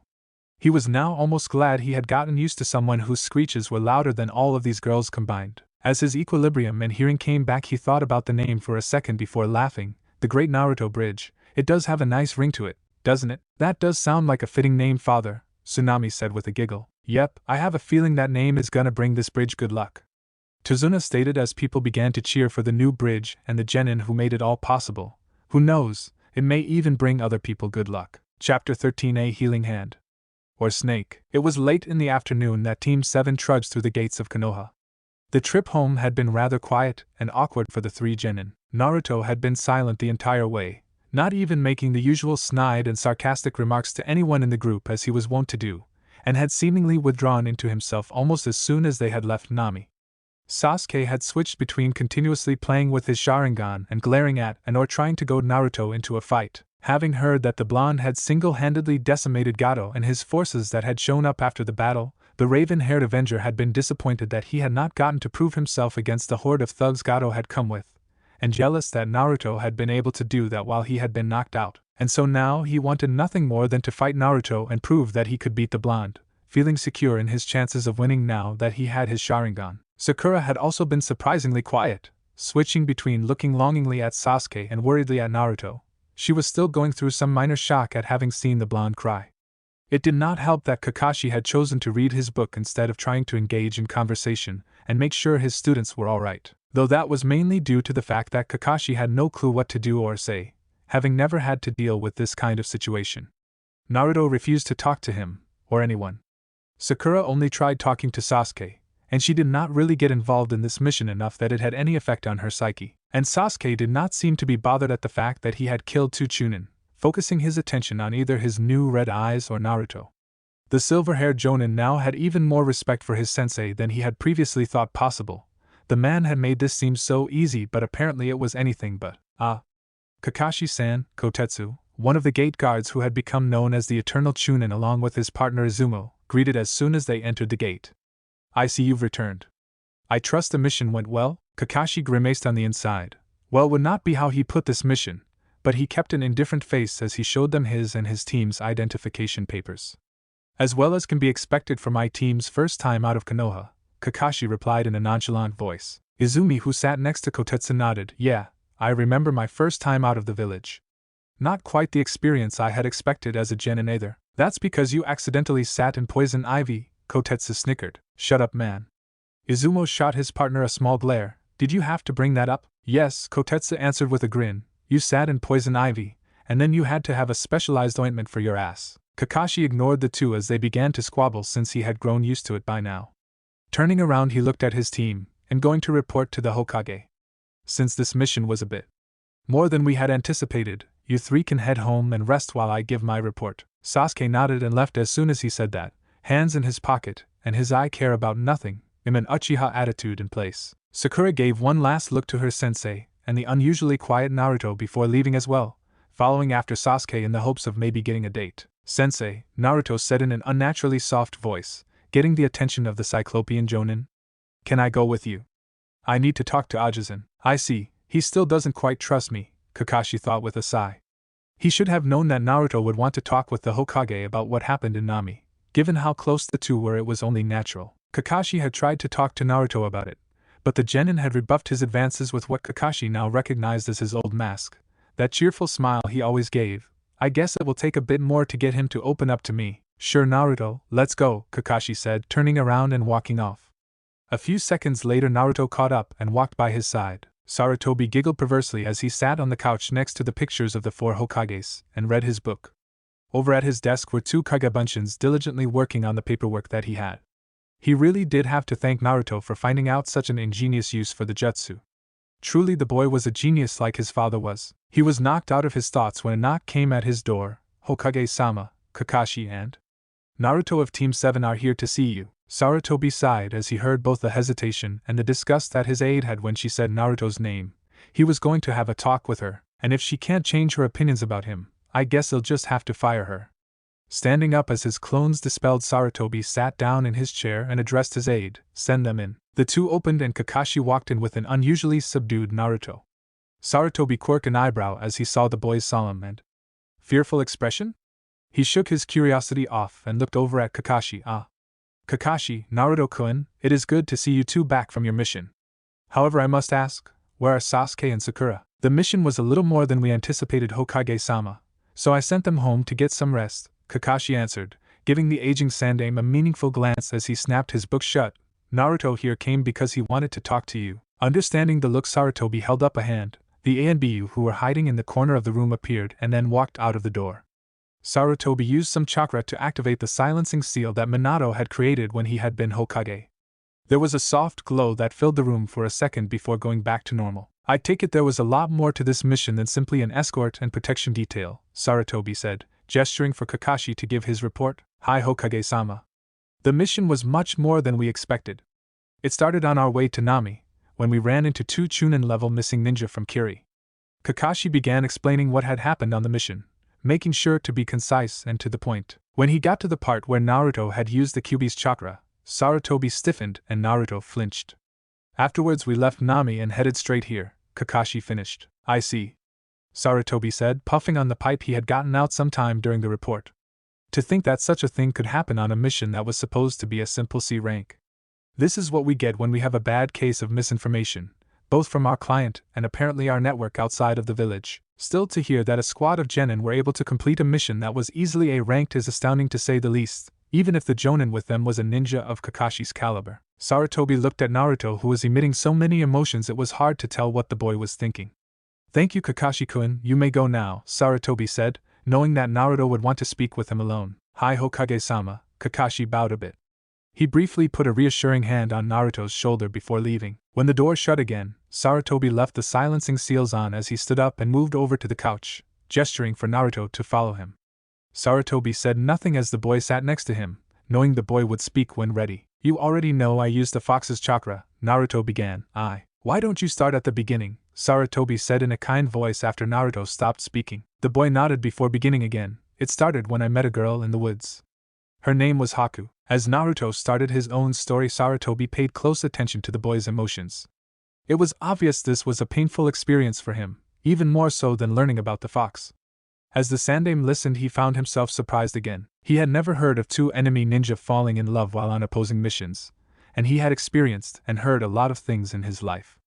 It seemed that boy would always be able to find some way to surprise Sarutobi. However, as the boy reached the part where the girl had died, Sarutobi knew, at least partly, just how hurt the boy still was. And then Gato showed. Naruto began, his fists clenching as he thought of the man. I can't remember all that was said, I wasn't really paying attention. However, when he started talking about Haku-chan, and how he was going to desecrate her body. He choked a bit on the words but forced them out. I got so angry, and then a voice came inside my head. Sarutobi stiffened at that as Naruto looked at him. Kill, it said. It told me to kill, to take revenge on those who had forced Haku-chan to fight and those who would. I remember being overcome by rage after that, of slaughtering all those Gato had brought with him, and Gato himself. I had literally squeezed his head hard enough that it exploded. Sarutobi nearly gagged as he got a mental image of Naruto simply squeezing the man with such force that his head literally blew up. Now, being a man who had lived through all three wars, he had seen acts that were far worse than what his surrogate grandson had described. He had seen countless acts of brutality, and had even lain witness to the power of a Jinchuriki while using their bijou, as well as having fought two of them in his life. However, the fact that the person who had killed a man in such a violent way was the young boy before him was enough that his normal desensitization to the violent lifestyle they lead to be overridden. Naruto looked down at his now shaking hands. But that's not even the worst of it, Gigi. The young blonde took a shuddering breath. What was this that I had loved every minute of it? Sarutobi looked at Naruto sharply, but his eyes softened when he saw the tears in the blonde's eyes. It was horrible. Like another person had taken over. My mind knew what my body was doing and rebelled, but my body loved it. The feel of blood on my hands as I killed them, the feeling of squishing Gato's head. I feel like I've become a monster. As the blonde began shaking even more, Sarutobi realized what had happened. Naruto got so angry that the fox was able to make a connection to him and influence the boy. For something like that to happen, he must have felt intense emotions. That the Kyuubi could actually talk to the boy is disturbing. I'm going to have to call Jiraiya here. Looking down at the shaking genin, Sarutobi felt his heart breaking. But not now. Right now I need to help Naruto. Naruto-kun, look at me, Sarutobi said softly. Naruto looked up at him, and the old sandaime placed a hand on the boy's shoulder. I want you to listen to me. You are not a monster or a demon. You are a hero. Do you know why the Yondaime chose you to bear this responsibility? Naruto shook his head and the old Hokage gave him a smile. He chose you because he knew you would be capable of controlling the fox's chakra, and using that power to protect everything you cherish. It was a small stretch of the imagination. Minato had not had much of a choice in Vessel. Sarutobi was still not all that sure what had happened that night when he found Naruto crying beside the corpse of his mother and dying father. But he knew that Naruto had really been the only choice. However, it was also well known that Minato had been able to come up with plans several years into the future, and so Sarutobi knew that he had sealed the fox in his son for a reason aside from the obvious ones, when he could have just sealed it back into Kushina, who had been the fox's previous Jinchuriki. Really? Naruto asked with a small sniff as he wiped his eyes with his cloak. But how can I possibly control such a monster? Kyuubi is supposed to be the strongest of the Bijuu. And that bloodlust. Naruto shuddered as he remembered the feeling he had gotten when he had used the fox's chakra. Truthfully, I do not know how Yondaime-sama planned on having you control the Kyuubi, Sarutobi frowned. Perhaps he thought you would make some kind of deal with it, or perhaps he thought you would be able to subdue it. But I do know that he felt you would be able to use its chakra to protect the people you love. Naruto was silent for a moment as he stared at Sarutobi. Every time the man talked about the Yondaime's faith in him, it felt like there was some kind of hidden meaning, though he could not fathom what that would be. Do you think I can do it? Naruto asked in a quiet voice. Sarutobi gave him a smile. I know you can do it. If anyone can, it would be you, Naruto-kun. Naruto smiled a genuine smile as he gave his grandfather figure a hug. Thanks, Ji-chan. Sarutobi chuckled as he hugged the boy back. You are most welcome, Naruto-kun. If you need anything else, don't hesitate to ask. Do you think Haku-chan would be disappointed in me? Asked Naruto after a few seconds. Sarutobi sighed. Truthfully, I don't know. I do not know anything about this Haku girl except what you have told me. However, it sounds as if she loved you just as much as you love her. I do not think she would be mad or disappointed in you. I believe that so long as you keep in your heart, and continue to grow and protect the people who are precious to you, her soul will be able to rest in peace. Naruto nodded as he stood up. He still felt a little scared, still felt the pain of losing Haku. But at least it felt a bit more bearable now. Standing up, he plastered a smile on his face, deciding that his old look was needed for the moment. I'll see you later, Ajisen, Naruto called out as he left. It seems I'll need Jiraiya to come sooner than I thought, Sarutobi frowned. If the seal is weakened enough that the fox can influence the boy. For now I will have faith in Naruto's will. I believe he is strong enough to resist the fox. Sighing a bit as he walked up the stairs to his apartment, Naruto reached out a hand and was just about to channel some chakra into the security seals when he heard a noise that made him freeze. Eyes widened, he channeled chakra into the seal, and as soon as the door unlocked, burst in, only to see a sight that made him pale. WHWH, what the hell are you two doing? Lying on the couch was Kian in nothing but a pair of boxers, and Akira wearing only a pink thong that the blonde knew for a fact his clone had not been wearing when he left. Kian had one hand on Akira's left breast and his mouth had been latched onto her neck, at least, until Naruto had barged in, and was now hanging open wide enough to fit one of the faces on the Hokage monument in. Likewise Akira, who had been moaning previously, was staring at him in shock and embarrassment. Kian tried to speak, however Naruto stomped into the room angrily as he glared at his two specially created clones. I asked you a question? What the hell are you two doing? Naruto ground out, his face completely red, though whether from embarrassment or anger not even he knew. Well, it just sort of happened, you know, Akira said, her face also red. After we got the memories of you and Haku from your other Kage Bunshin, we grew curious. What the hell? I know clones are capable of independent thought, and these two can even be considered people in their own right. But I never thought something like this could happen, Naruto said with a mental scream. Slowly he took a deep breath. How long has this been going on? Naruto asked before he held a hand up. Wait. Never mind, I'll find out for myself. Kian looked at him confusingly. What do you mean? A puff of smoke signaled Naruto, giving the mental command to dispel of them both. Naruto's eyes fluttered as information came to him. the progress the two made at their jobs, along with how much money he had from them. Akira's shopping spree where she bought several pairs of female clothes, Kian's hobby of collecting unusual manga, and finally, his 2 clones eventually getting into some heavy petting. That information was so overwhelming and embarrassing, not to mention disgusting, especially since he saw it from both sides, that he passed out and hit the floor with a thud. The next morning found Naruto waking up wondering what hit him. Looking around from his position, he realized 3 things. 1. He was on the floor of his apartment right next to the entrance, which was still open and hitting his left leg. 2. It was already morning, meaning he had slept on the floor of his apartment all night. And 3. His special clones were going to need some serious reprogramming to make sure this didn't happen again. Standing up, he shuddered a bit as the information of his 2 clones filled his mind, and he was forced to resist an intense urge to vomit. Thankfully, they had not had sex. If they had, he most likely would have died of shock, embarrassment, and disgust.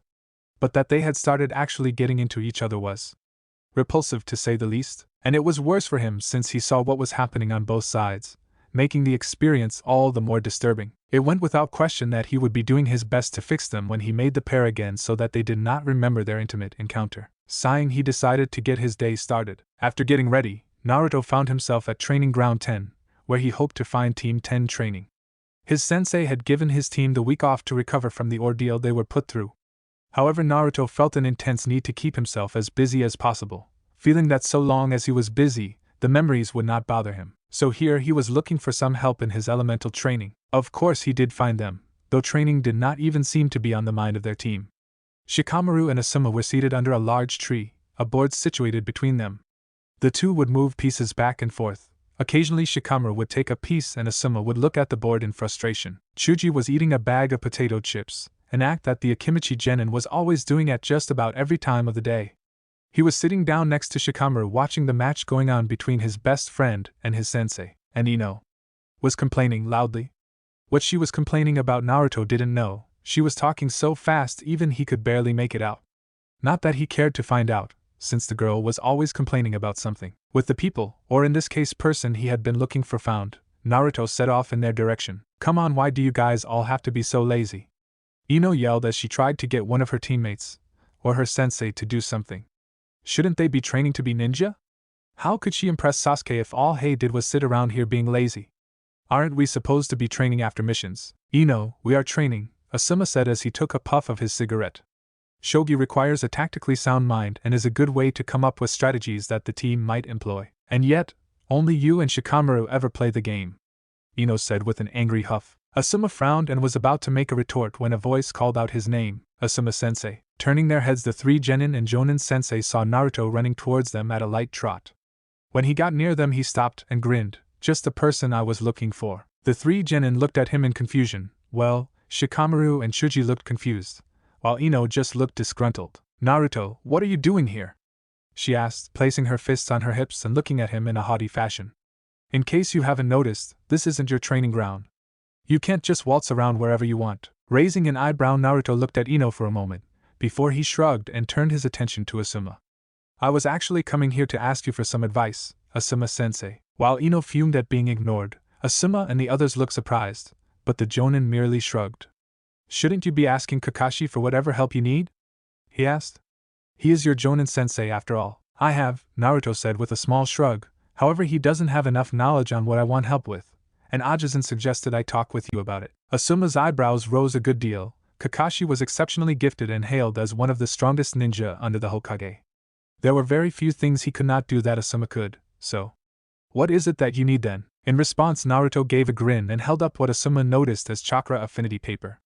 The man raised an eyebrow in curiosity, only for them to widen in shock as the paper was torn to shreds.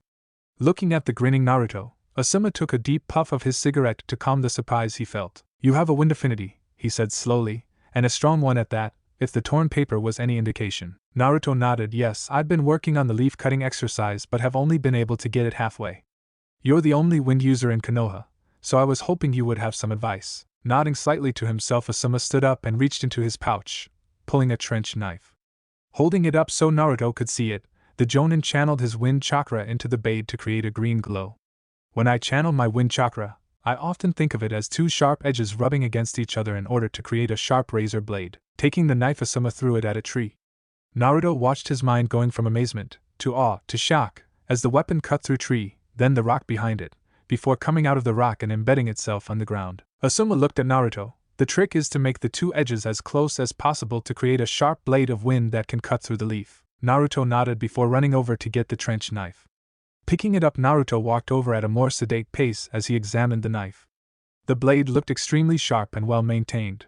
The back edge looked slightly serrated, and the handles had hand guards. It was very simple, yet Naruto's time spent with Tenten had taught him quite a bit about weapons. This is excellent quality, Naruto said as he handed the blade back. I'm guessing the metal used his chakra conducive? It is, Asuma said with a raised eyebrow, the only indication of his surprise at the boy's knowledge of weaponry. The other three were not doing as well at hiding their surprise.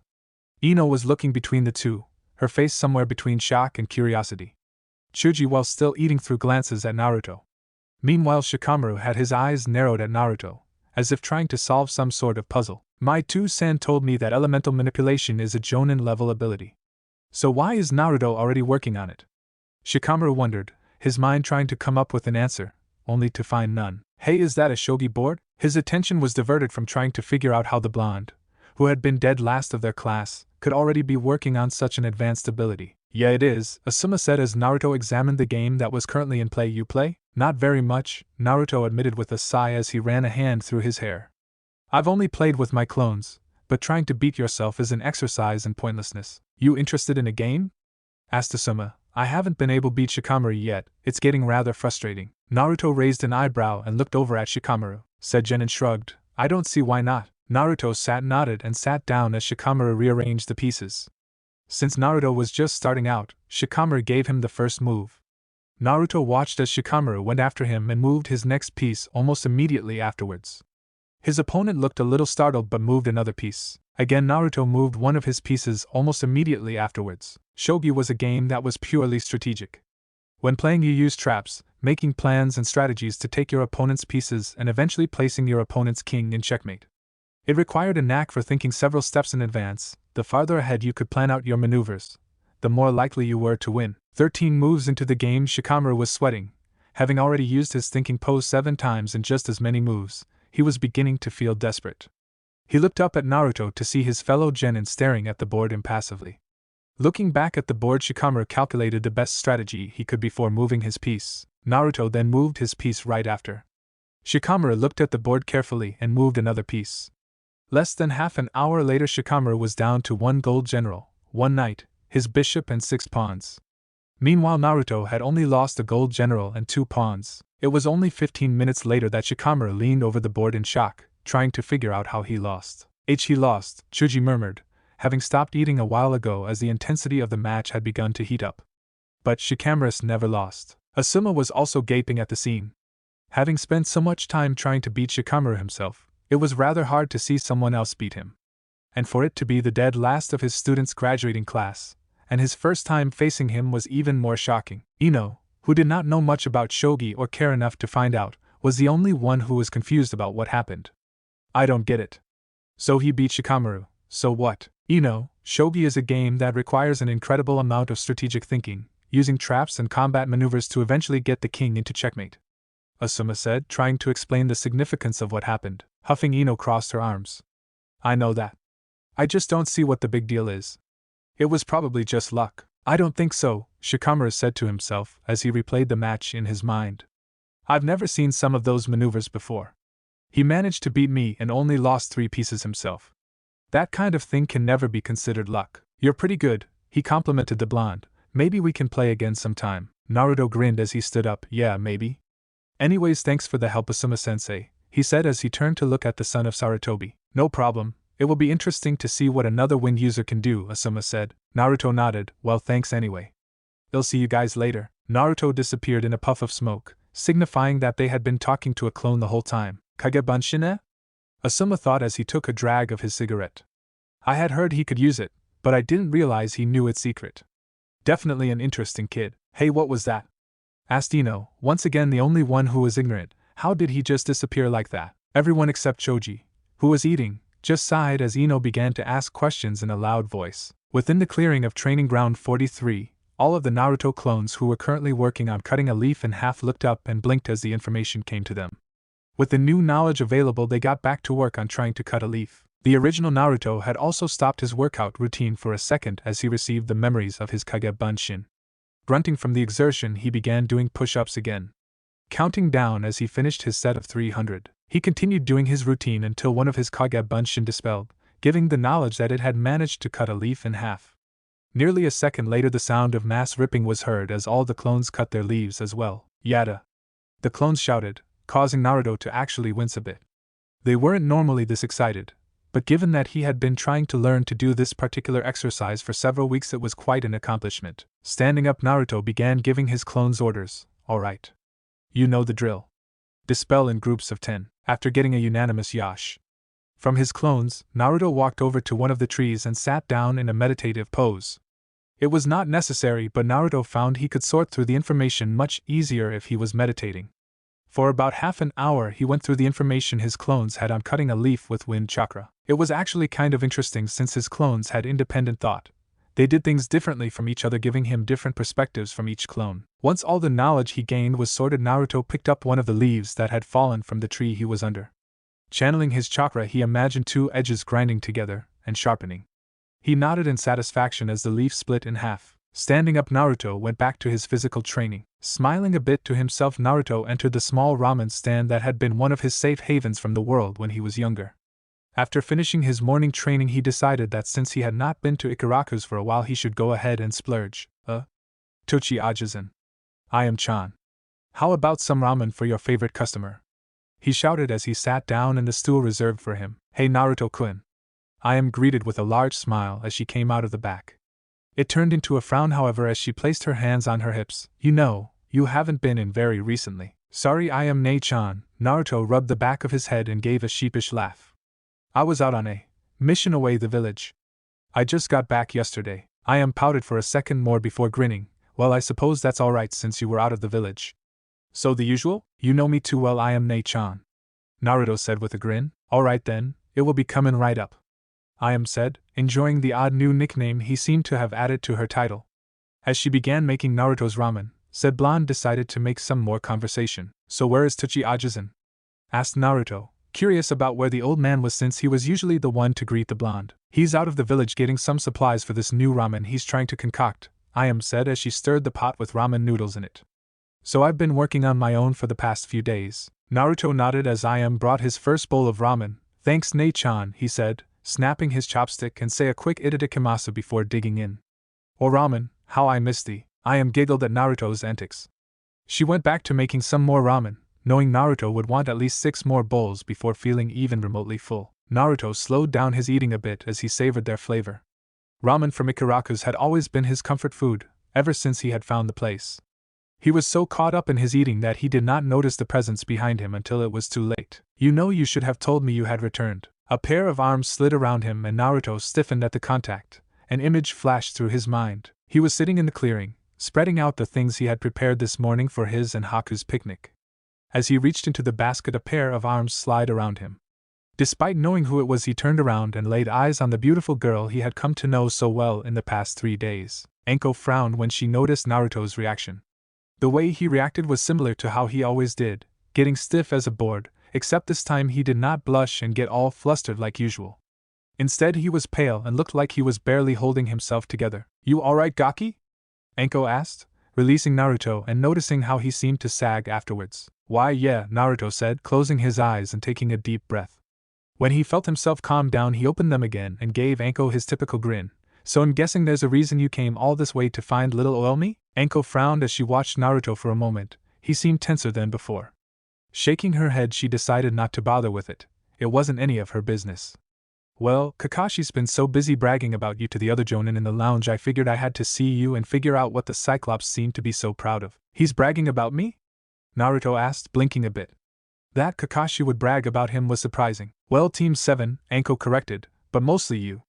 He says you've improved quite a bit, and that you were an integral part on your first mission out of the village. Once again she frowned when Naruto winced. Are you okay, Gaki? Why yeah, of course I am, Naruto lied, not ready to let Anko in on what happened. Why wouldn't I be? Anko's frown deepened. Because you're not acting like yourself. Did something happen on the mission? I really don't want to talk about my recent mission, Anko, Naruto said, looking away from Anko. Why? Anko asked, sounding confused. I want to know what happened. Kakashi won't tell us anything about the specifics, but, I said, I don't feel like talking about it. Naruto glared at her as he spoke.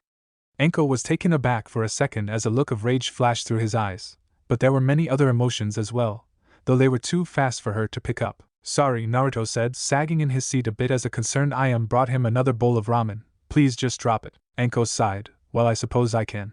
She looked over at him with a smirk, trying to get a lighter mood in the atmosphere.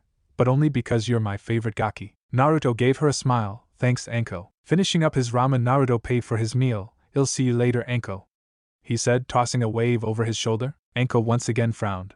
There was something wrong with Naruto. Normally she would not bother with something like this, but she was concerned by the way he had acted. She was going to find out what was wrong with him. 1 month later, Naruto turned around and grinned as he saw Haku walk into the clearing. Hey Haku-chan. How are you doing? He blinked when he noticed that her chest was decidedly larger than last time. Haku, noticing where he was looking, blushed, and despite being fully clothed covered her chest. You know, it's kind of embarrassing when you look at me like that. Huh? Naruto looked at her face before his eyes widened as his face took on the hue of a tomato. I'm so sorry. I was surprised because of yesterday and all. And Haku giggled as Naruto got completely flustered. It's okay, I suppose it would be surprising.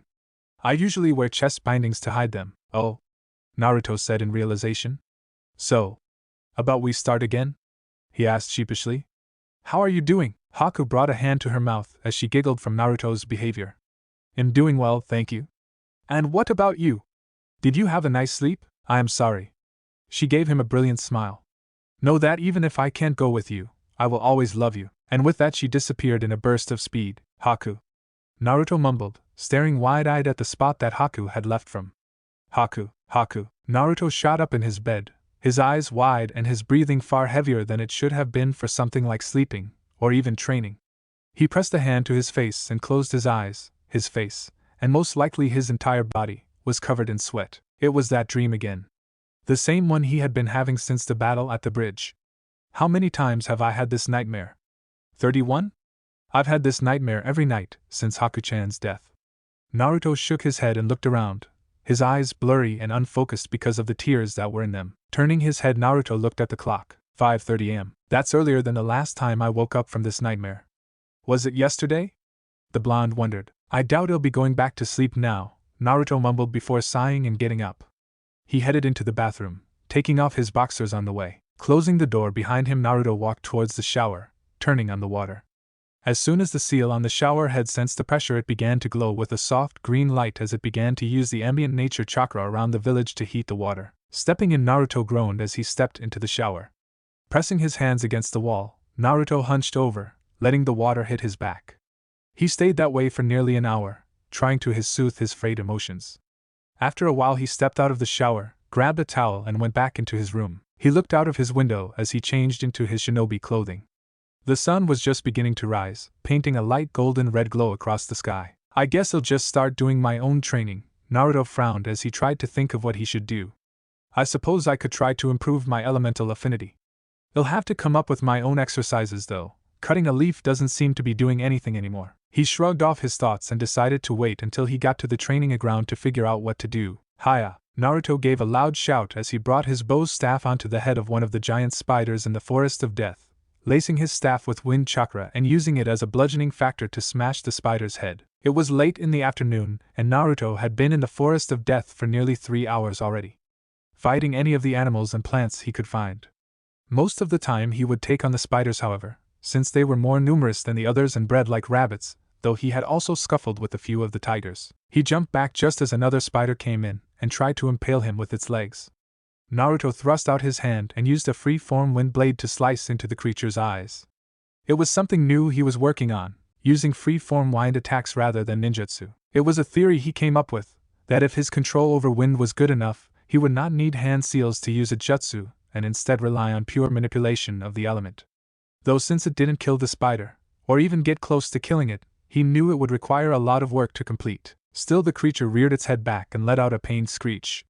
Using the distraction, Naruto closed the distance and slammed his staff into the spider's now unprotected belly. He used wind chakra to enhance the amount of blunt force trauma done from the blow, cracking the creature's carapace and also sending it flying off the tree branch and into the forest below. Seeing several more of the creatures coming towards him, Naruto put his staff away and began doing hand seals.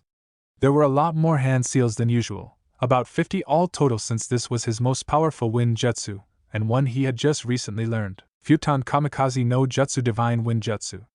A huge gale force of cutting wind shot out from Naruto, slicing anything that got within its perimeter apart. Said perimeter was fairly small, being about 30 feet, since he did not have much control over the technique, and the winds could not cut all the way through the trees. However, the spiders that had been about to get near him got diced up just fine. Naruto panted a bit as he looked around the clearing, and noticed that the area was officially spider-free. He nodded to himself as he replayed the effects of the jutsu in his mind, trying to see where he needed to improve. You know that's a pretty nasty jutsu. Naruto whirled around to see Anko standing on a branch several meters above him, her arms crossed under her breasts, and a rare serious expression on her face. Anko, Naruto greeted. Something I can help you with? Anko jumped off the branch she was on and landed next to Naruto.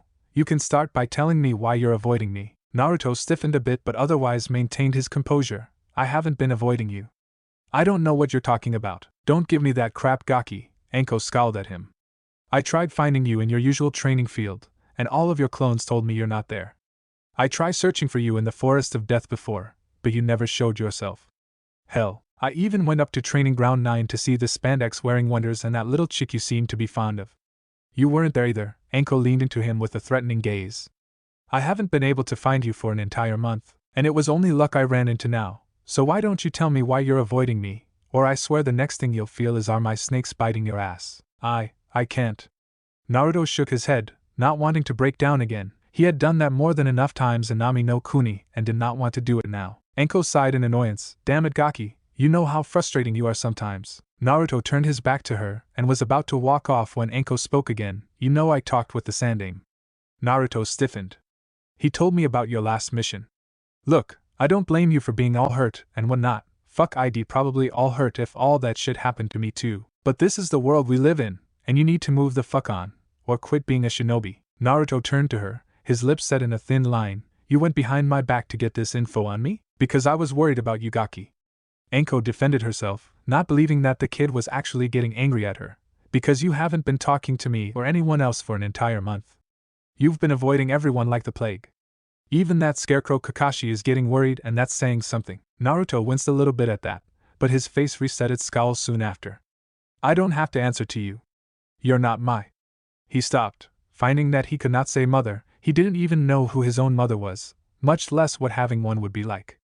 He shook his head and started again. You're not my boss, so I don't have to answer you. He turned around to leave, but several snakes wrapped around him and lifted him off the ground. Hey!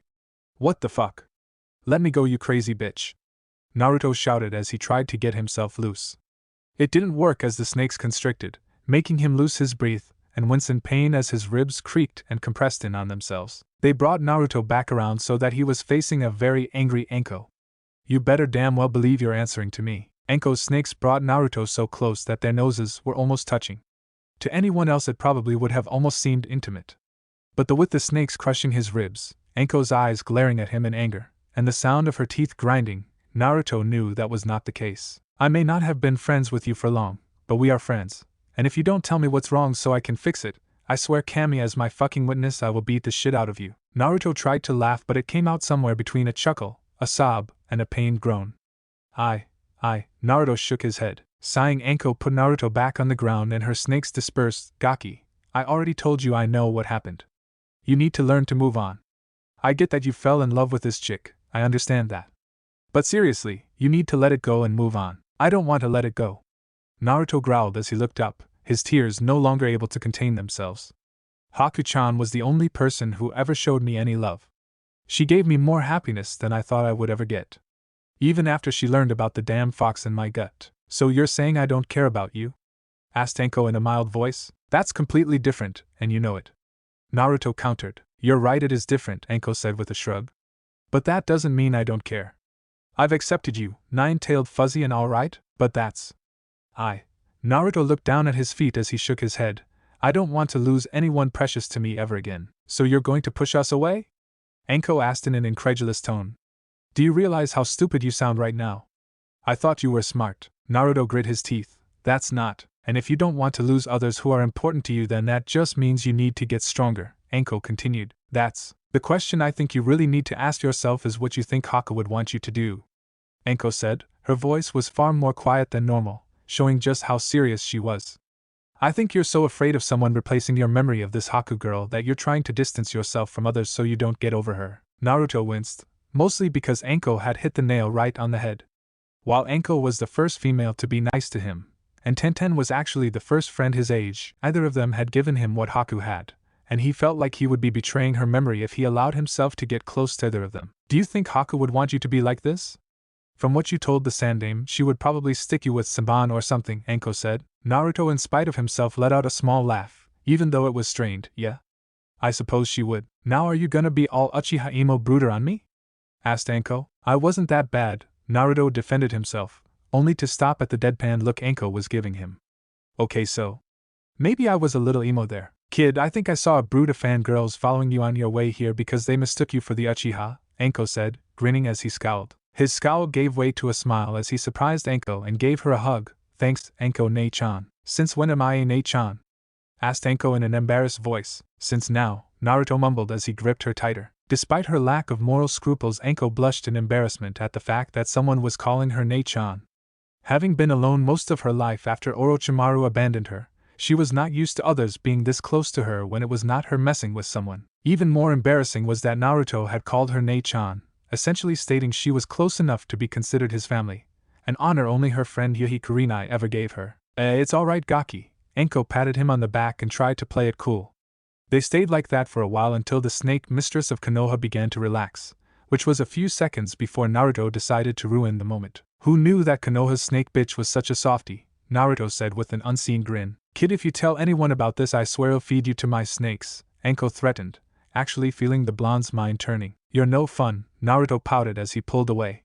I bet people would really change their opinions of you if they realize you had such a soft, gooey center on the inside. Gaki, I'm warning you, Anko threatened. In fact, maybe I should tell Kakashi just how soft you really are. Naruto grinned as he finally saw Anko blush.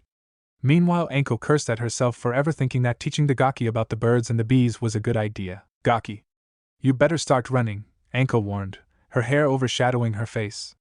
'Cause I'm gonna feed you to my snakes. Feeling revitalized from his talk with Anko, Naruto just grinned as he took off. You'll have to catch me first, you fucking brat. Kuchio's no jutsu summoning jutsu. There was a giant puff of smoke and Naruto suddenly found a very irate Anko on a very large snake chasing him. Sick him, Sasha. Eat the bastard alive. Knowing that Anko might actually have her summon eat him, he took off even faster than before, dropping his resistance seals and weights. Without looking back, he blasted through the forest, Anko hot on his heels. The next day, it was Saturday in the afternoon when Naruto entered the Higurashi weapons store. He noticed with some relief mixed in with disappointment that Tenten wasn't there. Disappointment because he missed her, and relief because he had no desire to get any kunai or saban stuck in his ass. Instead, her father Kaido was sitting at the register. Said man looked up as soon as the door chimed. Naruto, he greeted, standing up and moving over the blonde. How have you been? I've been good, Kaido-san, Naruto replied with a small bow of his head. You know, I haven't seen you in my store for quite a while. The comment was made casually enough, but Naruto sensed an underlying meaning that made him shiver. My daughter has been awfully worried about you for the past month, Naruto winced. I was having some personal issues that kept me from others. Kaido looked at him for a moment before giving a nod of understanding. I suggest you speak with her sometime soon. Alright, Naruto said, slightly intimidated by the man's stare. As if summoned by their conversation, Tenten walked right into the door. Dad, I'm home from. She trailed off as her eyes landed on Naruto. You. She stomped over to him. Naruto paled and began to back up as Tenten began poking him in the chest. I haven't seen you for over a month. And you're just coming in here now, when I'm not working. Naruto found himself backed up against the wall with nowhere to go as Tenten continued poking him. Thankfully there were no weapons on this one, or he was sure this would have been painful. I had to find out that you had returned from some lady named Anko because she had been looking for you. Do you know how worried I was when I found out that you were essentially ignoring me? Tenten Naruto tried, but Tenten cut him off. Don't you try to talk your way out of this, Uzumaki Naruto. You have a lot of making up to do for getting me so worried. Tenten placed her hands on her hips and glared at him. Well, you Naruto felt sweat trickle down his forehead as he stared at those angry brown eyes. He had no idea that Tenten could be even scarier than Anko at times. Well, what do you want me to do to make it up to you? Tenten frowned for a second before smiling. Naruto instantly paled as he recognized that smile from the one time he had let her use ranged weapons during a spar. Kami, save me, Naruto mumbled, crying anime tears as Tenten began dragging him to a training ground. Futon Kamikaze no Jutsu Wind Release Divine Wind Jutsu, a rank elemental jutsu. The user creates thousands of wind blades around themselves before sending them flying with a gust of wind around the user's entire body. The amount of blades and cutting power behind the jutsu depends on the amount of control the user has. Used for area-wide destruction when surrounded by a large amount of enemies. Kuchios no Jutsu Summoning Jutsu rank varies depending on size of the summon. When a human signs a contract with the summoning animals, it binds them to that clan of summons. By drawing one's own blood and going through a set of hand seals, the user is capable of summoning creatures from giant frogs to snakes, slugs, salamanders, and more. The type of creature summoned depends on the contract signed: snakes for the snake contract, toads for the toad contract, etc. Chapter 14 New Meetings, New Enemies. 2 months later, Tajuru Kagebushin no Jutsu. Naruto watched as a massive cloud of smoke erupted in the clearing. When it cleared, Naruto nodded as he saw 300 clones standing around and awaiting orders. Alright, I want 100 of you to begin working on our wind affinity. Since we haven't been able to find a waterfall with a good ledge to stand on, I want you to start cutting a rock using wind chakra. When you manage to split a rock down the middle, try cutting a rock into 4 pieces and increase the number of cuts you can make from there. It had been one of the new wind exercises he had come up with for himself. Naruto had read that the next step after cutting a leaf was to cut a waterfall. Since there were no waterfalls that he had found that could be properly utilized for his wind training, he had decided to refine his cutting ability through other means. The first thing he had done was make shapes in the leaves that he would cut. Simple ones had first squares, circles, and the like, and then more complex shapes like animals and people. This was the next training method Naruto had invented that he felt would be another good step in his wind elemental training. He had actually gotten the general idea from a book he had read. It was a much older book that he had found when looking for theories on connecting to one's chakra through meditation exercises. The book he had found, which was a book from Suna on some of the older methods of wind manipulation theories, had claimed that a master of the wind element should be able to cut straight through a boulder using wind chakra. Not only that, but the cut would be so smooth that the entire surface on either side would be completely flat. He had at first tried to cut a boulder, but soon realized that with the level his wind manipulation, such a complex and difficult task was next to impossible. So he went on to the next best thing, cutting a rock, which he felt that while not as good, would still be a major boon in his elemental training. After all, if he could cut a rock into several pieces, then it should be much easier to cut flesh and bones. Boss. The clones all saluted and took off. Naruto turned to his other 2 groups. I want one group of you to split up into groups of 25. One of you will continue on the more advanced form of Muay Thai, another work on Goken, the third group will work on our Bijutsu, and the last will try to combine the taijutsu styles we know into a usable form. YOSH. The clones all gave him the nice guy pose before they went off and began working with a guy and Lee-like fanaticism. Turning to the last group, Naruto began to give his last set of orders. You guys have the most important task of all.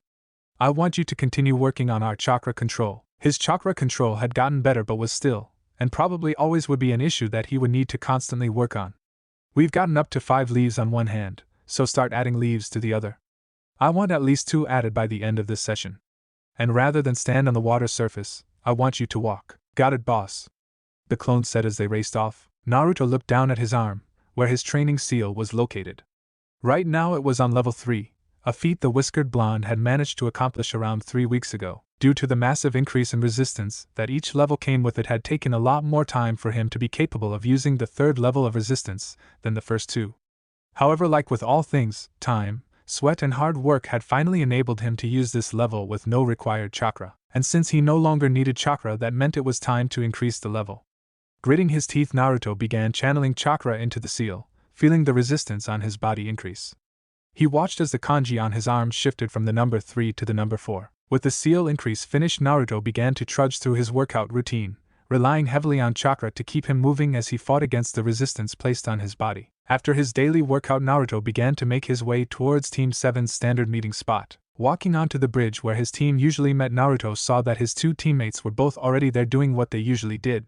Sakura was staring at Sasuke, no doubt wondering how to get a date with the raven-haired Uchiha, and Sasuke was leaning against the rail of the bridge, staring off into space, or as Naruto called it, practicing his brooding poses and trying to come up with ways to kill his older brother. Morning Sakura, Sasuke team, he greeted the pair. Even if they did not really get along all that well, he still felt it was appropriate to be nice to them. At least on the occasions he did not feel like messing with them. Sasuke looked at Naruto before giving his usual reply of HN, and then turning away to look off the side of the bridge. Naruto baka, don't call Sasuke-kun that. Sakura shouted at the blonde. Thankfully she no longer tried to punch him, having realized that he was no longer going to put up with it. Something she had actually started to get bitter about, which really only increased her anger at the blonde. Naruto sighed as he moved to the opposite side his teammates were on. He had thought that they would have bonded at least a little bit after their A-ranked mission. However, as soon as they got back to Konoha it was the same as always. Sasuke, having gotten his Sharingan sometime during the Battle of the Bridge, had started ignoring him and everyone else, and was quite possibly even more arrogant than before. It also didn't help that the few times he had not ignored the blonde was merely to either glare at him or try and goad him into a fight. Sakura, of course, had not changed at all since she had not really played any significant role on the battle in Nami, or the mission in general, and had more or less taken a back seat to the whole thing and was not even conscious during the blonde's cubified rampage. Naturally, because of this she had not been as affected as the others were, whether it be mentally, emotionally, or physically. So she still basically ignored Naruto unless he said something bad about her Sasuke-kun. The only difference now was that she no longer tried to hit him. Sitting down, the blonde pulled out two books. The first was the book he had been reading on Fuinjutsu created by the Yondaime titled Intermediate Ceiling Level 3. The second one was a book of his own creation, holding all of the notes he had written down from this book and previous ones he had read, as well as the few notes on seals he had gotten from some of the more advanced books when he could not find something he was looking for in the previous ones. For the next half an hour he began comparing and writing down more notes. Yo! Naruto looked up to see Kakashi appear in his standard shunshin. You're late. Sakura yelled as she pointed at him. Sorry, I forgot to set my alarm today, so I woke up late, Kakashi replied with a lazy tone. Sakura's face turned red as she listened to her sensei's lame excuse. Liar. Naruto put his book away and stood up with a small sigh as he stretched and listened to his back make a satisfying crack. He was so glad he had made more Kage Bunshins to train while he waited for his sensei, otherwise he would never be able to get all of his training done. So what are we doing today, sensei? He asked. Kakashi gave Naruto a nice smile. I'm glad you asked, Naruto. We have an exciting mission today, so let's get going. Team 7 left the Hokage's tower after completing the mission the Hokage had given them. It was really nothing more than walking the Inuzuka dogs while another team cleaned the kennels. Not much of a mission in the three genins' opinions, but there was not much they could do about it. Kakashi had refused to go on another C rank since their mission to Nami no Kuni had been what could be considered one huge clusterfuck. And so ever since the mission to protect Tazuna, these kinds of missions had been all they were doing. At least Kakashi had helped him a little more on his training. It wasn't much since Sasuke had activated his Sharingan. Usually the silver-haired Jonin would simply create a Kage Bunshin and have it spar with Naruto. Still, it was more than he had gotten before the mission, and since he had yet to even land a hit on the clone, it was good enough for the moment. Man, I can't believe we're stuck doing these boring-ass missions again, Naruto groaned, his disposition having gone back to being his normal chipper self after his talk with Anko. For the most part at least, there were of course times when the blonde would get quiet and introspective, and sometimes a small flicker of the painful emotions he had felt after Haku's death flashed across his eyes. But he was determined to continue pushing forward as he was sure that Haku would stick his ass with Sanban if they met in the afterlife, and she found out he had been moping around after her death. That, and he wanted to be a person that Haku would be proud of, a person who would give their all to protect the people precious to them. At least we didn't have to clean the kennel, Naruto thought with a sigh. I don't know if my nose could have handled that again. Now Naruto, we can't do a C-rank mission every time, there are protocols we have to follow, you know, Kakashi chided as he flipped a page of his book. I know the protocols, damn it. I've read all the Kami Forsaken books that talk about the requirements necessary to tackle higher ranked missions, as well as why genin are normally assigned these pathetic D ranks in the first place. Naruto glared at his sensei as the man giggled perversely, seemingly ignoring him. We have twice the prerequisite number for a higher ranked mission. We've been doing these D ranks for 3 months. I think you're just too damn lazy to go on a mission that would take us out of the village. This statement definitely rang true. While Kakashi may be more helpful now than he was before the mission to protect Tazuna, the man was still one of the laziest people he had ever met, barring Shikamaru. Shut up, Naruto baka. Sakura yelled, angry that her blonde teammate was interrupting her from her Sasuke watching with all his complaining. This coming from the girl who likes to screech when she talks. Naruto ignored the pathetic excuse for killing intent coming from Sakura. I'd bet even the team over there wants a better mission, Naruto pointed to Sasuke. You see? He's just dying for some kind of action, Naruto said. Team, you're a riveting conversationalist. Whatever, Sakura scoffed before turning to her crush with what she hoped was a cute yet coy expression. I'm so glad today's mission is over, aren't you, Sasuke-kun? Sasuke just glanced at her at the corner of his eyes, before turning around and ignoring her, not even deigning to give the girl his standard one-syllable grunt. Sakura put her head down for a second before trying to brighten up. Say, Sasuke-kun, would you like to go out on a date with me? Sasuke grunted as he turned to face her. Why would I want to date a weak little girl like you? Sakura took a step back as her eyes widened in surprise and hurt. If you've got time to be asking me out on a date, then you should use that time to become stronger. The raven-haired genin turned away. Even Naruto has gotten better than you. You're even more useless than he used to be. Sakura tried to say, a depressed look on her face and tears beginning to form in her eyes. However, Sasuke had already started ignoring her and was walking away. Naruto looked up from his book to see what had happened before sighing and going back to his book. While he did not really approve of Sasuke being so harsh, even if he no longer put up with Sakura trying to hit him for every little thing, he knew that she still did not know what it meant to be a ninja and needed some kind of kick in the ass in order to get herself in gear. Walking behind the group, book in hand, was Kakashi, who was watching the group with an expression of concern. Not that anyone could see it due to nearly 3/4 of his face being covered. It seems their teamwork has gotten even worse than before. It's almost as if the mission to Nami never happened. Sakura yells at Naruto and tries to get a date with Sasuke, completely neglecting training outside of the team. Sasuke ignores everyone unless it's to glare at Naruto, or to pick a fight. I thought awakening his Sharingan would be a good thing, but he only seems to have gotten more arrogant. And Naruto. Kakashi glanced at his blonde student. I can't even tell what he's thinking anymore. He's gotten even more sarcastic than before and seems to run off at the mouth every chance he gets. Not only that, but he seems to have picked up a sadistic streak, though I'm sure I can thank Anko for that, since the two seem to be hanging out even more now than they had before. The elite Jonin sighed, not really sure how to fix this problem. Looking up, he saw a hawk flying over Konoha. Okay, I think that's enough for today, Kakashi said, getting the attention of his 3 genin. I have to go submit a mission report. Ja. With that, the duster-haired Jonin disappeared in a puff of smoke. Naruto watched as Kakashi disappeared within a shunshin. Turning around, he saw that Sasuke had already left, and Sakura was walking away with a depressed look on her face. I guess I'll go do some training of my own, Naruto decided. He was just about to start walking when he heard a noise. Turning around, he saw a square box behind him with a rock texture painted on it. It also had 2 eye holes in the front. Already knowing who was under that box, Naruto just sighed and began to walk away, hearing the box follow after him as he turned a corner. When the box followed, it stopped, not seeing the whiskered-marked blonde anywhere. Konohamaru-kun, where did the boss go? Asked a female voice from the box. I don't know, it's like he disappeared. Konohamaru exclaimed. They were just about to lift the box up when Naruto appeared behind them. Grinning, he sat down on them, listening to their muffled grunts and shouts of surprise. Hey, who's on top of us? Get off. I think my glasses broke. What's going on? Naruto chuckled. You know, if you keep using these shitty-ass disguises, you'll never get the upper hand on me. Ha! I'm not surprised you saw through our disguise, boss. Came Konohamaru's muffled response. Now can you get off? I suppose? Naruto said as he stood up and moved to the front as the box exploded. Cough, I think we used too much gunpowder. Cough, came a nasally voice. Naruto gave the kids a nonchalant look that would have made Kakashi proud. So what do you guys want? The 3 kids looked up at him before they broke into their introduction. Hey, I'm Moegi, and I'm the sassiest kunoichi in school. The girl with orange pigtails and perpetual blush said as she made an odd pose, standing on one leg and raising a single hand in the air. And I like algebra and udon, said the boy with the bowl cut, glasses and permanent runny nose.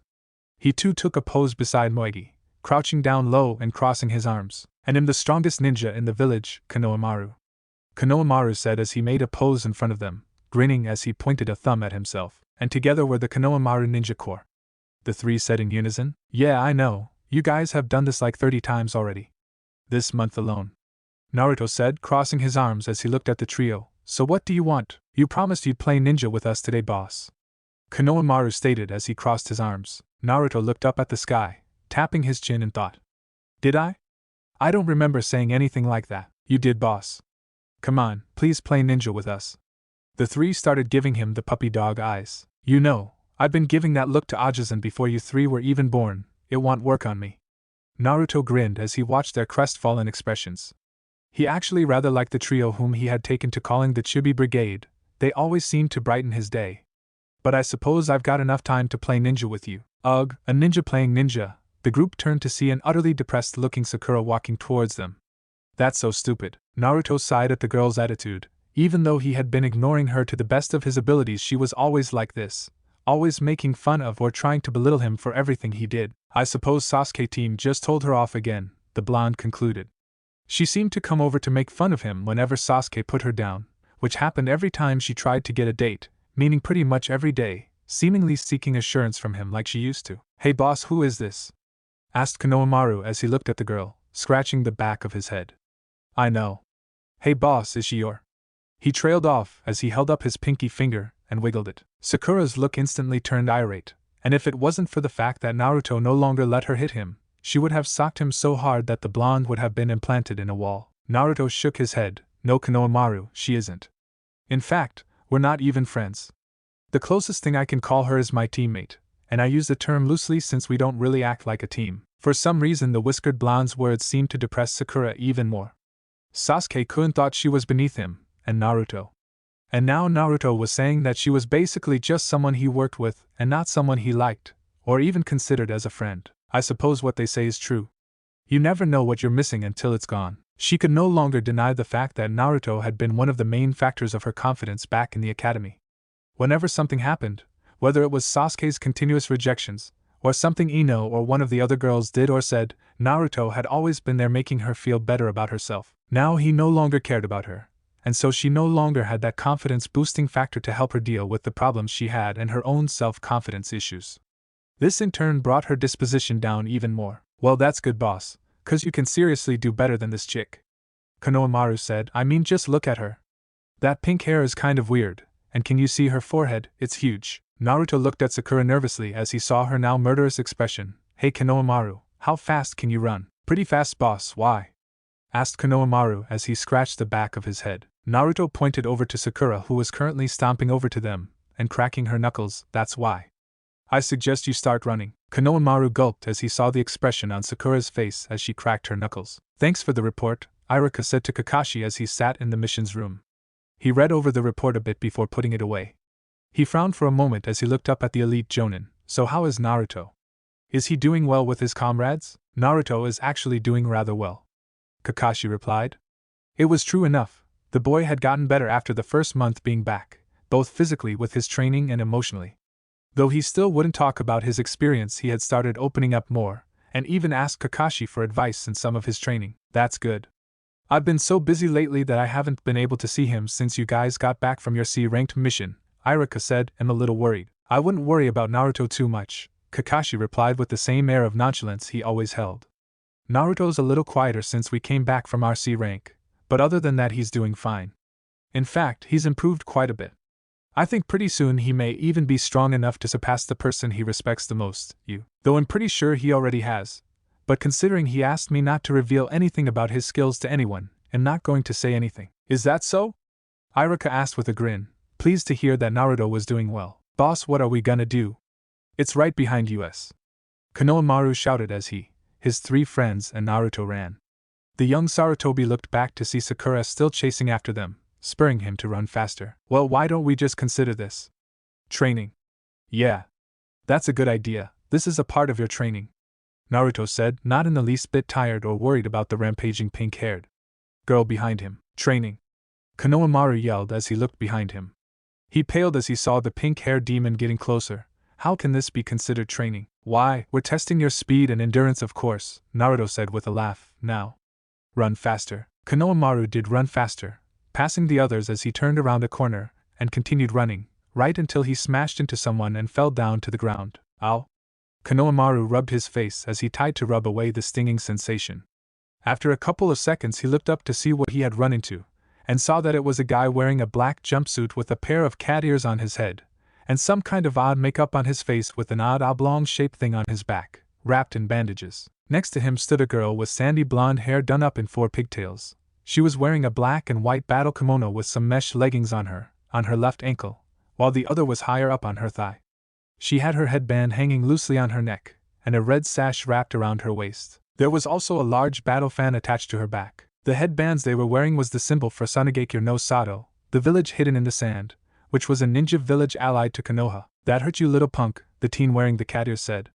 Bending down, he picked up Konohamaru by his scarf, forcing the kid to grab onto his hand. I think I need to teach you a lesson about watching where you're going. The girl walked up behind him and shook her head in annoyance. Kankuro, just drop him. You know we're going to get in trouble if he shows up. Relax, Temari. He won't show up for a while yet. Kankuro looked back at her, before turning his attention back to Konohamaru. Besides, this kid needs to learn not to disrespect his betters. Put me down, you stupid makeup-wearing freak. Konohamaru yelled. If you don't, my nii-san's gonna kick your ass. It's war paint, you little shit. Kankuro said with a snarl. He'll teach you to mess with your betters. He was just about to hit Konohamaru when another voice spoke up. You know, if you're trying to look threatening, you're doing a piss-poor job of it. The two looked up to see Naruto standing there, and despite the light, nearly conversational tone he spoke in, was glaring the Suna genin in the cat suit. A few seconds later, Moegi, Udan and Sakura came up behind him and watched the small confrontation, though that might have something to do with the makeup. Now I suggest you put the boy down. Temari and Kankuro looked over at Naruto. One of them scowled while the other blushed. Oh, looks like a local cutie. Temari eyed the blonde up and down. These look like leaf genin. Kankuro thought to himself with a small sneer. Maybe I should play with them for a while instead. When Naruto did not receive the reply he was looking for from either of the Suna genin, he scowled. Hey, makeup boy. I said you might want to let him go. If you're not going to listen to me, perhaps I could persuade you better by putting my foot off in your ass. That seemed to get a reaction as Kankuro scowled and Temari giggled. It's not makeup. It's war paint. Kankuro yelled out. Naruto grinned. So says the transvestite walking around in a cat suit. That does it, Kankuro said as he grit his teeth. He tossed Konohamaru away and reached behind his back to the large mummified-looking object. Naruto disappeared in a burst of speed as he rushed behind the young Sarutobi and caught Konohamaru, setting the boy down before he turned a glare on Kankuro. Sarutobi looked at all the ninja who had assembled into his spy room where all the meetings of great importance were held. Many of them were jonin for the genin teams, however there were also a few chunin who would be serving as proctors, as well as the few jonin who would proctor for the event he had called them for. I'm sure you are all wondering why I have called you here, the aging Sandaime said. You've all assembled for one reason. It should be obvious by some of the members here. So it's that time already yet? Kakashi asked rhetorically. It's already been reported to the other countries. I saw some of them in the village. Gunma, a Tokubetsu jonin wearing standard jonin clothes, a bandana-style headband, and a samban in his mouth commented. Kurenai decided to ask the obvious question. So when is it? In a week, Sarutobi announced, causing several members to mumble about it starting sooner than they expected. They'll announce it properly 7 days from now. On the first day of the 7th moon, the Chunin selection exams will commence. Sarutobi frowned for a moment before pressing on. Before we get to the announcement on who will be participating among our teams, I have some information I wish to tell you. It seems that both Suna and Kumo have sent a Jinchuriki here to participate in the exams. This caused a lot of the ninja there to burst in outrage. Many saying it was not fair for nations to send such monsters into the exams. A burst of killing intent from Sarutobi shut them up. While I can understand how you feel about having such powerful ninja in the exams, I would suggest you refrain from speaking about them in that way. He stressed the word ninja when he spoke, making his opinion on Jinchuriki known, and telling them he would not tolerate people giving into their irrational hatred. In any event, it is not illegal for a Jinchuriki to participate in the exams, so long as they are a registered genin. So there is nothing any of us can do about it. I merely informed you so that you are aware of what your genin will be up against in the exams. How accurate is this information, Hokage-sama? Asked Kakashi. I received the information several days ago via Jiraiya's spy network, Sarutobi said.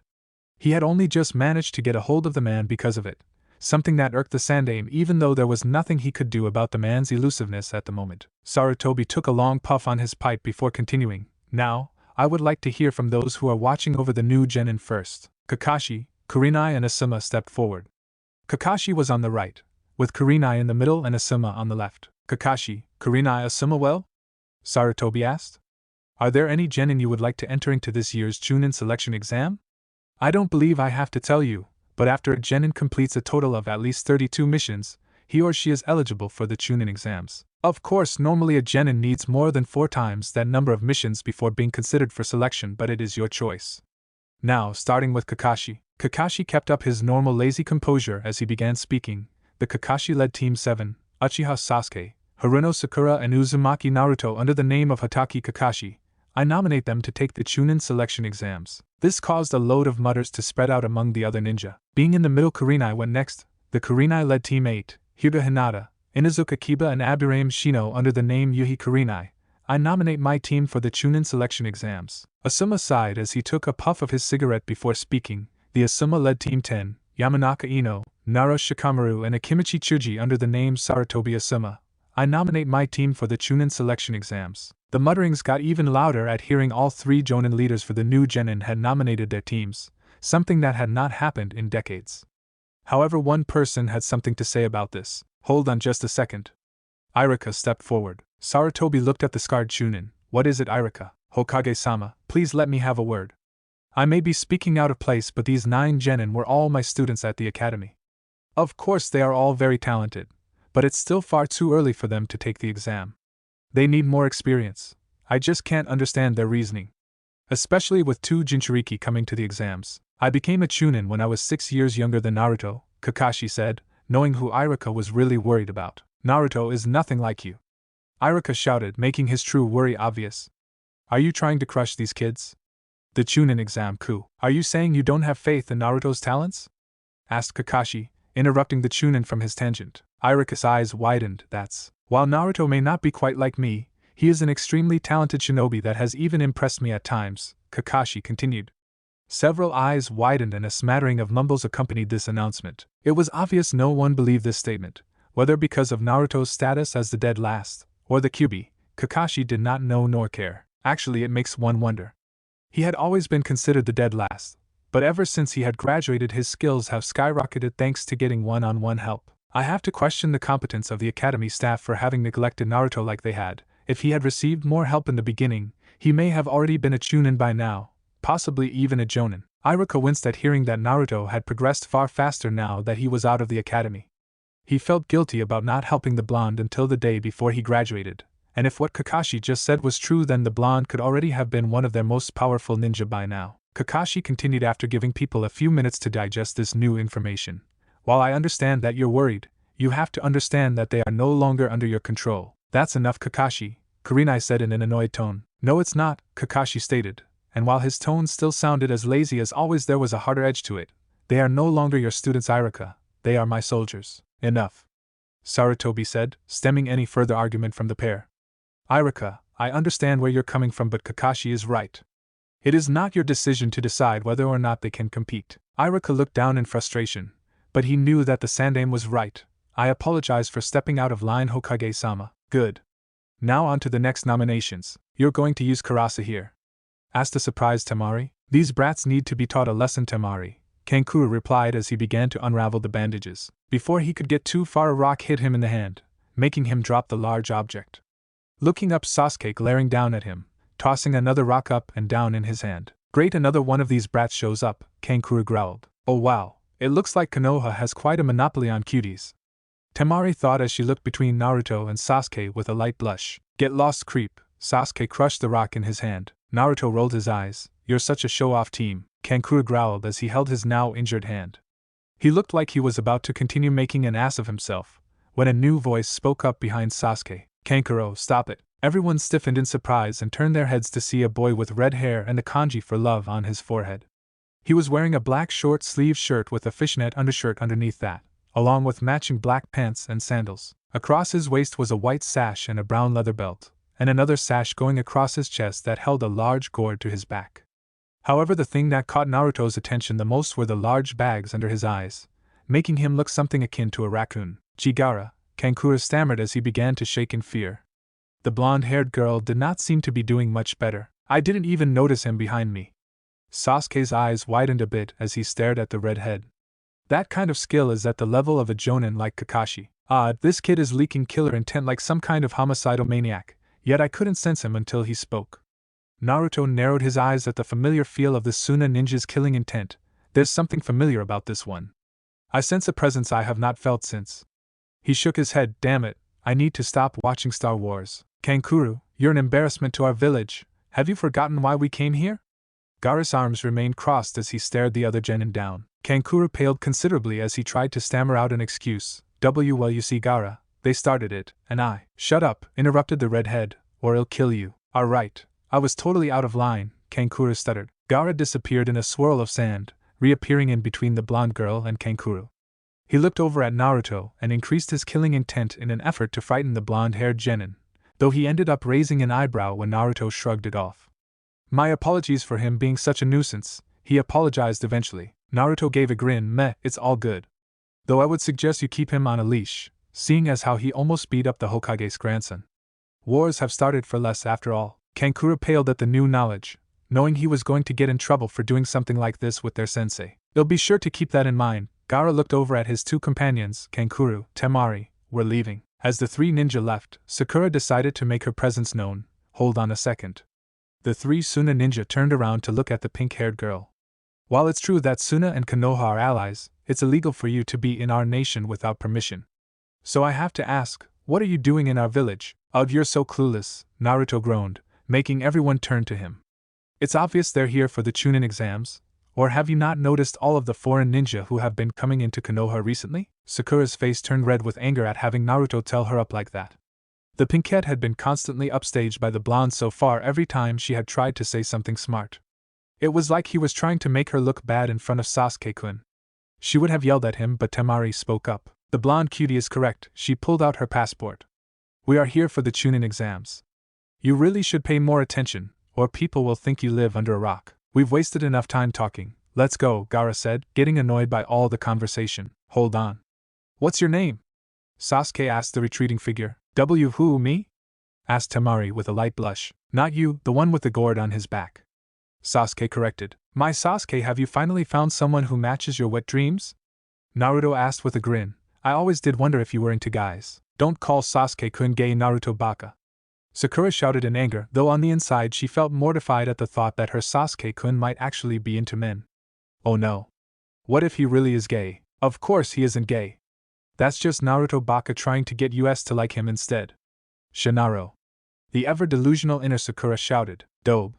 Sasuke hissed through clenched teeth and a red face to match his anger and embarrassment. This had been something that had been happening more and more recently. Naruto seemed to have made a game out of taunting either him or Sakura, taking some kind of innate pleasure out of torturing them with words. It was something that pissed the raven-haired genin off to no end. Naruto smirked. What? You can't blame me for thinking that. All those girls in the academy threw themselves at you, and you completely ignored them. He gave a shrug. What am I supposed to think? Grinning, the blonde turned his attention to Temari.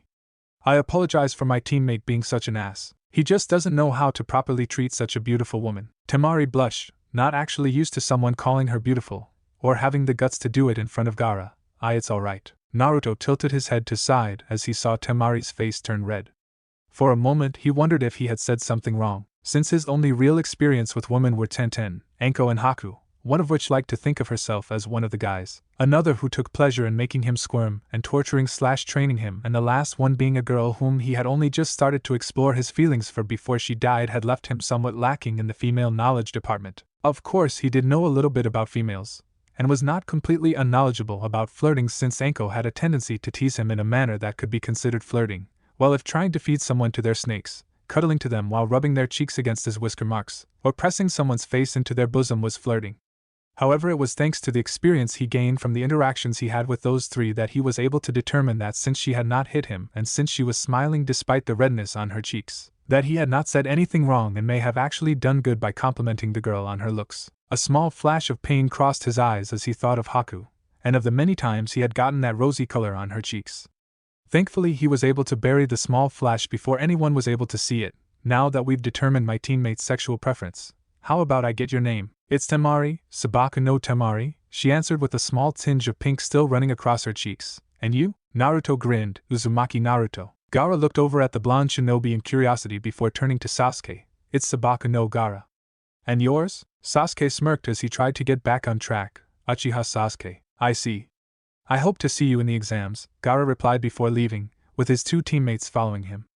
It's so nice to see you finally found someone for yourself, Sasuke, or should I say Sasuke? Naruto commented, smirking as his two teammates turned and glared at him. What the hell, dope? Sasuke growled at him, his eyes morphing into his Sharingan in an attempt to scare or at least deter the blonde from his constant remarks on his sexuality. Don't be mad, team. I don't care if you're secretly in the closet or anything, Naruto grinned as he began walking away. Though Sakura may be disappointed. Anyways, I think and go ing to get some ikarakus, I'm starving. Whistling a jaunty tune, Naruto left his two angry teammates. A little ways away, three figures had just finished watching the confrontation. So what do you think? A figure asked as he leaned against a tree. One of his companions looked at him. They're nothing serious, although we'll need to keep an eye on that black-haired one, and the one with the gourd on his back. Sakura gave an annoyed grunt as she looked at the bridge she and her teammates were supposed to meet at today. Both Naruto and her sensei were late. Again. Really, she couldn't understand it. How could the person who had asked them to come at a certain time always be late? She glanced over at Sasuke to see him leaning against the rail, looking so cool and calm with his serious expression. This is just great. Sasuke-kun is right in front of me and I can't even enjoy it. She had tried everything she could ever think of to get the raven-haired boy's attention, but nothing seemed to work.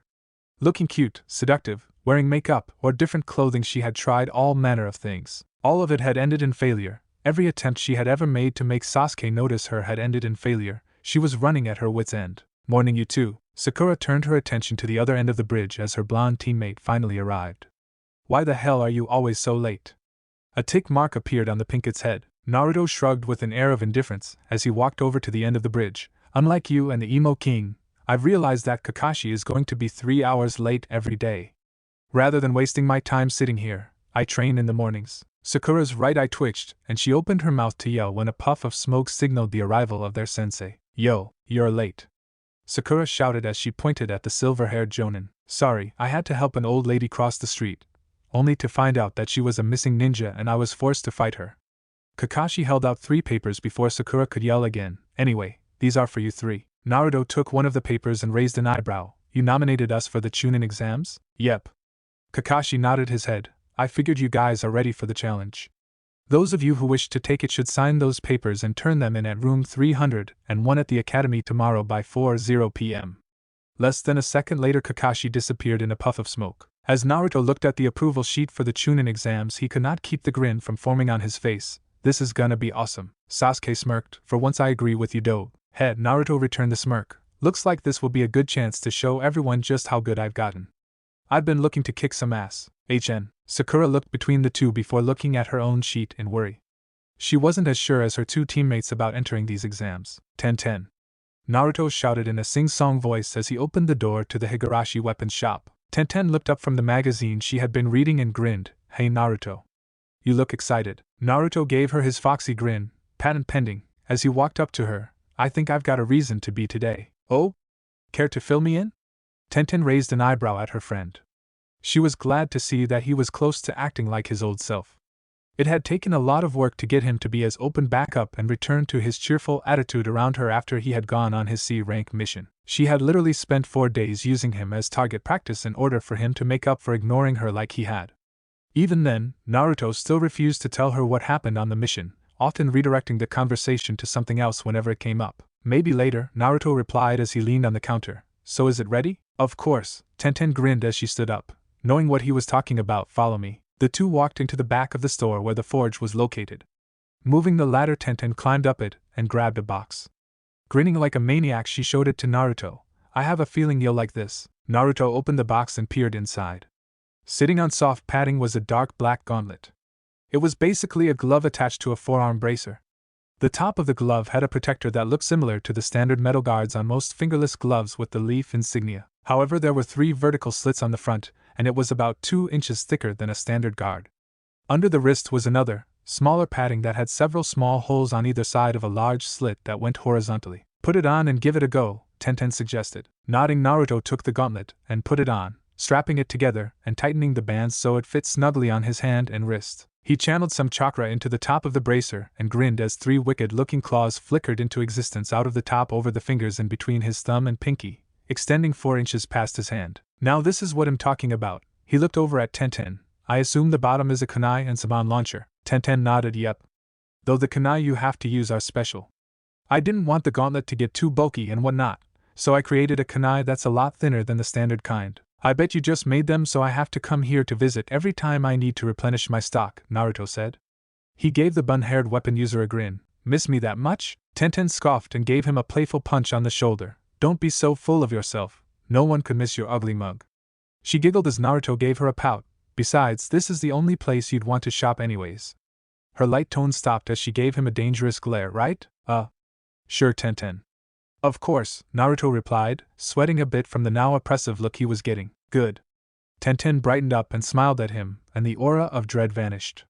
Now, the launcher also uses that containment seal you made for it, since it was the only one that worked. You just channel chakra into the bottom and take aim. Though, you're going to have to go to a training field to test it. Naruto's sweat dropped at the completely random shift of emotions that all women seemed prone to do. Still, he was too excited to worry about his friend's odd mood swings. He had a new weapon to test and an exam to prepare for. Chapter 15. Start your engines. The Chunin exams begin. The next morning found Naruto being woken up by that damned infernal clock of his, its blaring beep annoying him to no end. Before it could beep too much, Naruto picked it up and hurled it across the room, shattering it as it hit the wall. A few seconds later, the blonde shinobi sat up and yawned, stretching himself out before swinging his legs over the edge and getting out of bed.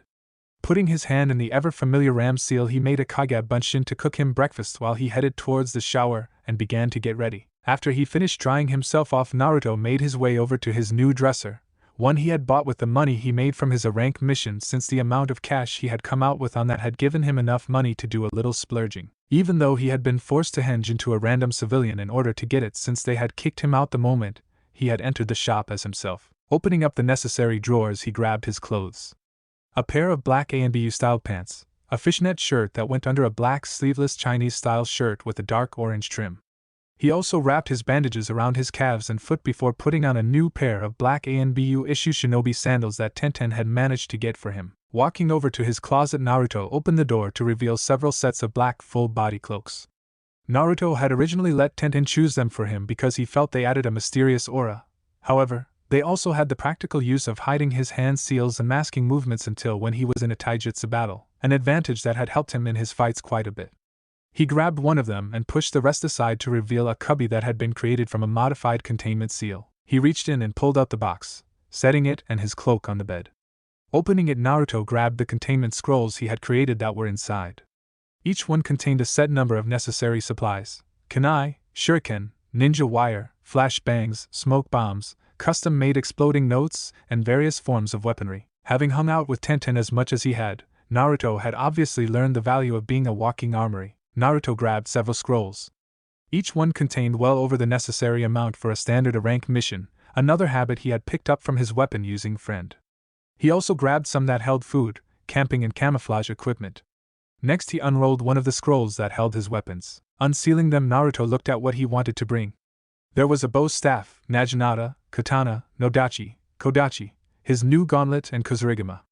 Tenten had proclaimed he was decently sufficient in the use of all of them, meaning he could hold his own for more than half an hour against her. But he really only excelled with the bow staff and a katana. Deciding it was better to be safe than sorry, Naruto grabbed the bow staff and sealed it into the containment seal on his left hand, and the katana on his right.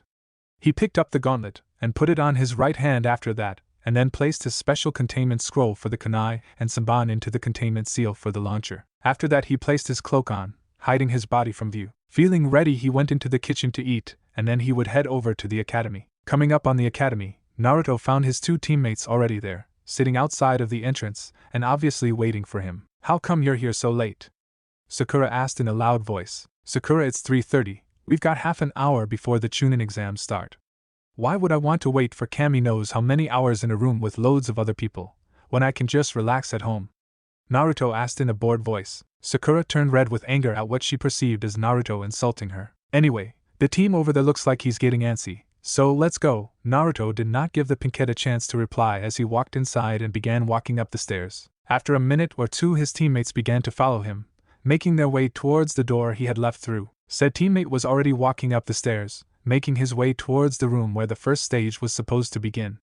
When Naruto reached the next floor, it was to find at least a dozen genin standing around the designated door, with two other genin blocking said door and beating anyone who tried to get past them. "Now that's odd. I could have sworn I had only gone up one flight of stairs." Naruto frowned as he watched the two genin bully everyone else, and replayed the last few seconds in his mind to confirm that he was indeed on the second floor. "So then how come that door says 31? His eyes widened as he realized what was going on. "Of course. Idiot. That door obviously has a genjutsu on it or something." Genjutsu was one of his worst subjects. He could break out of several C and even a few B ranked ones thanks to Naruto asking Kakashi to place him under several genjutsu and make him break out of them. However, detecting genjutsu was something he still had trouble with, Naruto had to actively pulse his chakra and search his own system to find foreign chakra that would indicate he was in a genjutsu. This form was useless when in battle since it took far too long, and it also did not work on area-wide genjutsu since they were not genjutsu that invaded the body but was dispersed around the area the genjutsu was cast, which would explain why he was unable to detect this one, and had to rely on his memory and knowledge of the area to realize what was going on. Now that he knew what was going on, Naruto looked over at the two genin who were guarding the door more closely. If this is a genjutsu, then those two must be Chunin who are supposed to keep the unworthy from passing. Now that I look at them, they do remind me of Kotetsu and Izumo, so they must be under henge. He snorted. What a lame-ass henge. They didn't even change their appearance, just their age. Idiots. With that sorted out in his mind, the whiskered blonde began to walk on, ignoring the conversation that was going on at the door. Come on, let us through. One of the genin in the hallway yelled. PSH. You think we're going to let you through just because you tell us to?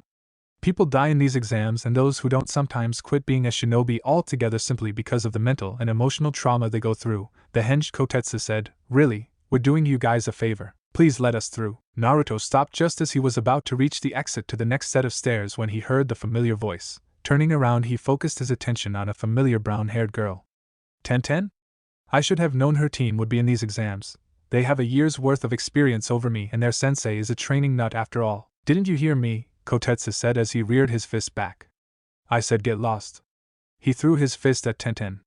However, before it could hit, Naruto intercepted it. Now that's not very nice, Naruto said with a slight grin, a grin that made Kotetsu and Izumo actually shiver as it reminded them of Anko when she was looking for blood. Or that one time Izumo had knocked her over while eating dango.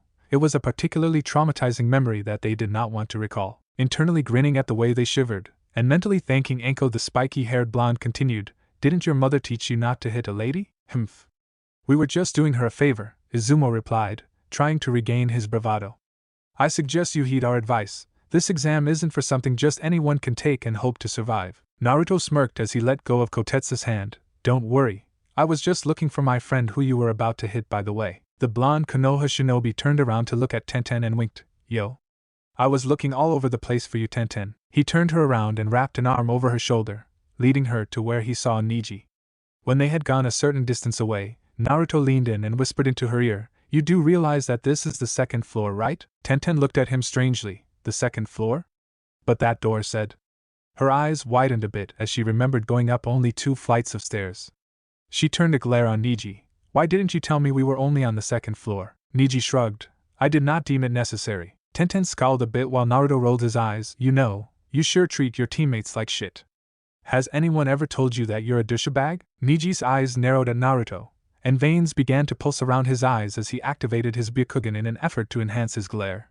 The two of them had never gotten along. Naruto was a lot more like Lee, believing that hard work can overcome anything, including genius, while Niji believed everything was controlled by fate, and had gone out of his way to inform the blonde on the error of his ways on many occasions.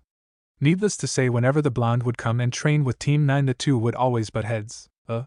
Drop the genjutsu and let us pass. The pair both turned around to see Sasuke standing there with a smirk on his features as he looked at the two disguised Chunin at the door. Sakura noticed it the moment we got here.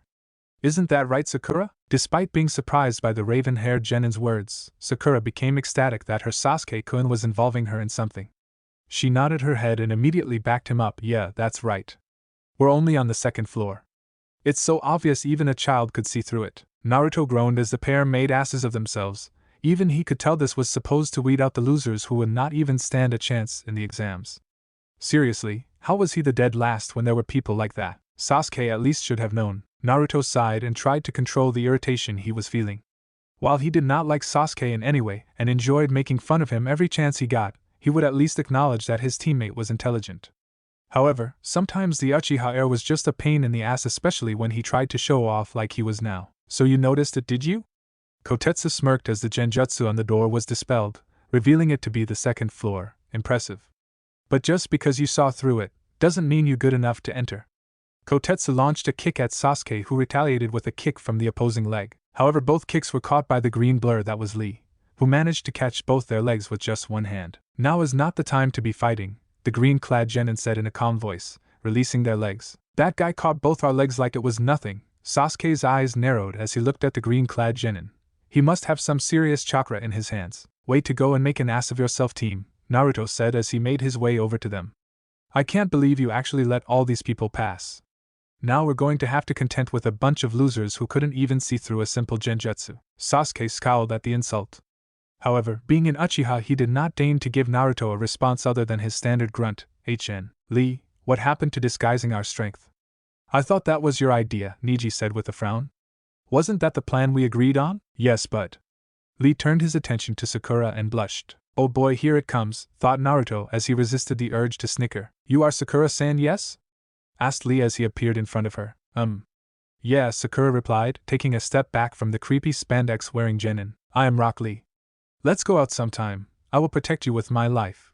Lee gave the pinkette the nice guy pose complete with gleaming teeth and wink. No, Sakura said in a deadpan voice. Anime tears began to stream down Lee's face. But why not? Because you're weird, Sakura stated, causing Lee's shoulders to slump. Naruto snickered a bit before patting Lee on the back. There, Lee.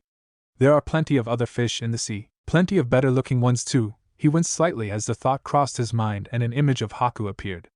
He promised that he would not let her death consume him, that he would move on but always keep her in his memories. Sometimes it was hard to keep that mindset, but he was working on it. Neji just sneered as he watched his teammates, and the blonde kid who occasionally trained with them.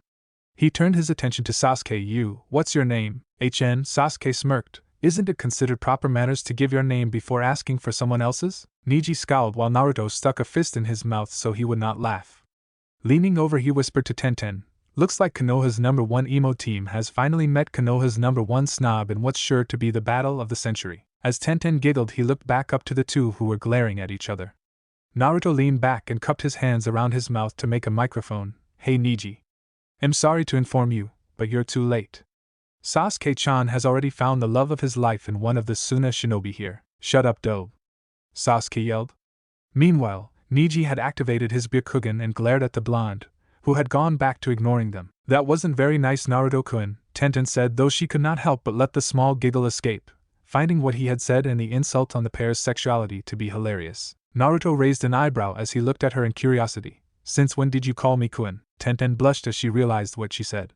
She did not get a chance to say anything, however, as Sakura grabbed him by the back of his cloak. Come on, Baka. Let's go or we're gonna be late. Hey. Naruto ripped the pinkette's hand off of his clothes, hands off the merchandise, Pinky. Tenten watched Team 7 leave, shaking her head in amusement. Tenten. Neji called, making her turn her attention to him. Let's go before the exam starts. Oh right. I'm coming. Tenten began walking in Neji's direction before she stopped when she noticed her green-clad teammate was standing still, looking in the direction Naruto's team had left in. Lee, you coming or what? Lee, who had not been following them, turned and looked at her. You and Neji may go on ahead, there is something I need to check out. Do not worry, I will catch up. Tenten looked at him for a moment before she shrugged and began following Neji. Naruto, Sasuke and Sakura walked towards the set of stairs that were in front of them. However, as they moved, they saw Rock Lee standing on the next floor with a serious expression on his face. You, the one with the black eyes and bad attitude, I wish to challenge you. Lee jumped off the stairs and landed in front of them. My name is Rock Lee. The green-clad genin got into the beginning stance for what Naruto knew was the Goken, feet together with one fist tucked into his side and his other hand out in a bring-it-on gesture.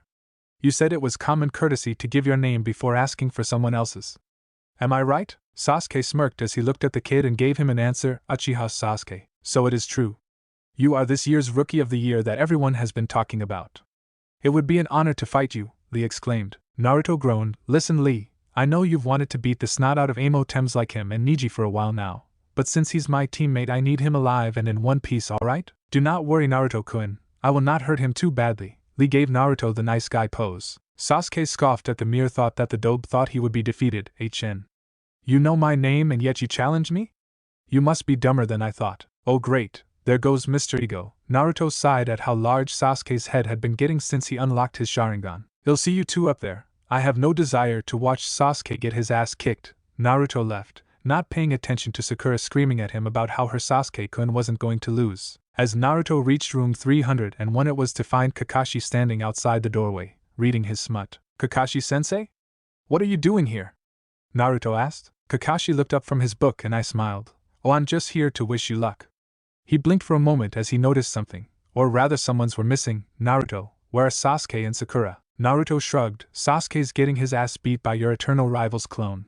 He chuckled as he watched Kakashi shudder, and Sakura is probably cheering him on, or trying to help him up after his ass got beat. As if on cue, Sasuke and Sakura came up with the latter looking worried and the former looking bruised. So, I can see how you really proved your superiority as an uchiha, Naruto smirked. Shut it, dope, Sasuke hissed, rubbing the bruise on his cheek. Naruto sighed. I told you he would win. That kid has been a genin for a year longer than we have, he has far more experience than either of us, and his method of training is utterly ridiculous. You need to learn to choose your battles team. Sasuke did not say anything, but the small ones told Naruto that the raven-haired genin at least recognized what the blonde was saying. Something could be considered a miracle in and of itself, since the last Uchiha in Konoha had not listened to any of his advice since they had gotten back to Konoha. Ahem, Kakashi coughed into his hand, getting the attention of his team before things got out of hand. Well, I'm glad to see you three came. Had one of you not made it, I would have had to disqualify all of you. Naruto tilted his head in confusion. Why? I thought the Chunin exams were optional. They are, but they also have to be taken as a team, Kakashi shrugged. So then why didn't you tell us that? Asked Naruto, a little annoyed that his sensei would leave out something so important. I didn't tell you and Sasuke that because I knew either one or both of you would have tried to pressure Sakura into taking it. Naruto sighed and conceded the point. Yeah, I suppose that's true, but none of that matters now. You're all here, and all for the right reasons. Kakashi gave them a nice smile. I know I don't say this too much, but I'm proud of you three. The three genin grinned. Well, Naruto grinned, Sakura had a small smile, while Sasuke was smirking. The three genin stepped past their sensei and opened the doors where the Chunin exams would start. The very moment Team 7 had entered the room, every single genin began glaring at them. Many of the genin teams, who were older than them by several years, began leaking killing intent at the trio. Sakura paled and began to shake, having not had much experience with killing intent other than Zabuza and the Kyubis at the battle on the bridge, and even then she had passed out before it could get too bad. Sasuke looked a tad nervous, but soon regained his Uchiha bravado. Naruto, who had been subject to far worse, both from Zabuza and Anko, shrugged it off and began glaring back, giving a few teams a dose of his own killing intent that he had Anko help develop. He grinned when several genin began to look away. Just as the trio were about to find a place to sit, a loud squeal erupted behind them. Sasuke-kun. I missed you so much. Ino jumped on top of Sasuke, wrapping her arms around his neck and her legs around his waist. Did you miss me too? Several tick marks appeared on Sakura's forehead. Get the hell off him, Ino pig. Ino looked over at Sakura and pulled her eyelid down while sticking her tongue out. Why would I do that, forehead girl? After all, Sasuke-kun and I have a lot of catching up to do. Man, you guys are here too, so troublesome. Naruto turned and smirked at seeing Shikamaru and Shuji walking up to them. What's up, you two? Been having fun? Meh, trying to do something fun is far too troublesome, Shikamaru said with a yawn. Naruto rolled his eyes at the answer he had come to expect from the lazy genin. He had occasionally taken to hanging out with the two on Sunday when he was not training, and had come to know the two decently in that time together. Yahoo, we found you guys. Turning again, everyone saw Kiba, Shino with Hinata staring at Naruto as she hid behind Shino. Kiba walked up to the group with a large, cocky grin. I hope you guys are ready to lose to my team. 'Cause we're gonna rock. Naruto smirked. I was wondering what that smell was. I should have known it was you, Kiba. Kiba stopped and growled at Naruto. What was that, dope? You want me to kick your ass? Just try. Naruto's grin widened, a small trace of bloodlust in his grin. It'll take you to the pound. Kiba began to growl at the blonde and looked like he might actually attack him. But before he could, a new voice entered the picture. You know, you guys should really keep it down. The three new genin teams looked over to see one of the older kids walking up to them. He was wearing a purple shirt and pants of the same color. He had round glasses on and white hair with a Konoha headband strapped to his head. He pushed his glasses up onto the bridge of his nose. You guys are the rookies who just came out of the academy, right? I wouldn't be so loud if I were you. And just who the hell are you? Asked Kiba with a growl, still upset that the dead last had made fun of him. The purple-clad genin just smiled as if not bothered by the rude remark. My name's Kabuto, and before you get angry at me, you should look behind you. Everyone did and was instantly subject to the glares and the wave of killing intent sent to them, particularly the genin from Amigekyo village hidden in the rain. Most of the rookie genin shivered at the killing intent they were now feeling. That team from AIM, I hear they have rather short tempers, Kabuto muttered to them. While some of the other rookies were trying to regain their lost courage, Naruto just smirked as he jumped on top of one of the tables. Alright, listen up, you chicken shit pansies.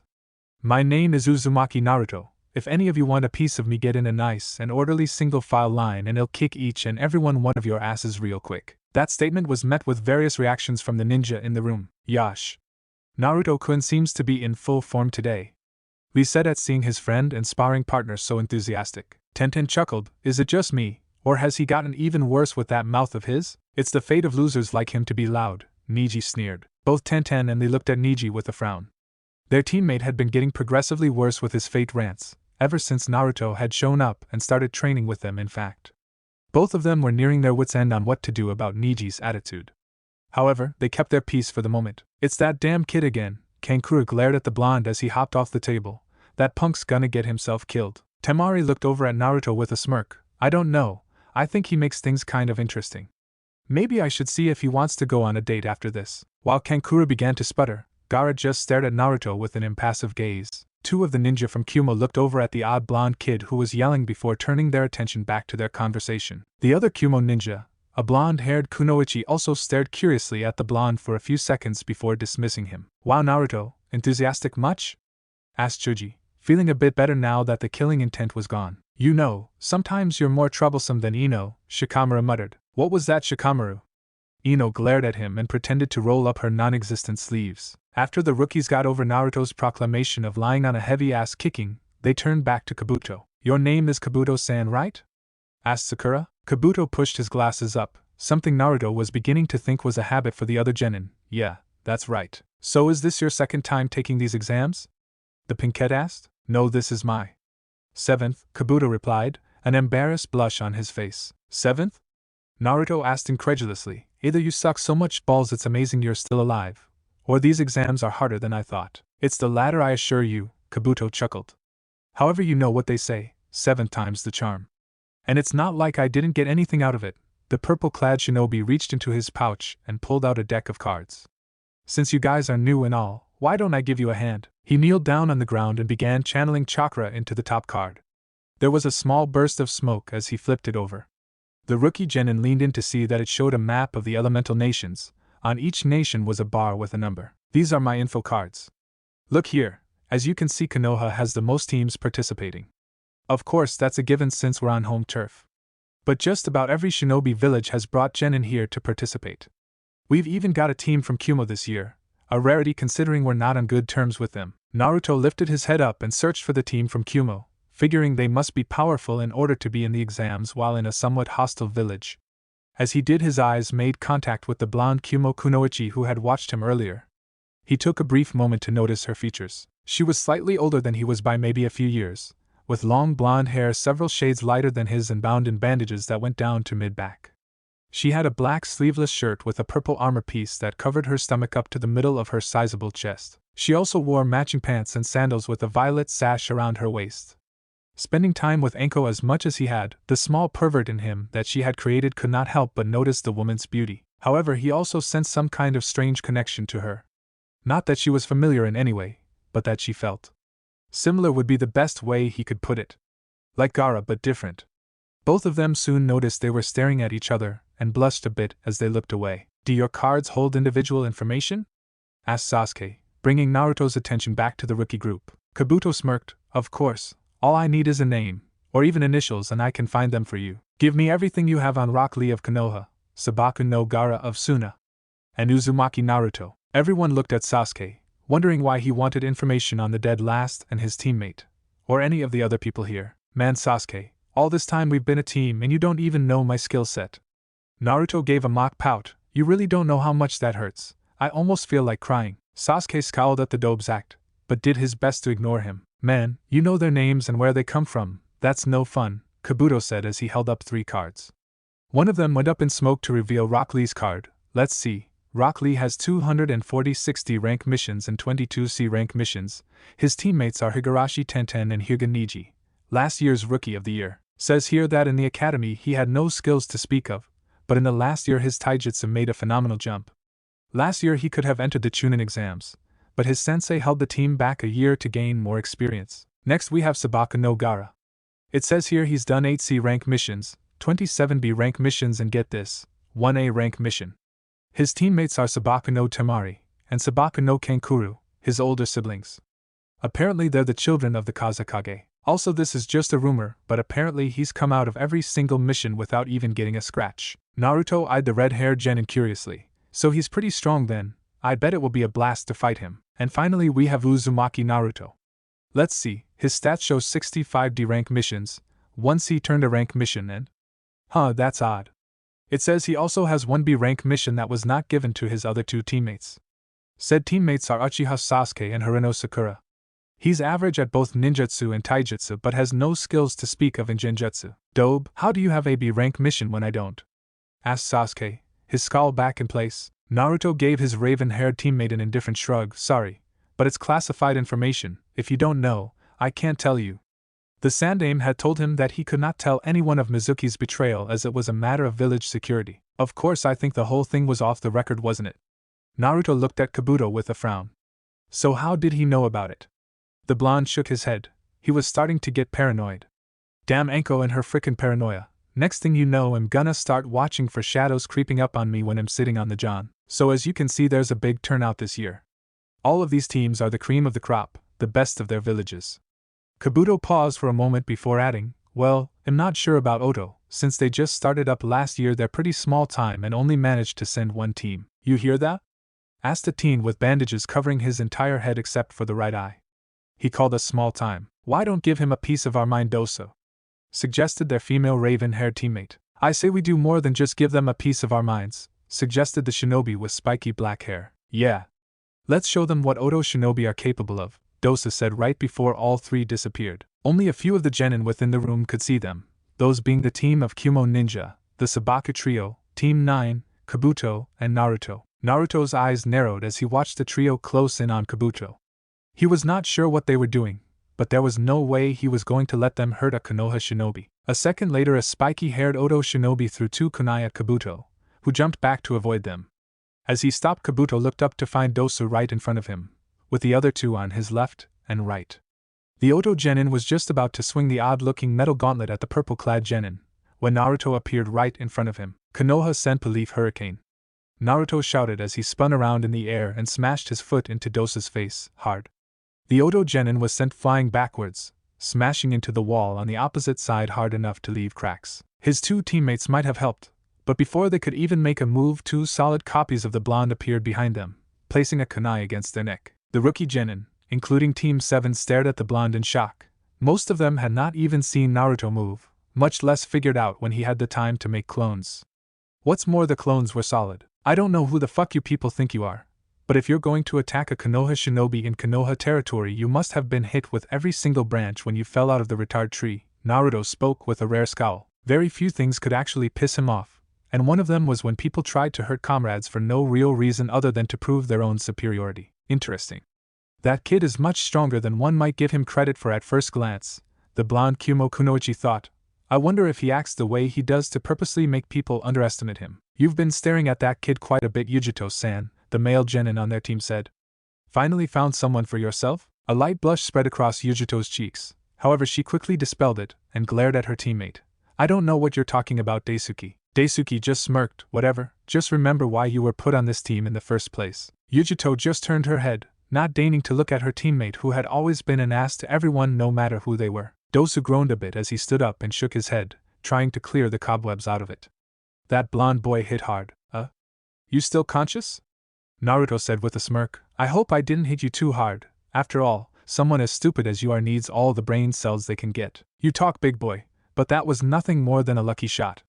Dosu growled, angered at being embarrassed and hit by someone who he had not anticipated as being that strong. Well then, why don't you just try again? Naruto taunted, leaking a bit of his killing intent. The next time you try that shit, it'll make sure you get acquainted with that wall so well you won't be able to leave it. Alright, that's enough. Quiet down, you little bastards. A gruff voice spoke up. There was a puff of smoke erupted at the front of the room. When it cleared, it revealed a tall, scarred man in a black trench coat and blue proctor's uniform, along with a dozen chunin in similar outfits minus the trench coat. I'm Marino Ibiki, the proctor for this exam. So long as I'm here, there will be no fighting. Do I make myself clear? The man asked, glaring at the Oto genin before turning his attention to the blonde. However, the moment he did, Ibiki felt pale. Is that you, Scarface-san? Asked Naruto with a smirk. Who knew you'd be proctoring these exams? I thought you would be smashing heads in or something over at INT with Anko Nei-chan. Uzumaki, I had not realized you were going to be in these exams. Ibiki shifted a bit, not liking the very Anko-like grin on the genin's face. Oh, you know me. Naruto walked up to the much larger man, the grin never leaving his face. I always gotta be a part of the action. It's a good thing you're here though, since you still owe me 200 yen from last week's poker game. Unless, of course, you want me to tell these wonderful genin about the time you dropped your drawers while interrogating someone . The blonde held out his hand, smirking as Ibiki began grumbling a bit before pulling out his wallet. How you managed to convince Anko to let you into our poker game we'll never know. Though you'll forgive me if I hope it doesn't happen again. Ibiki placed the money in the blonde's hand. Naruto grinned as he unsealed his wallet and put the money in it before sealing it back up. Well, I suppose I can't blame you. It must be embarrassing getting cleaned out by a 12-year-old genin. But hey, that's life, right? Well, it's a pleasure doing business with you, Scarface-san. Grin still in place, Naruto walked through the surprised crowd and made his way back towards the other rookies. Naruto, how do you know Ibiki-san? Asked Ino. Naruto looked at her and shrugged. I have a friend who works in the INT division. I managed to convince her to let me play poker with her, Ibiki and a few others. I managed to clean them out completely. A few were left walking home in nothing more than their underclothes. The blonde shinobi tilted his head. How do you know Scarface-san? That's easy, my dad was the former head of the INT division. Ibiki-san worked under him as an apprentice for a time, so I would often see him over at the house, Ino replied. Naruto clicked his tongue. How small world. Now that that's out of the way, Ibiki started, hoping to regain some of his lost composure. We will now start the first stage of the Chunin exams. Now then, I want all of you to come up here and grab a tab so you can find your assigned seats. Once that is done, the written test will begin. What the hell do you mean a written test? Naruto shouted. Studying or no, written tests have always been the bane of his existence, and he doubted that would ever change. Ibiki smirked, feeling the need for some payback. That's right, Uzumaki, a written test. Now I suggest you shut the hell up and sit down before I kick you out. Naruto began to cry anime tears as he sat at his assigned seat, which was coincidentally right next to two other blondes.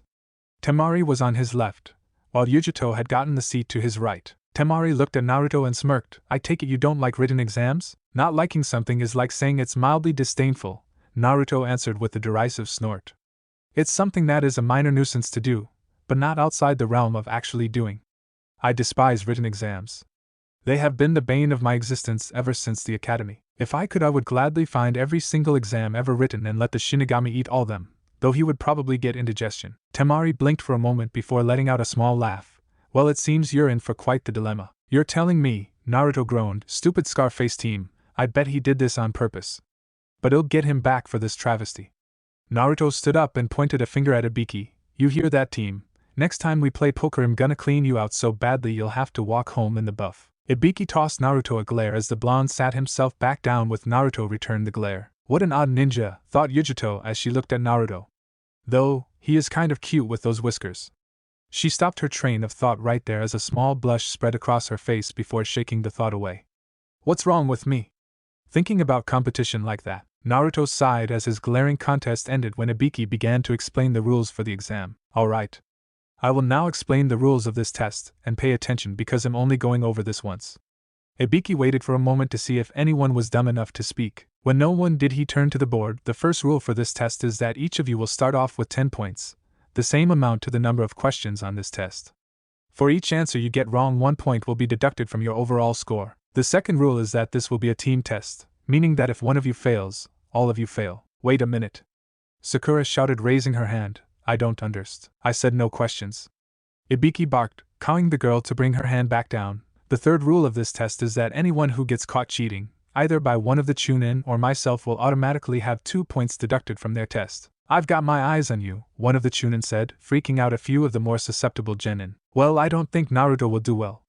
Even if he sounds smarter occasionally, he's still a baka, Sakura thought.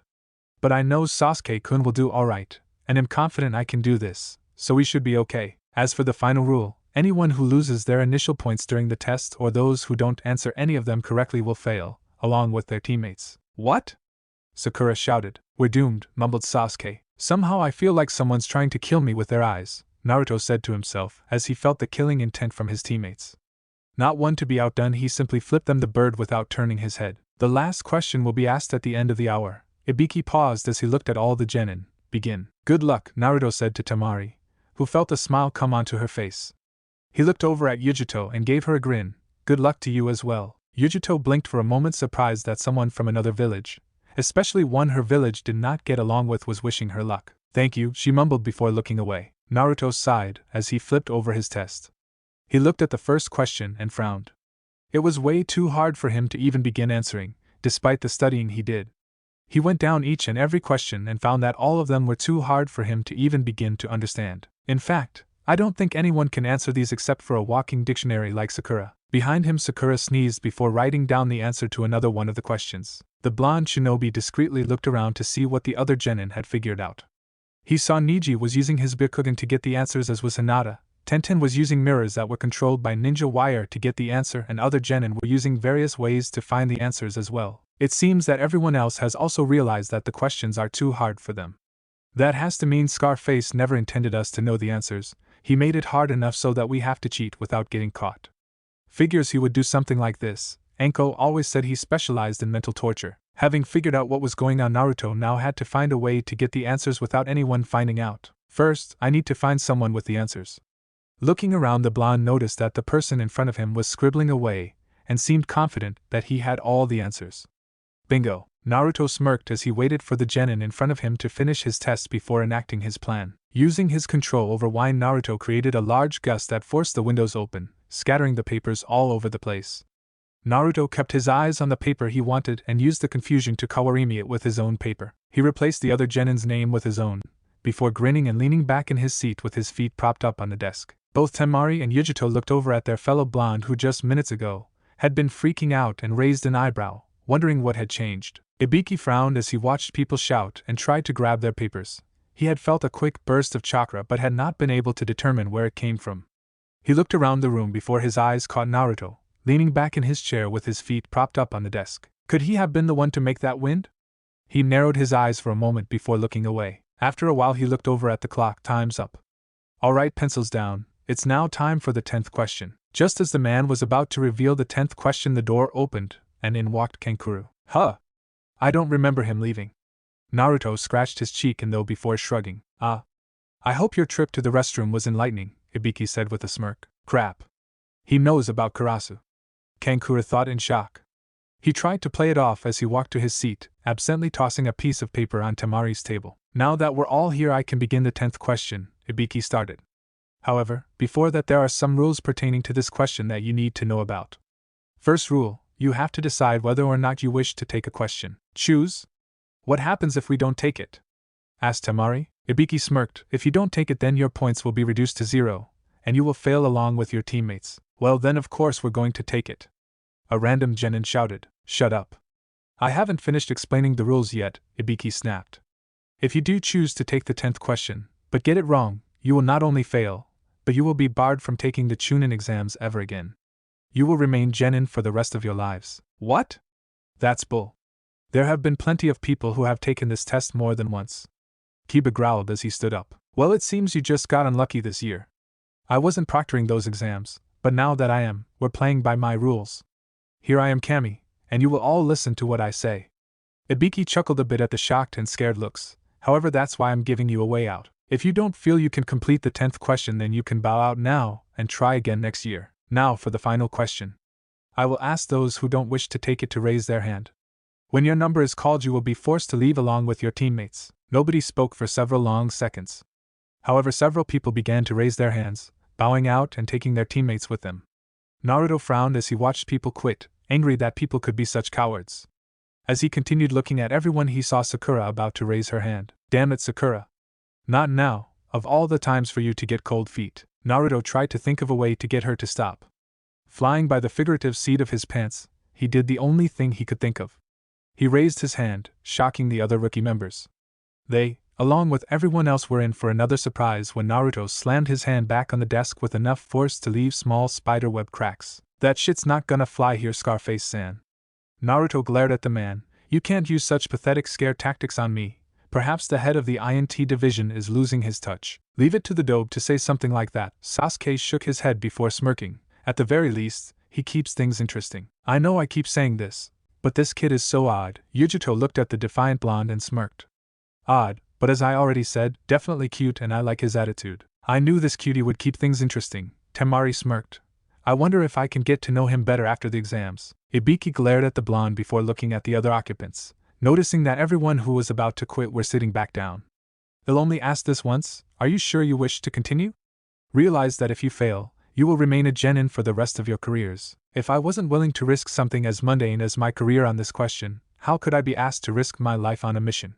Naruto said with a smirk. If someone's actually enough of a pussy that shit like this scares them, then they don't deserve to be Chunin anyway. That little bastard dispelled the illusion of fear I was trying to create. Hibiki frowned as he saw everyone sit back down.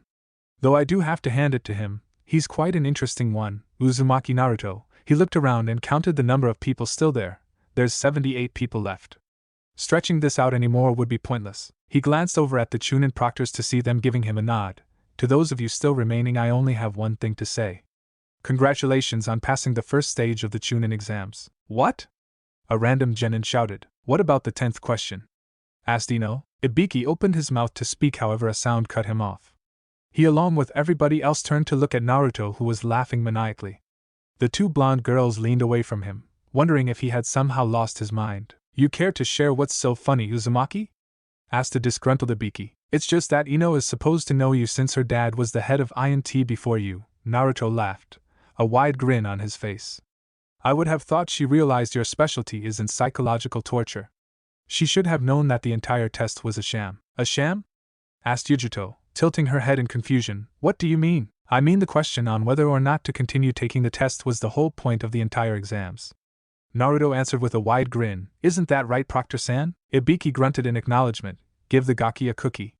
Yes, that's right, the last question was the point of the exam. Then what about the other 9 questions? Asked Temari, confused and angry at being led on like that. That's easy to figure out, Naruto said as his more analytical mind began taking over. The blonde looked over at Ibiki and raised an eyebrow. Ibiki sighed as he gave a wave, gesturing for Naruto to continue. Right, so the first 9 questions were quite obviously an intelligence-gathering session, Naruto began as he recalled some of the information that was in the books Anko had suggested when he asked her. Gathering accurate intelligence in a timely manner has always been one of the key components towards learning more about your enemy, especially in wartime. It's one of the fundamental skills for a Chunin to know, and so Scarface-san over there wanted to make sure we could gather accurate information while under pressure. Hence the Chunin watching us. Naruto looked over at Ibiki and grinned. How am I doing so far? Accurate, Ibiki grunted before continuing where the blonde left off. And sure, most of you figured out that the questions on the test were far too hard to answer. So you had to cheat in order to get the answers. Though even knowing you had to cheat would have been useless if you didn't have the answers to begin with. Therefore we placed 2 Chunin in the room with you who did have the answers. It was here that the 2 Chunin raised their hand. One of them was the person that Naruto stole the test from. Okay, I did not see that coming. I must have incredible luck, Naruto thought with a sweat drop. As the gaki said, accurate intelligence is important. Ibiki took off his bandana to reveal a head full of scars. Holy shit. Naruto shouted in surprise. When I called you Scarface, I didn't realize it was so literal. Man. It looks like Ten-chan decided to use your head as target practice. A little ways behind Naruto, Tenten blushed, secretly vowing vengeance against her blonde friend. You better learn to keep that mouth of yours shut, gaki, Ibiki threatened while a few of the class snickered. This kid was ruining his reputation. This is the result of when misinformation is more valuable than a life.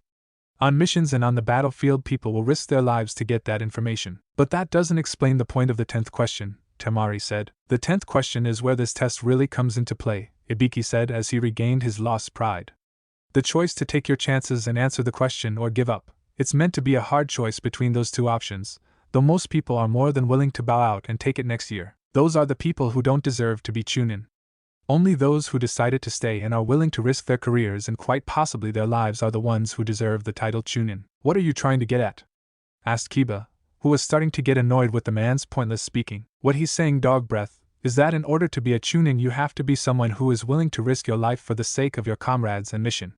Naruto said, smirking as Kiba growled at him. You know, if the dead last of your academy class is telling you that, it probably means you should do some more studying. Just because you can know something as pointless as that doesn't make you any less of a loser, dog. Kiba growled. Didn't I tell you there would be no fighting? Ibiki shouted, finally having enough and blasting everyone with killing intent. The genin were instantly cowed. Even Naruto began to feel uncomfortable at the amount he was putting out. I swear.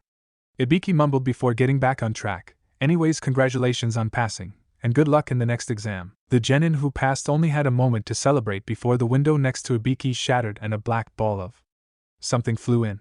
Not even a second later their ball unfurled and showed a large banner that became hung in the middle of the room by 2 kunai on each side and stuck into the walls. The banner read the single and incredibly sexy, second proctor of the Chunin exams, Mitarashi Anko on it for all to see. That was when said trench coat-clad kunoichi stepped into view. "Alright guys, this is no time to be celebrating," shouted Anko as she put her fist on her hips and grinned, dutifully ignoring the nosebleeds and looks of lust she caught from the men, and the glares from the women. "My name's Mitarashi Anko and I'm the second proctor for the next exam. Now everybody follow me." She pumped her fist into the air, giving the male genin a good look at her nearly unclothed assets. "Anko, you're early." Again, Ibiki muttered, "Hee hee." Anko laughed as she rubbed the back of her head in an embarrassed manner. She looked out across the genin and frowned. "What the hell is this, Ibiki? There are 26 teams left." She smirked at her partner. "You must be losing your touch. Actually, you can thank that gaki of yours for all the extra baggage," Ibiki said. "Gaki?" Anko asked in confusion before her eyes caught the sight of a grinning Naruto. "Hey look, it's my favorite gaki. I didn't know you were in these exams." Naruto gave her a fox-like grin. "I was hoping to surprise you. Besides, you didn't think I would miss this party, did you?" "Heh, I guess not," Anko smirked. "Well, this makes things more interesting. Alright, you little bastards, I want all of you to follow me. Failure to do so, and I'll feed you to my snakes." Anko grinned as she jumped out of the window. "Well, we'd better follow her." Naruto stood up and looked at the two girls who he had been sitting by. "If you don't do as she says, she really will feed you to her snakes." He shuddered a bit before moving towards the window and jumping out, leaving the two girls confused. After everyone had gotten their wits back, they walked several minutes, following Naruto and Anko, who were having an animated conversation about Dango. How the hell does Naruto know this slut? Sakura wondered as she stared at the scantily clad woman in disgust. This woman has the same way of speech that Naruto does. Sasuke narrowed his eyes at the pair. Could she be the person he occasionally refers to? Many of the other genin had similar thoughts ranging from curiosity to jealousy, with the boys wondering how Naruto knew such a hot kunoichi, while a select few of the girls wondered what that woman did to get the blonde's attention. Eventually they reached a fenced-off forest that held some of the largest trees any of the genin had ever seen. Naruto walked back to the other genin, standing beside Tenten as Anko spun around and grinned at them. "Welcome one and all to the second stage of the Chunin Exams, Training Area 44. Or as I like to call the Forest of Death. Chapter 16, A Snake in the Forest." Naruto walked back to the other genin as Anko spun around and grinned at them. "Welcome one and all to the second stage of the Chunin Exams, Training Area 44.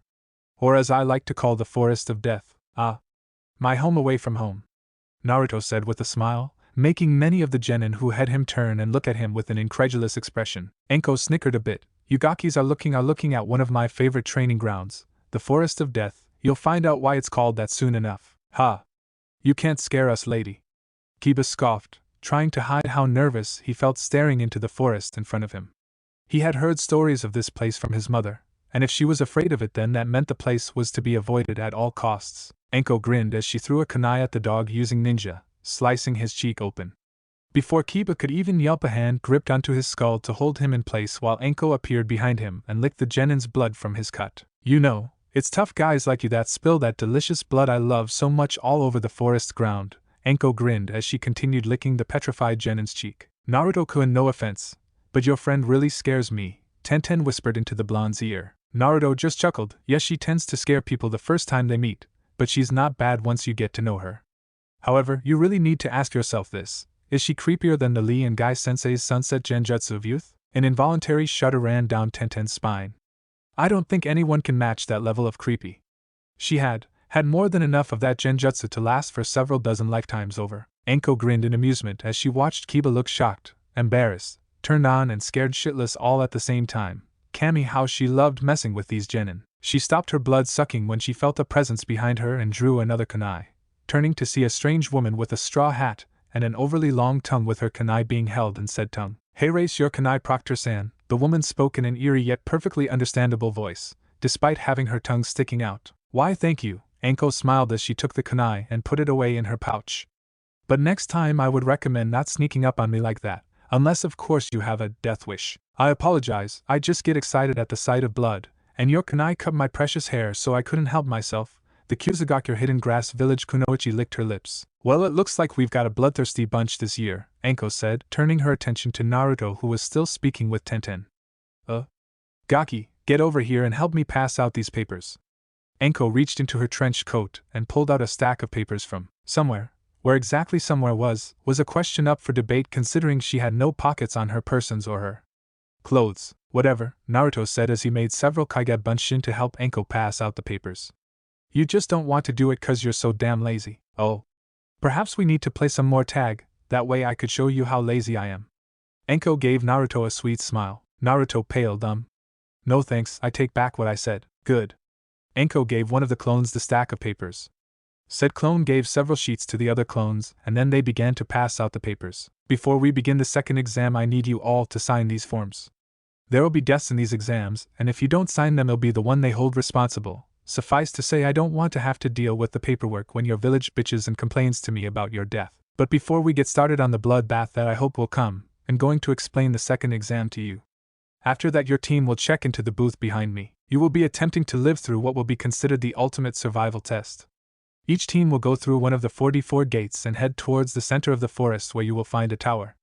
However, before you get to the tower, you have an objective you must complete. You are to use whatever means you deem necessary to obtain one of two scrolls, a heaven or an earth scroll. Half of you will get one, while the other half will get the other. So we not only have to go through this forest, but we also have to get our hands on the opposing scroll and take them to the tower with both intact? Sasuke asked. Yep. That's pretty much what it comes down to, Anko said with grin. However, there is also a time limit. You only have 5 days to retrieve a scroll and get to the tower. 5 days. Ino shrieked. But what about food?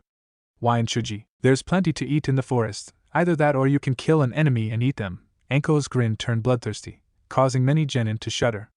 Now there are 2 ways you can fail this test. One is if you don't show up at the tower within 5 days with both scrolls, or don't show up at all. And 2 is if one of your teammates dies in the middle of the exam. Also, I shouldn't need to say this, but you cannot look inside the scroll until you reach the tower. You know, the way you tell me not to do something really just makes me want to do it, you know, so I can spite you, Naruto spoke up, grinning at the purple-haired proctor. Anko smirked. Well, if you do open either of the scrolls, you'll be in for a nasty surprise. So for your benefit, and my entertainment, I hope you don't. I want to see you fight. So now that the explanations are done, sign the form and turn them in at the booth. Then pick a gate and prepare to begin the exam. As soon as she finished, the Chunin pulled a black curtain over the booth so that no one could look in. Everyone walked away after that, going somewhere to sign the forms before walking over to the booth to get their scrolls. Sasuke looked down at the scroll he had received. It was a heaven scroll, meaning they would need to get an earth scroll to pass. He looked over at Naruto, who was grinning from ear to ear, reminiscent of the crazy proctor who had just finished speaking, while Sakura was looking into the forest with a nervous expression. There's bound to be deaths in this exam. I hate to say it, but I'm confident Naruto can handle anything that comes our way. However, I'm unsure if Sakura will be able to deal with it. Sasuke looked into the forest that his team was going to be stuck in for 5 days. Whatever the case, we're going to need to be careful in this forest if we want to survive. You excited, team? Asked Naruto, smirking as the raven-haired genin looked at him. After a moment, Sasuke smirked as well, showing a rare display of comradeship with his blonde teammate. Of course. This will be a great opportunity to test myself against ninja from other villages. This will definitely be one hell of a party. I can tell you that, Naruto grinned. Suddenly Anko's voice came on over the speakers. The second test of the Chunin exams begins. Now, the gates opened and the teams shot forward, heedless of the dangers that awaited them. Naruto and Team 7 stopped as the sounds of screaming began to echo through the forest. They had known there would be deaths, but actually hearing the screams of people who may be dying at this very moment really made the dangers of this forest sink in. Dobe, from what I heard from your conversation with that proctor, you've been here before? Asked Sasuke. Naruto nodded. That's right. I actually train in here several times a week. You could say I know this place like the back of my hand. Sasuke grunted. So then what would you suggest we do? Both Naruto and Sakura looked at their teammate in shock. Either of them had expected Sasuke to ask someone else for their opinion. Naruto was the first to recover. Well, we came through gate 33. If we head 2 miles east, we'll run into a river that will take us all the way to the tower. My suggestion would be to take that stream all the way to the tower, and then set traps at said tower, since we already know that everyone will be heading there eventually. Of course, in this sector there are several man-eating plants, so we'll have to watch out for them. Our best bet for avoiding them will be to stick to the middle ground along the tree branches until we reach the stream. Sasuke nodded. I think that's the best plan we can come up with given the circumstances. You know, you seem pretty chill with essentially giving me the chains of command, team. Naruto raised an eyebrow and grinned, admitting my superiority? Hardly, Sasuke scoffed. But you know this forest better than I do, so it would be stupid of me not to at least get your input when coming up with a plan. That's so heartwarming to know you trust me, team. I'm touched. Just don't get used to it. The two smirked at each other before moving again, making a confused Sakura follow them. After several more minutes of running, Naruto stopped. Why do you stop, Dobe? Asked Sasuke. Gotta take a leak, Naruto replied. Gross, Naruto, don't say such things in front of a lady. Sakura crinkled her nose in disgust. A lady? Where? Asked Naruto, grinning like a madman as he moved behind a large bush, leaving a fuming Sakura. Finished listening to the call of nature, Naruto zipped his pants back up and was about to go back to his team, when he heard a noise. Turning around, he was just in time to see an aim ninja rush up to him. Naruto had no time to act as the aim ninja stabbed him with a kunai. However, the aim ninja was surprised when Naruto disappeared in a puff of smoke. The real Naruto jumped right on top of the aim ninja's head, smashing him into the ground where he met blissful unconsciousness. Grabbing the genin by his light tan jumpsuit, Naruto hauled the genin into the clearing where his two teammates were waiting. What happened? Sasuke asked as he eyed the unconscious genin. Naruto scowled. Bastard tried to jump me while I was answering the call of nature. Seriously? Who does that? Isn't this a violation of one of the man laws or something? Sasuke just rolled his eyes at however dramatic his teammate was being. Does he have a scroll? Frowning, Naruto dropped the aim genin and searched him, grinning triumphantly when he found a scroll, but frowning when he saw that it was the Heaven Scroll. Great, another Heaven Scroll, Naruto sighed. Looks like our luck is good, but not good enough to get what we want. Quit complaining, Sasuke said. At least it means one less scroll for someone else. He looked down at the unconscious genin. We should tie him up, and then we need to come up with a code word in case we get separated and someone tries to do this again. Naruto created a Kaige Bunshin to tie up the aim ninja. The blonde looked at the Heaven Scroll in his hand before sealing it away in a containment seal on his wrist. After that, the three gathered around each other. Alright, we'll need a code word in case an enemy captures us and tries to disguise themselves to get close. If we do this and the person gets it wrong, we'll assume it's an enemy. Sasuke stopped and looked around to make sure no one was listening in. When someone asked for the ninja song meme machine, this is the answer you give them. A large amount of enemies is the friend of the shinobi. Hide and remain silent. A shinobi must understand the proper time, when the enemy is tired and ill-prepared. Naruto blinked. Why the hell would you want us to say such a long-ass phrase? I thought this was a password, not a poem. What's the matter, Baka? Too long to remember? Asked a smug Sakura. Naruto glared at her. Of course it is. Only someone with a large-ass brain like you could remember that. He dutifully ignored the pinket's growl. Look, I've got a better idea. The blonde pressed a hand to his left torso and unsealed a brush and a bottle of ink. What are those for, Dobe? Asked Sasuke, more curious than angry at having someone suggest something else, at least for now. He may not always get along with his blonde teammate, but he knew that Naruto could come through when it counted, and with such a serious test in front of them, Sasuke couldn't afford to let any feelings of superiority or jealousy get in the way. I always carry some Fuinjutsu equipment on me in case I need to make a seal, Naruto explained as he uncorked the bottle. I want both of you to cut your finger and put some blood into the ink. What? Why would we do that? Asked Sakura, not comfortable with the idea of cutting her own finger. Naruto rolled his eyes. This will let the ink bind with you, making the Fuinjutsu, especially the one I'm about to make, that much more powerful. To both Naruto's and Sakura's surprise, Sasuke cut his finger and dripped some of his blood into the ink. After a few seconds, Sakura followed suit, albeit much more reluctantly. So what is this seal? Asked Sasuke as he watched Naruto place his own blood in the ink and begin to mix it. It's called Sodai Jinsei Fuin Binding Life Seal. Basically what it does is create a set of seals that will react to their brother seals whenever they are within 16 feet of each other by glowing a light blue and giving a light vibration. Naruto dipped his brush in the bottle and stirred it a bit more. There are more powerful variations of this seal that actually give a subtle hint of what the other person wearing the seal is feeling. But those are only for 2 people to use at a time, since any more would overload the human brain. I created this so that it can be used by more than 2 people, and it will only work for those whose blood is in the ink. Sasuke, where do you want yours? Sasuke sat next to Naruto and showed the underside of his wrist.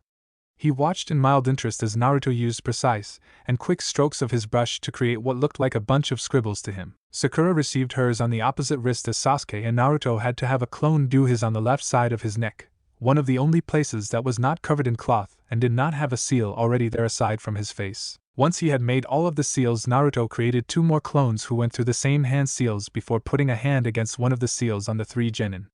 Sodai Jinsei Fuin. The seals began to glow a light blue before the 3 felt a slight vibration. There we go, all done, Naruto said, feeling proud of finally finding a use for one of the seals he had created for actual ninja uses. Good, now we should get moving, Sasuke said as he stood up. The group was about to move before Naruto felt a small pulse of chakra. He turned around just in time to feel the beginnings of a wind jutsu. His eyes widened, and just when he was about to alert his teammates to the danger, a powerful gust of wind hit them, sending the three flying off in separate directions. Sasuke groaned a bit as he stood up and surveyed his new surroundings. He turned around as he heard a twig snap and saw Sakura stepping out from behind the bush.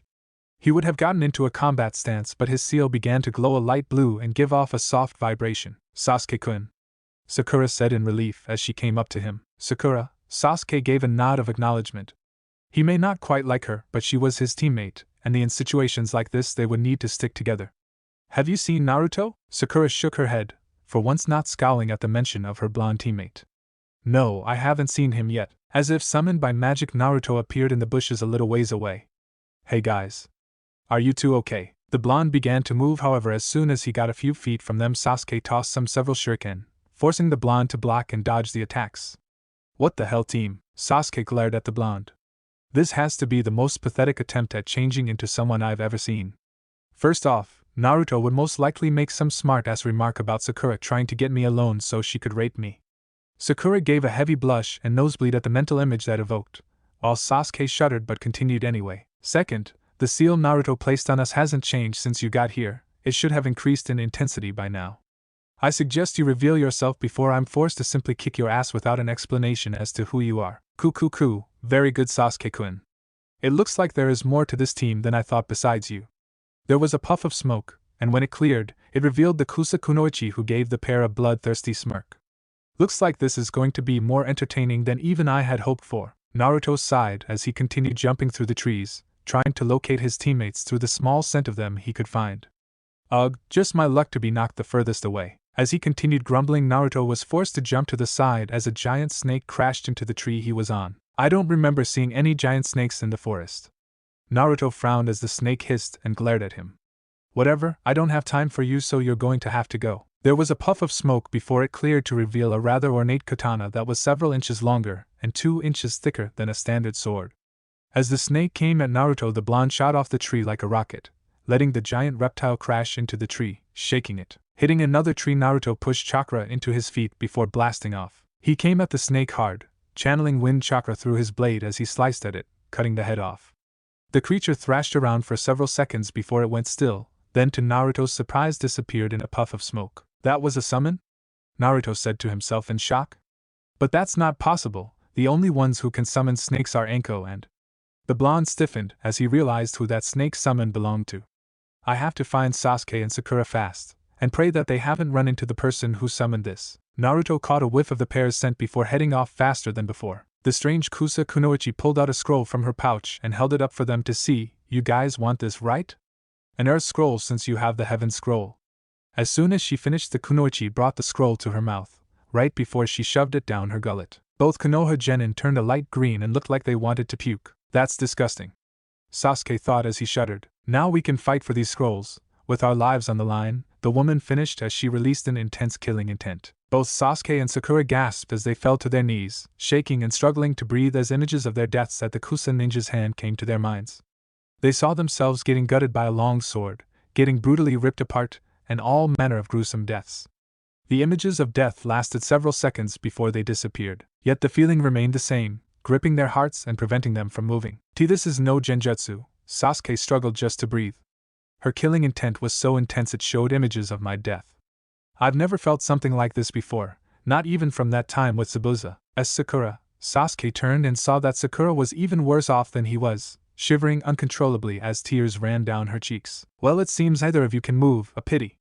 I expected this to be a challenge, the woman said with a frown. I guess I'll just get rid of you right now. She pulled out 2 kunai and gave them a lazy toss towards the 2 prone genin. Come on, move, I've got to move. Sasuke struggled to move the hand he had that held his kunai. Come on, move. Move. At the very last moment, Sasuke managed to stab himself in the leg. Acting quickly, he grabbed Sakura and leapt away. I see, so the prey managed to use pain to get rid of his fear. The strange Kunoichi licked her lips. It seems the prey might be more interesting than first glance may seem. Sasuke stopped behind a tree when he felt they had gotten a safe distance away. He knelt down on the branch, pulling the kunai out of his leg with a wince. His Sharingan eyes began spinning frantically as he looked around for any sign of the frightening woman. Sasuke-kun, your leg looks pretty bad, Sakura said as she looked at the wound. Let me help you with the pinkette was silenced when Sasuke covered her mouth with his hand as he searched for the woman. He's completely terrified right now. I've never seen him this scared before, Sakura thought in surprise. It was then that she noticed the large snake above them, getting ready to devour the pair, and tried to warn Sasuke, but couldn't because of the hand on her mouth. Finally she managed to back away as she pushed the hand back. Sasuke-kun, there's a snake above you. The raven-haired boy turned and grabbed Sakura before jumping off the branch just as the snake smashed it. He set down Sakura and jumped away as the snake seemed to follow him. Damn it! I was so frightened I wasn't aware of my surroundings. Sasuke grabbed several kunai and shuriken and began flinging them at the snake, aiming at the head in order to kill it. He gave a soft sigh of relief as the snake hissed and began to fall down. Then to his horror the scales on the snake began to crack, and then revealed the woman who had been chasing him came out, grinning at him widely. You two shouldn't relax even for a moment. The woman gave a bloodthirsty grin. In the presence of a predator, the woman began to slither across the tree branch, only to be stopped by a powerful wind blade cutting the branch in front of her. You know, if you two wanted to have a party like this you should have invited me, a voice spoke up from above them. The two genin looked up to see their teammate standing there. Despite the joking tone, he had a serious expression on his face. Well, that was quite the windjutsu, the woman said with a grin. I don't think I've seen a wind blade that powerful before in a while, and coming from a genin too. Surprises seemed to abound on this team. Naruto glared as he jumped down to his teammates. Get the fuck out of that disguise. It's not fooling anyone. Orochimaru. His two teammates stiffened and paled at the familiar name. Everyone had heard of Orochimaru, a genius shinobi who had been trained by the Sandaime Hokage along with Jiraiya and Tsunade, a man who was considered the foremost ninjutsu expert, and along with his two other teammates had been dubbed the title of Sannin due to their famous battle against Salamander no Hanzo. He was also one of Konoha's worst traitors, an S-rank missing ninja who was wanted for inhumane experimentation on citizens of Konoha and most likely, many other villages and countries. Meanwhile the kunoichi just chuckled. That's quite insightful. I would never have expected it from the dead last of his class. The kunoichi brought a hand to her face, peeling away the skin to reveal a pale face with yellow slitted eyes. Tell me how you knew it was me? Naruto glared back despite the feeling of dread that was in his gut. He had really hoped he was wrong about who this was. It had been an assumption based on the fact that only he and Anko could summon snakes. Only two people in this world can summon snakes, you and Anko Ne-chan. Ah. Yes, that's right, you know, my old student. Orochimaru chuckled in twisted glee. A part of the Sannin was amused that this boy seemed close enough to consider Anko as an older sister figure. Maybe he could use that for some form of psychological warfare. Kukuku, tell me how dear Anko-chan is. She was always my favorite, you know. Is she still sore about me leaving her? You know, I've heard many stories about her promiscuousness within Konoha. I guess I shouldn't be surprised you two seem to be getting along well. Don't you dare talk about Anko. Naruto clenched his fist so hard he began to bleed. The urge to kill this man was so strong the whiskered blonde had almost launched himself at the snake Sannin right then. It was only through sheer force of will and knowledge that he would not last 5 minutes against this man that allowed him to contain himself. Because of you she's become an outcast, and only a few people are even willing to try and get to know her. Kukuku, it seems I touched a sore spot. Orochimaru chuckled. You and Anko-chan seem quite close. However, I have not come here for idle chatter about my previous favorite tool. There are other matters I must attend to. What's he after? Naruto kept his eyes trained on the snake Sannin as he listened to the man's words. The whiskered blonde did his best to remain calm and think clearly despite being near someone who could kill him as easily as one breathes. There's only one reason someone like him would reveal himself to a couple of genin in a village that he betrayed, but that wouldn't make sense. An S-rank missing ninja comes to the Chunin exams for the entire purpose of fighting one of us in the forest of death? I don't understand what he hopes to gain from something like this. Why are you here? Asked Naruto. He was not quite sure that he would actually get an answer. After all, why would someone with such a reputation bother to tell a genin his plans? Because of this line of thought it came as quite a surprise when he did receive one. Why am I after Sasuke-kun? Orochimaru chortled. He has something I want. What does he? Naruto's eyes widened as he realized what this was about. You want his Sharingan. That was the only possible explanation Naruto could come up with. Anko had told him about her relationship to Orochimaru, how she was his apprentice. She had also informed the blonde of her sensei's desire to learn all the jutsu in the world. At the time Naruto had simply snorted, wondering why someone would pick such an impossible dream. However, if Orochimaru ever got his hands on the Sharingan, that dream could possibly become a reality. Sasuke's head snapped up and he looked between Naruto and Orochimaru, looking slightly pale and angry. It seems the information on you was wrong. You are much more intelligent than my informant gave you credit for, Orochimaru said, licking his lips. He would love to investigate this matter further, however, but I have no time to play games with you unfortunately. So just let me tend to my business with Sasuke-kun and I'll let you live. Naruto looked back at his teammates. Sasuke was still standing behind him looking nothing like the Sasuke he knew from his team. Sakura was watching the proceedings in fear, shaking from head to toe at being so close to an S-ranked criminal of Orochimaru's caliber. I must be stupid to even think of taking on a Sannin on my own, Naruto thought as his hands made a hand seal, releasing the weights and resistance seals he had been wearing. He instantly felt lighter and more agile. He knew it would not be enough to defeat a Sannin, but it would at least help. He turned back around and glared at the Sannin. I may not get along with these two very well, but they're still my teammates. The only way you're getting the team is over my cooling corpse, Naruto declared, shocking his teammates and amusing Orochimaru. How admirable! Orochimaru chuckled at the blonde's determination, amused by his desire to protect his comrades. Ku, very well then, let us see how you do, Naruto-kun. Sasuke, I want you and Sakura to get out of here, Naruto said as he turned to look at his shocked teammate. I doubt it'll last more than 5 minutes against Snakeface over there. You'll have to get away and find a safe place to hide in that amount of time. I suggest you leave now. Naruto brought his attention back to Orochimaru.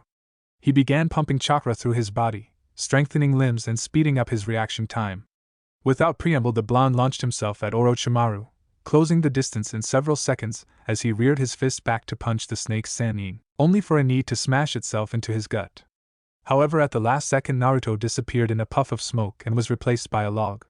Oh, Kawarimi, Orochimaru mused with a grin. Futon Kamikaze no Tatsumaki wind-release tornado of the divine winds.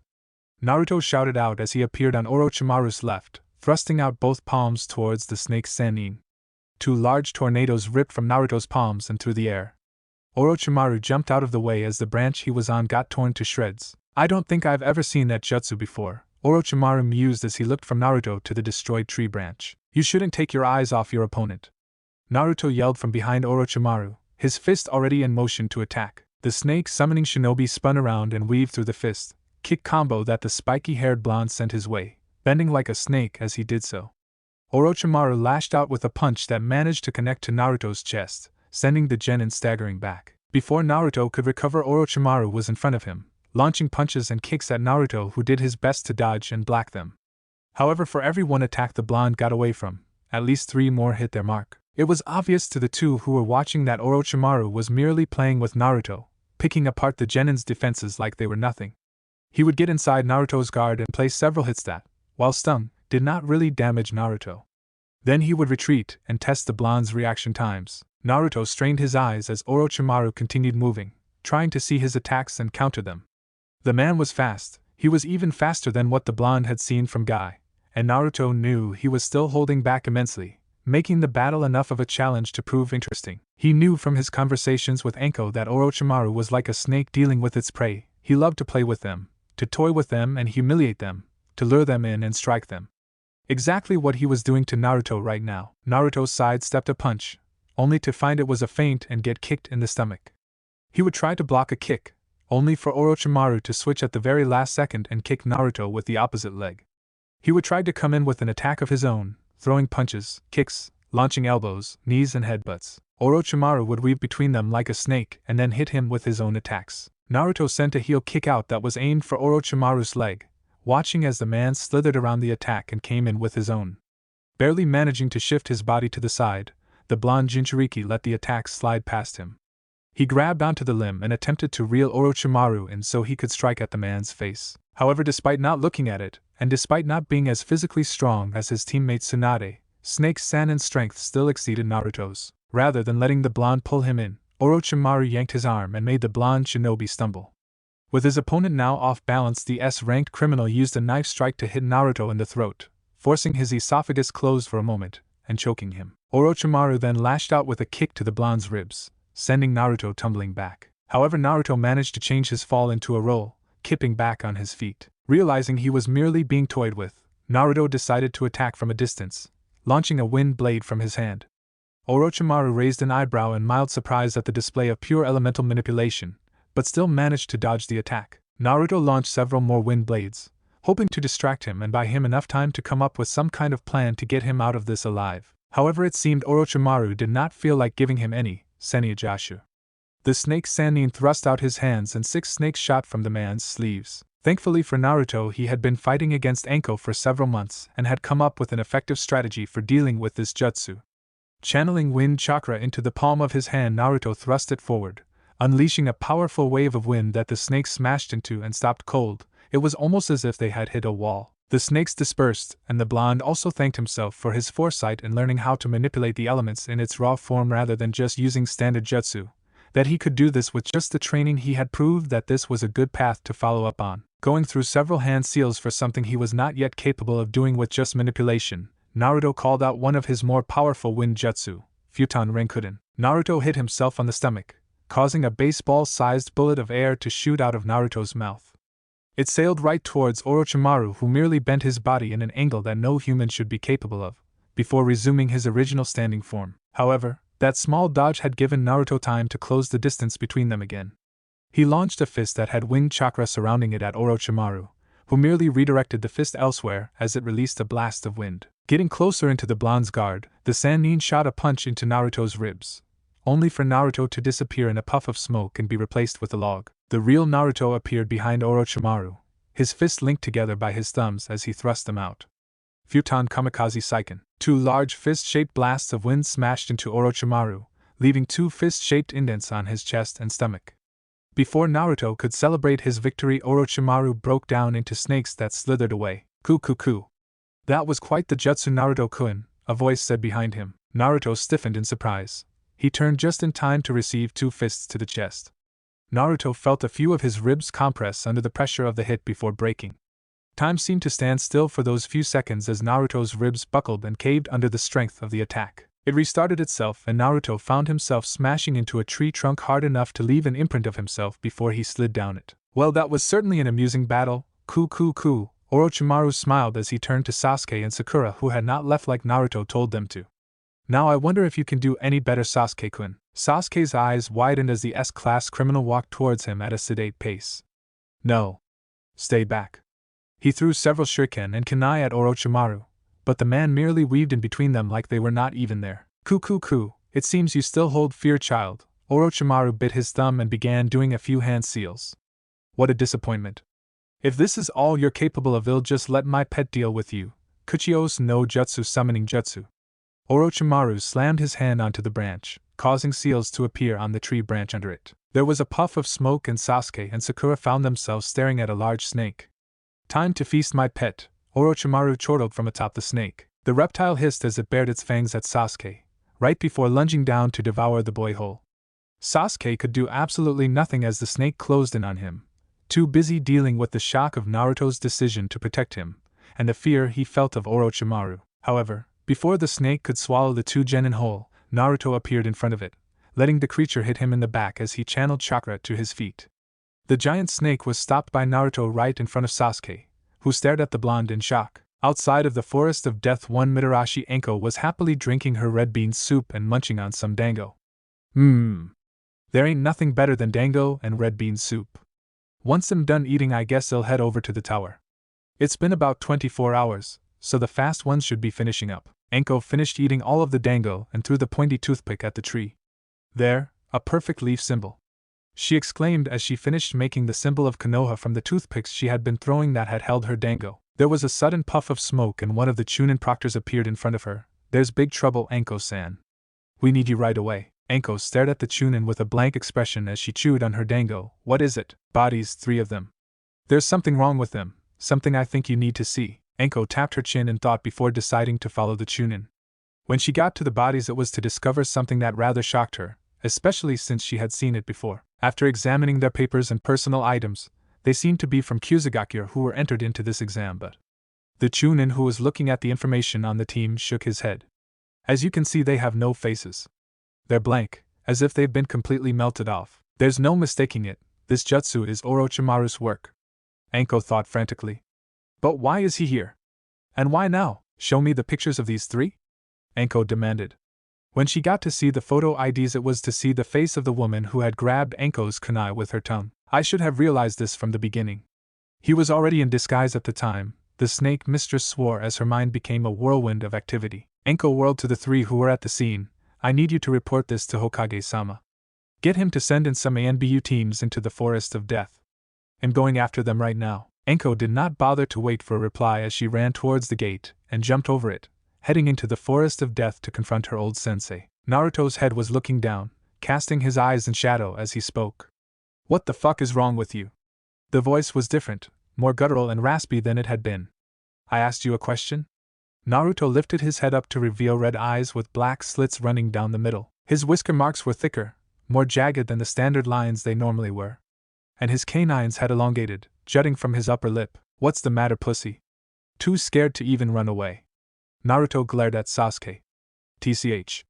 This isn't the team I know. That Sasuke may have been a prick, but he was never this weak and cowardly. Naruto reared his fists, and then slammed them into the snake behind him, leaving 2 decently sized imprints on the creature's face. The snake hissed out in pain before being forced back to the summoning world. I guess I'll just have to take care of this myself. Naruto glared at Orochimaru as he landed on the branch. Now this is interesting, the snake Sannin thought to himself as he began to dodge and weave in between Naruto's renewed assault. His speed, reflexes and strength seems to have doubled. The boy is quite the surprise. Naruto jumped into the air and descended on Orochimaru with an axe kick. The snake Sannin jumped back, letting Naruto's heel hit the tree, creating a small crater on the branch. Naruto appeared in front of Orochimaru and attempted to claw the Sannin's eyes out. Orochimaru ducked and weaved under the attack, coming into the blonde's guard and hitting him numerous times in the torso.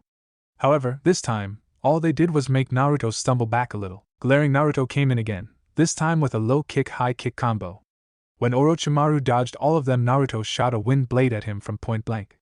To Naruto's surprise, Orochimaru was able to dodge the attack enough that it only left a light wound on his left arm. Gritting his teeth, he charged in even more furiously than before. Despite the increase in speed, Orochimaru found that Naruto was getting increasingly sloppy. Where before his attacks had some fluidity, now he was leaving nearly twice the amount of openings. I see, so the more heightened his emotions get, the stronger and faster he becomes. Orochimaru sidestepped a punch and delivered his own at the genin's face, sending the blonde stumbling back. But it comes at the cost of his ability to think clearly. Deciding he had seen enough, Orochimaru waited until Naruto attacked next, kawaraming himself with a Tsuchi Bunshin mud clone. He appeared behind Naruto and wrapped his tongue around the blonde genin's neck. What the? Hey, let me go, you stupid fuck. Naruto grabbed onto the tongue as he began to struggle against the tight hold. Orochimaru lifted the part of Naruto's cloak and lifted up his shirt. Ah. So that's the seal that keeps it at bay. I have to admit, it's quite the masterpiece. When your emotions are heightened and you're in danger, it releases the power of the Kyuubi. Very interesting. You may actually be of use to me. The fingers of Orochimaru's left hand began to glow purple.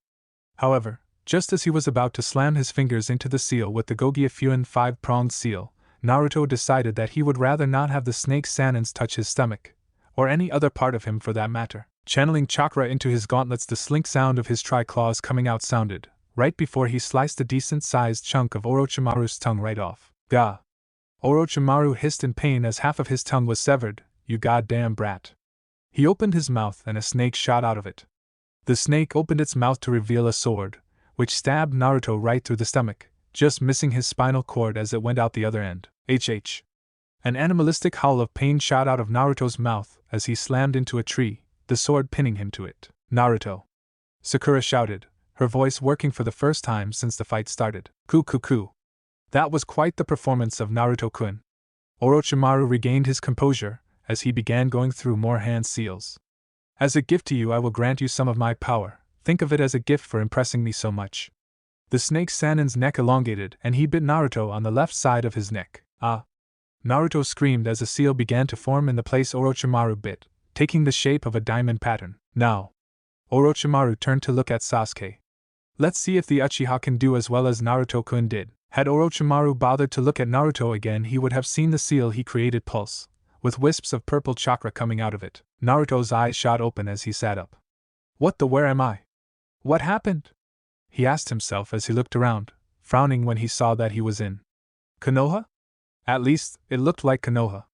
The buildings were the same, and he could see both the Hokage monument and the tower. However, where the Leaf Village would normally be bustling with activity, this place looked dead. There was no one there, something that rather disturbed the young genin. Standing up, Naruto began to walk around, trying to find any signs of life. How did I get here? He asked out loud, not expecting an answer. The last thing I remember was his hands immediately went to his neck and stomach, checking to see if the stab wound and the puncture marks he would no doubt have on his neck were there. They weren't there, making Naruto frown. I don't think I dreamed it so. He was knocked out of his thoughts when he saw a shadow hopping across the roofs. Spinning around, Naruto jumped onto the nearest roof and took off after the shadowy blur. Hey! Stop! He called out to no avail. Either the person didn't hear him, or the man was just not listening. Damn it, listen to someone when they're talking to you. Stop! Naruto chased the shadowy figure all over Konoha, eventually ending up on the Hokage monument. What the hell is going on here? Who are you? He glared at the figure whose back was turned to him. Answer me, he. The figure laughed, the voice sounded demonic and with an odd echo, as if two people were speaking. So you can't figure it out?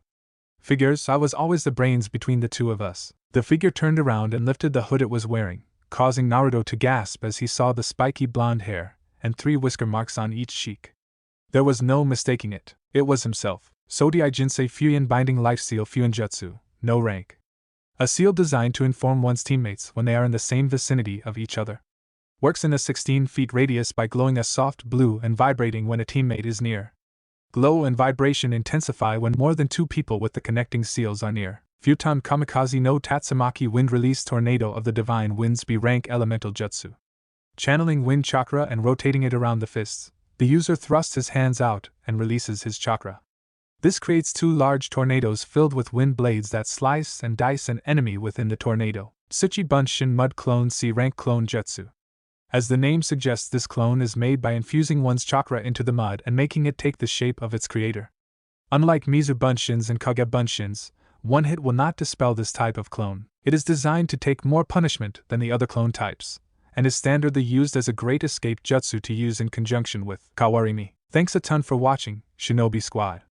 I hope you had as much fun as I did putting this epic what if together. Make sure to smash that like button, subscribe, and hit the bell icon so you never miss a single twist in the story. Drop your thoughts, theories, or even wild ideas in the comments. I read every single one.